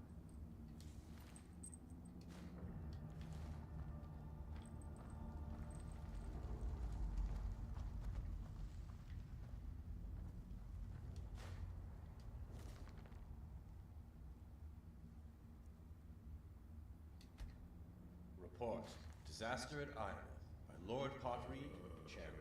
An Imperial scripted dispatch concerning Uriel V's invasion of Akavir. Part 1. Preparations. The Emperor's plans for the invasion of Akavir were laid in the heavens when he began the conquest of the small island kingdoms that lie between Tamriel and Akavir. With the fall of Black Harbor and Ezroniet in 282, Uriel V was already looking ahead to the ultimate prize. He immediately ordered extensive renovations to the port, which would serve as the marshalling point for the invasion force and as the main supply source throughout the campaign. At this time, he also began the construction of the many large ocean-going transports that would be needed for the final crossing to Akavir, in which the Navy was previously deficient. Thus it can be seen that the Emperor's preparations for the invasion were laid well in advance, even before the conquest of Ezroniet was complete, and was not a sudden whim, as some have charged. When Prince Bashaman yielded Ezroniet to Imperial authority in 284, the Emperor's full attention could be devoted to planning for the Akaviri campaign. naval expeditions were dispatched in 285 and 286 to scout the sea lanes and coastlands of Akavir, and various Imperial intelligence agents, both magical and mundane, were employed to gather information. On the basis of all this information, the kingdom of the Sieski in the southwest of Akavir was selected as the initial target for the invasion. Meanwhile, the Emperor was gathering his expeditionary force. A new Far East fleet was created for the campaign, which, for a time, dwarfed the rest of the navy. It is said to be the most powerful fleet ever assembled in the history of Tamriel. 5th, 7th, 10th, and 14th legions were selected for the initial landing, with the 9th and 17th to follow as reinforcements once the beachhead was secured. While this may seem to the layman a relatively small fraction of the army's total manpower, it must be remembered that this expeditionary force would have to be maintained at the end of a long and tenuous supply. In addition, the Emperor and the army command believed that the invasion would not be strongly opposed, at least at first. Perhaps more crucially, the Navy had only enough heavy transport capacity to move 4 legions at a time. It should be noted here that the Commission does not find fault with the Emperor's preparations for the invasion. Based on the information available prior to the invasion, which, while obviously deficient in hindsight, great effort had been made to accumulate, the Commission believes that the Emperor did not act recklessly or imprudently. Some have argued that the expeditionary force was too small. The Commission believes that, on the contrary, even if shipping could have been found to transport and supply more legions, an impossibility without crippling the trade of the entire empire, this would have merely added to the scale of the disaster. It would not have averted it. Neither could the rest of the empire be denuded of legions. The memory of the Comoran usurper was still fresh, and the Emperor believed, and the Commission agrees, that the security of the empire precluded a large concentration of military force outside of Tamriel. If anything, the Commission believes that the expeditionary force was too large. Despite the creation of 2 legions during Tamriel and the recreation of the 5th, the loss of the expeditionary force left the empire in a dangerously weak position relative to the provinces. The current situation is altered. This suggests that the invasion of Akavir was beyond the Empire's current scope. Even if the Emperor had fielded and maintained a larger force in Akavir, the Empire may have disintegrated behind it. Report. Disaster Time by Lord Potter, Chairman. Imperial Scripted Dispatch concerning Uriel V's invasion of Akavir. Part 2. Invasion of Akavir. The expeditionary force left Black Harbor on 23rd Rain's Hand 288, and with fair weather, landed in Akavir after 6 weeks at sea. The landing site was a small Sieski port at the mouth of a large river, chosen for its proximity to Tamriel, as its location in a fertile river valley, giving easy access to the interior, as well as good foraging for the army. All went well at first. The Sieski had abandoned the town when the expeditionary force approached, so they took possession of it and renamed it Septimia, the first colony of the new imperial province of Akavir. While the engineers fortified the town and expanded the port facilities to serve the Far East fleet, the Emperor marched inland with 2 legions. The surrounding land was reported to be rich, well-watered fields, and meeting no resistance, the army took the next city upriver, also abandoned. This was refounded as Iolith, and the Emperor established his headquarters here, being much larger than Septimia, and better located to dominate the surrounding countryside. The expeditionary force had yet to meet any real resistance, although the legions were constantly shadowed by mounted enemy patrols, which prevented any but large scouting parties from leaving the main body of the army. But one thing the Emperor sorely lacked was cavalry, due to the limited space on the transport fleet, although for the time being the battle mages made up for this with magical reconnaissance. The Emperor now sent out envoys to try to contact the Sieski king, or whoever ruled this land, but his messengers never returned. In retrospect, the Commission believes that valuable time was wasted in this effort, while the army was stalled at Iolith, which could have been better spent in advancing quickly while the enemy was still, apparently, surprised by the invasion. However, the Emperor believed at the time that the Sieski would be overawed by the Empire's power, and he might win a province by negotiation, with no need for serious fighting.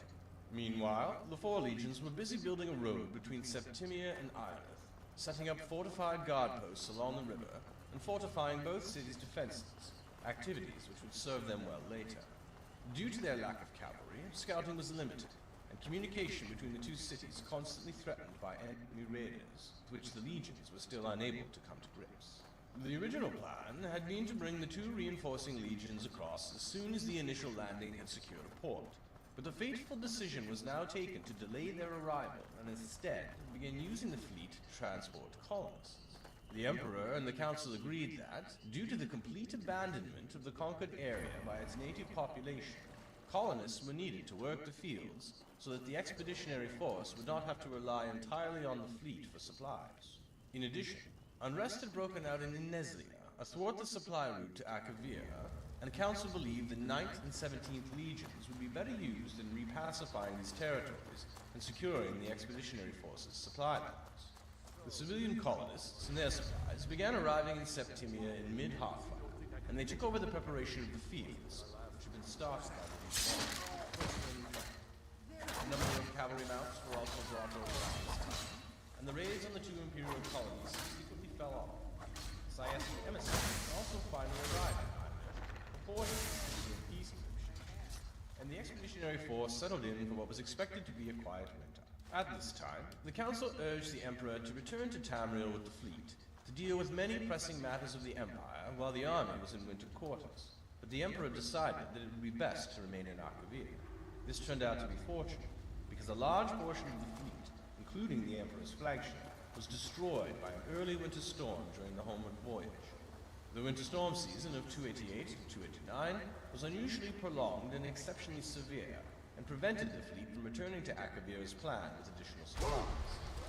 This was reported to the Emperor via battle mage, and it was agreed that the expeditionary force could survive on what supplies it had on hand until the spring. Report: Disaster at Ida by Lord Pottery, Chairman. An Imperial scripted dispatch concerning Imperial V's invasion of Akavir. Part 3: The destruction of the expeditionary force. The winter weather in Akavir was also much more severe than expected. Due to the supply problems and the addition of thousands of civilians, the expeditionary force was on tight rations. To make matters worse, Syaski raiders returned in force and harried any foraging and scouting parties outside the walls of the two cities. Several watch forts on the road between Septimia and Iris were captured during blizzards, and the rest had to be abandoned as untenable. As a result, communication between the two cities had to be conducted entirely by magical means, a continuing strain on the Legion's battle. On Fifth Sun's dawn, a large entourage of Syaski arrived at Iris, claiming to bring a peace offer from the Syaski king. That night, these treacherous envoys murdered the guards at one of the city gates and let in a strong party of their comrades who were waiting outside the city walls. Their clear intention was to assassinate the Emperor, foiled only by the vigilance and courage of troopers of the 10th who were guarding his palace. Once the alarm was raised, the Syaski inside the city were hunted down and killed to the last man. Needless to say, this was the end of negotiations between the Emperor and the Syaski. The arrival of spring only brought worse troubles. Instead of the expected spring rain, a hot, dry wind began to blow from the east, continuing with varying strength through the entire summer. The crops failed, and even the river, which in the previous year had been navigable by small boats far upstream of Ionith, was completely dried up by sun's height. It is unknown if this was due to a previously unknown weather pattern unique to Akavir, or if the Syaski manipulated the weather through magical means. The Commission leans towards the former conclusion, as there is no direct evidence of the Syaski possessing such fearsome arcane power, but the latter possibility cannot be entirely ruled out. Due to prolonged bad weather, the supply fleet was late in setting out from Black Harbor. It finally left port in early Second Siege, but was again severely mauled by storms and limped into Septimia 8 weeks later, much reduced. Because of the increasingly desperate supply situation in Akavir, the Emperor dispatched most of his battle mage corps with the fleet to assist it in weathering the storms which seemed likely to continue all summer. At this time, the Council urged the Emperor to abandon the invasion and to return to Tamriel with the expeditionary force, but he again refused, noting that the fleet was no longer large enough to transport all 4 legions at once. The Commission agrees that leaving 1 or more legions behind in Akavir to await the return of the fleet would have damaged army morale, but the Commission also notes believes that the loss of one legion would have been preferable to the loss of the entire expeditionary force. It is the unanimous opinion of the Commission that this was the last point at which complete disaster might have been averted. Once the decision was made to send the fleet back for reinforcements and supplies, events proceeded to their inevitable conclusion. Who's there? From this point on, much less is known about what transpired in Akavir.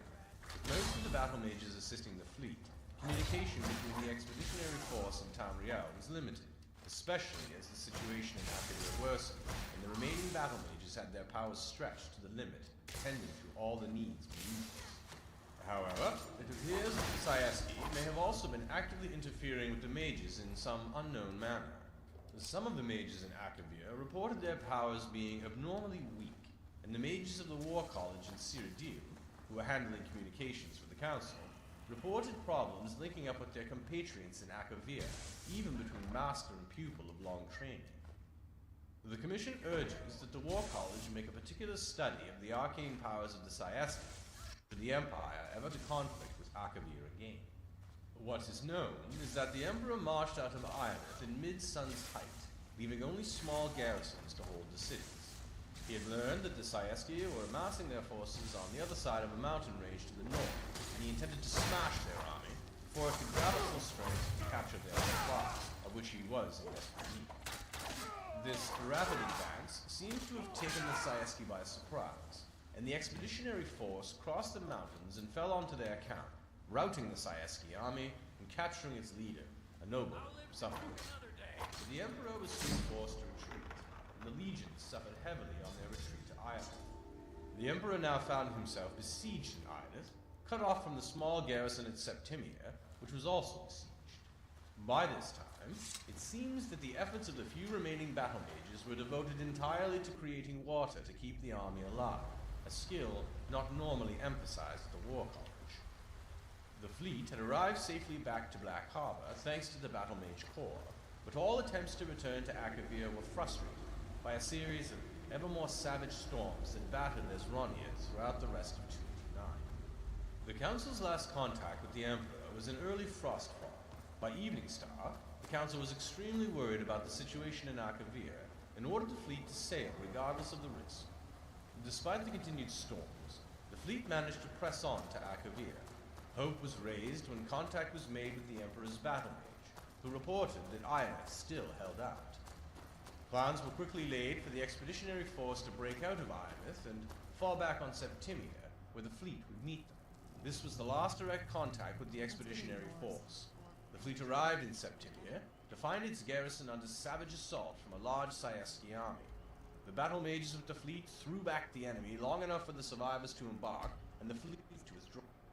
The few survivors of the expeditionary force who reached Septimia told how the Emperor had led the army out of Ironeth by night 2 days earlier, successfully breaking through the enemy lines, but then being surrounded by overwhelming forces on the road to Septimia. They told of a heroic last stand by the Emperor and the 10th Legion, which allowed a remnant of the 14th to reach Septimia. 2 survivors of the 10th arrived in Septimia that night, having slipped through the enemy lines during their undisciplined victory celebrations. These men confirmed having seen the Emperor die, cut down by enemy arrows as he rallied the 10th's shield wall.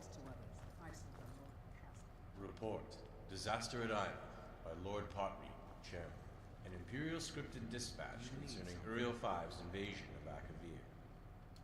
Part 4. I prefer Conclusion. to nip budding The Commission believes that the invasion of Akavir was doomed from the start for several reasons, none of which could have been foreseen beforehand, unfortunately. Despite the extensive intelligence gathering, the expeditionary force was clearly unprepared for the situation in Akavir. The unexpected weather, which plagued the army and navy, was particularly disastrous. Enjoy yourself.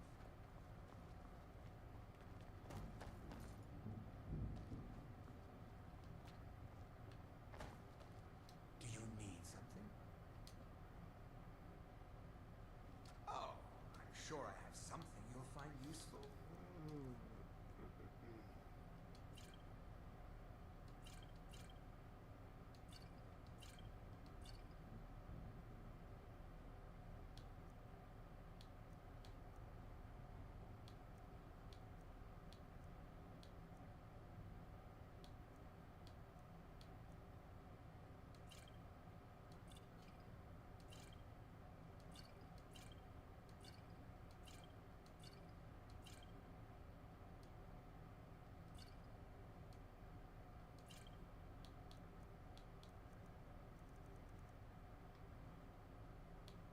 Dawn Guard have increased their operations and have been aggressively recruiting. We need to put a damper on their efforts and give those troublemakers something to worry about other than harassing our interests.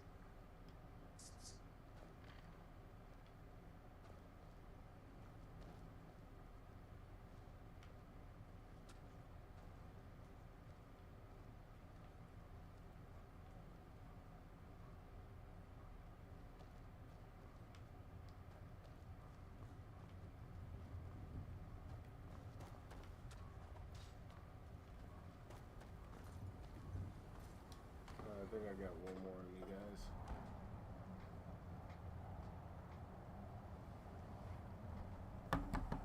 I gotta get him early.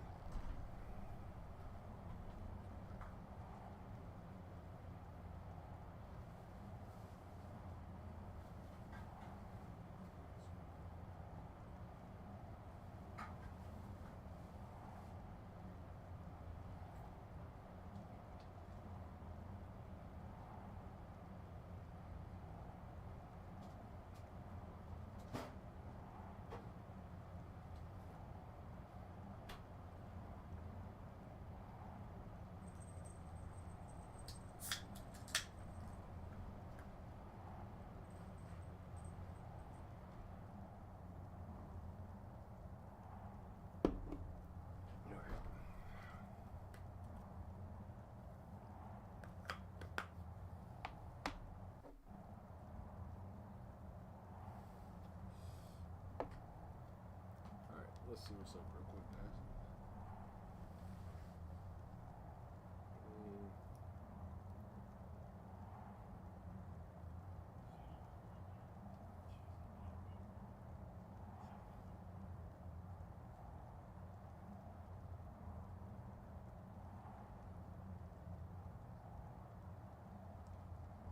That's because your style is threatened to chaos. They want a reaction.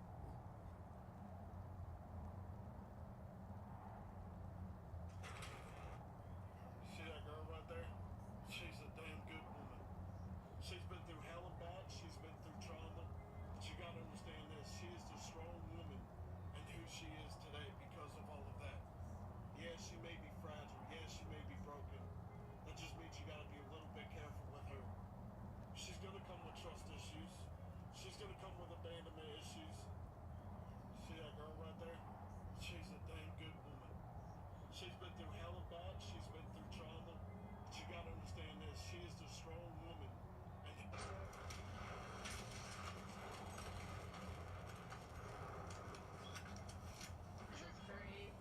Listen. Sure. I've never tried one. Typos, I'm gonna look like a real fucking clown. Should go into wow, that's crazy.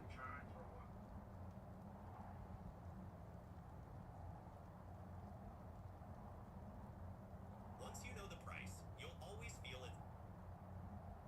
People tell me all the time you're gonna die.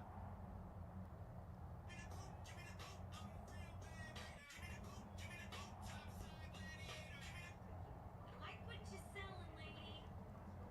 It's just one.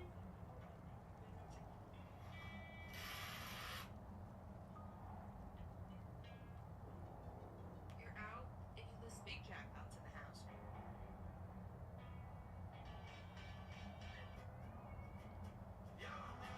Even if you don't consider yourself a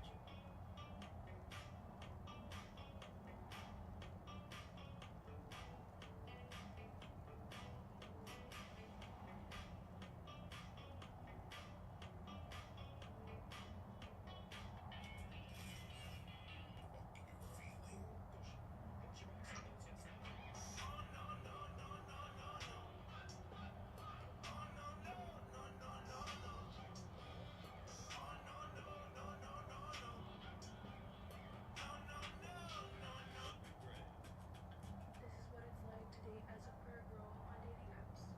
I'm only looking for friends. Don't know how I actually look. Alright guys, I had to show some support to my followers. Alright, so let's go do this last one.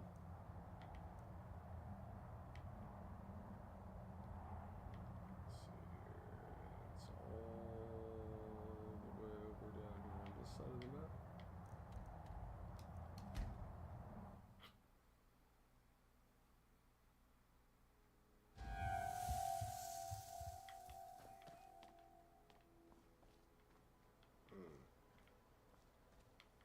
Okay, let's see what the object is. Kill someone out on the streets of Riften. I should make it public while wearing Dawn Guard armor. Choose a high profile victim. Goddamn, man. I don't think I have any doggone armor. Doggone armor.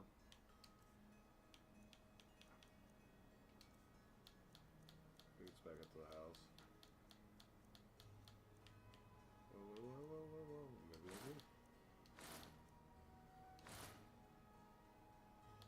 Okay. High profile victim.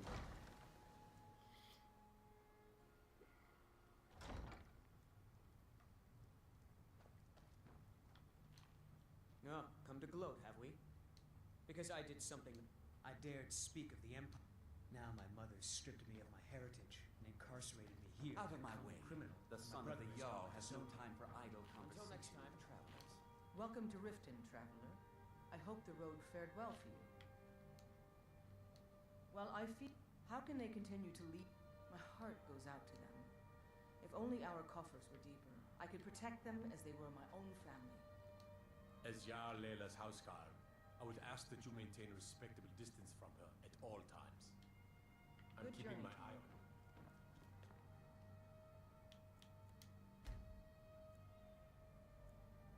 What's up, Sky? Thanks for joining. I appreciate it. So I gotta kill a high person. So this motherfucker. No, come to gloat, have we? To poke fun at the Jarl's youngest son? Oh, wait, 1 hour. As Jarl Leila's houseguard. That's like fucking. Let's go 3 hours. I would ask that you maintain a respect distance from her at all times. Alright. You dead, bitch. I don't like your fucking attitude.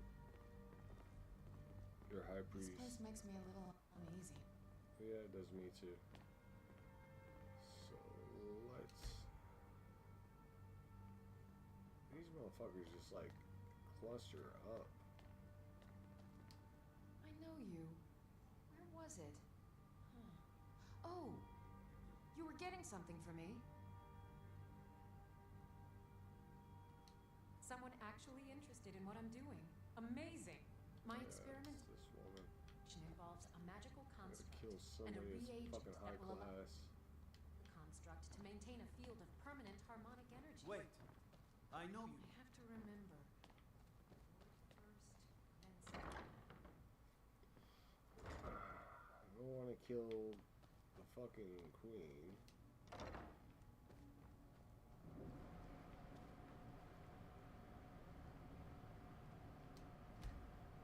But you'd think somebody would go to bed by now, but apparently they're not going to.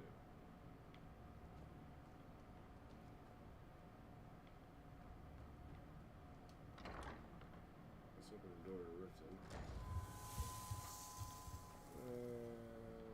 Yeah, we don't want to do that because there's nothing out here.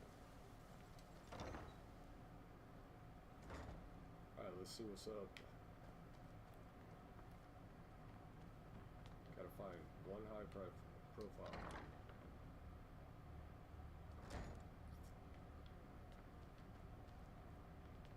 Usually high profiles is Wait, like. I know you.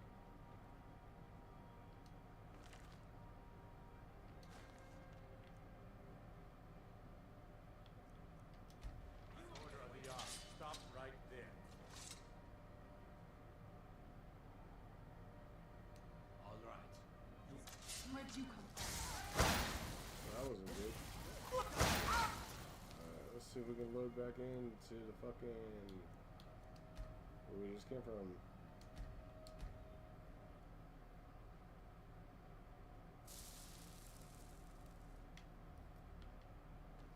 That was the stupid part on my mistake. Wait, I I know you. This motherfucker I want to kill right here. As Yar Layla's houseguard, I would ask that you maintain I'm not killing respectable that distance bitch. from her at all times. Because I'm doing a fucking quest for her. It's like 5 p.m. Okay, let's just wait. A few more hours. Like 9, 10 o'clock at night. Alright.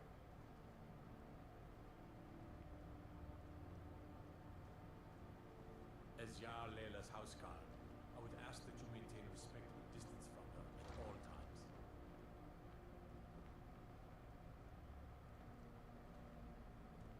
Did you have some sort of official business here?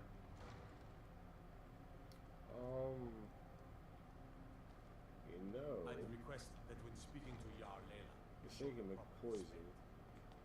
I wonder if, since she's magical, if I got anything I can make poison over here. Then I could just slip it onto him and he would drink it. But sneak, resistance, slow, water. That's weakness to poison.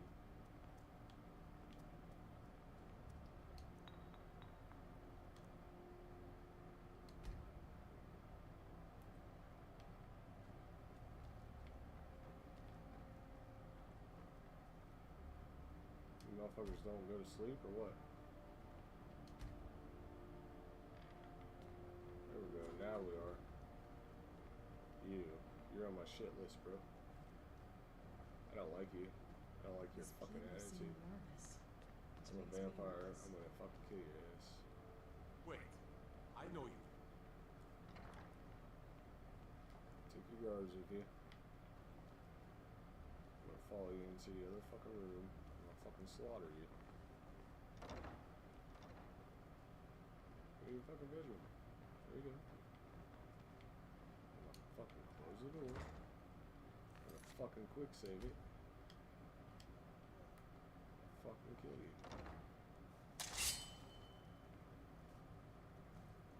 Get in here.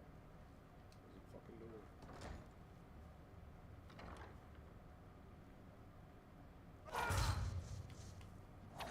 Man off.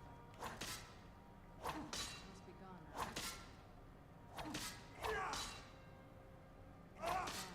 What? Can you not die? Man off. Man off, I said. Must be gone now. What?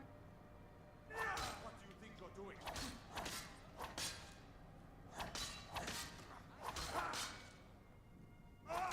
This dude can't die? Who's that? You knew I heard something. That's great. That guy can't die. I did not like his attitude either. I was trying to kill him. Just said a high person in fucking quality, but I was supposed to kill him.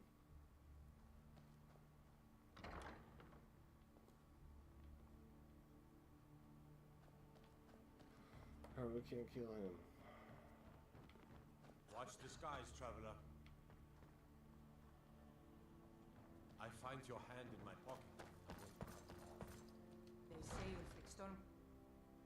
What's up, viewer? Thank you guys for joining me. I appreciate it.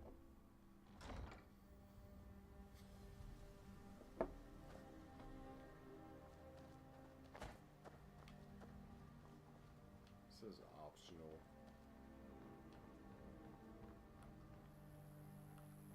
So let's kill a motherfucker.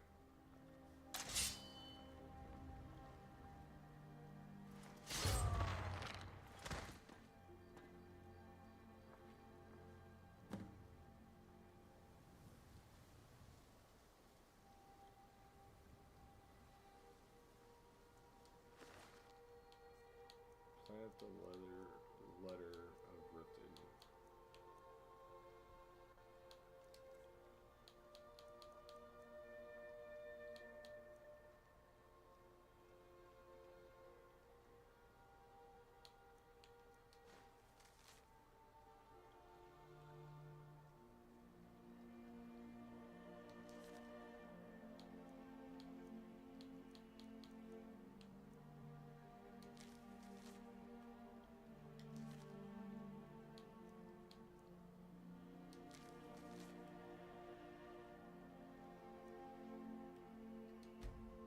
incriminating letter. Citizens, the slain personage before you is a suspected creature of the night. Thus, the Dawn Guard have slain him.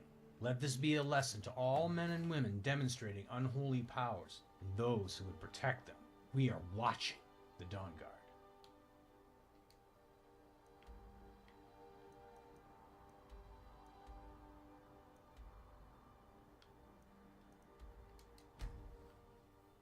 Yep.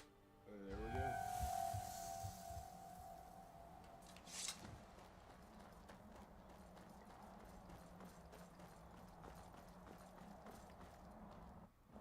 Shit's almost 2 o'clock. Alright, this is my last one, boys and girls. Even though I'm addicted to playing. Pick it up and play it again.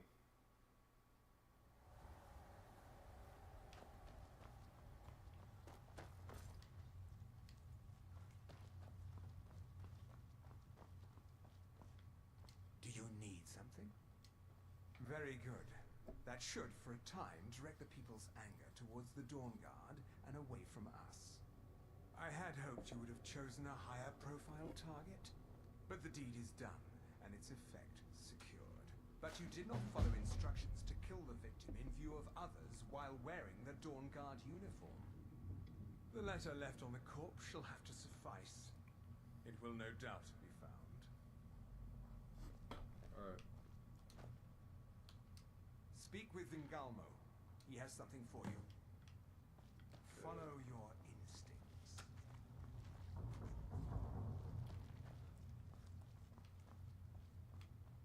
Must be above. I guess this is the last quest, so we're gonna call it a night.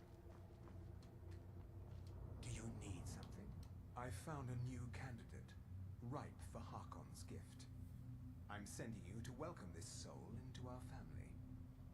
Valendor of Riften has his ears in places that we'd love to listen in. Joining our family should increase our possibilities in the south. Put his mind to rest, allay his fear through vampiric seduction, and when he is in a pliant condition, embrace him and bite him on the neck. Okay.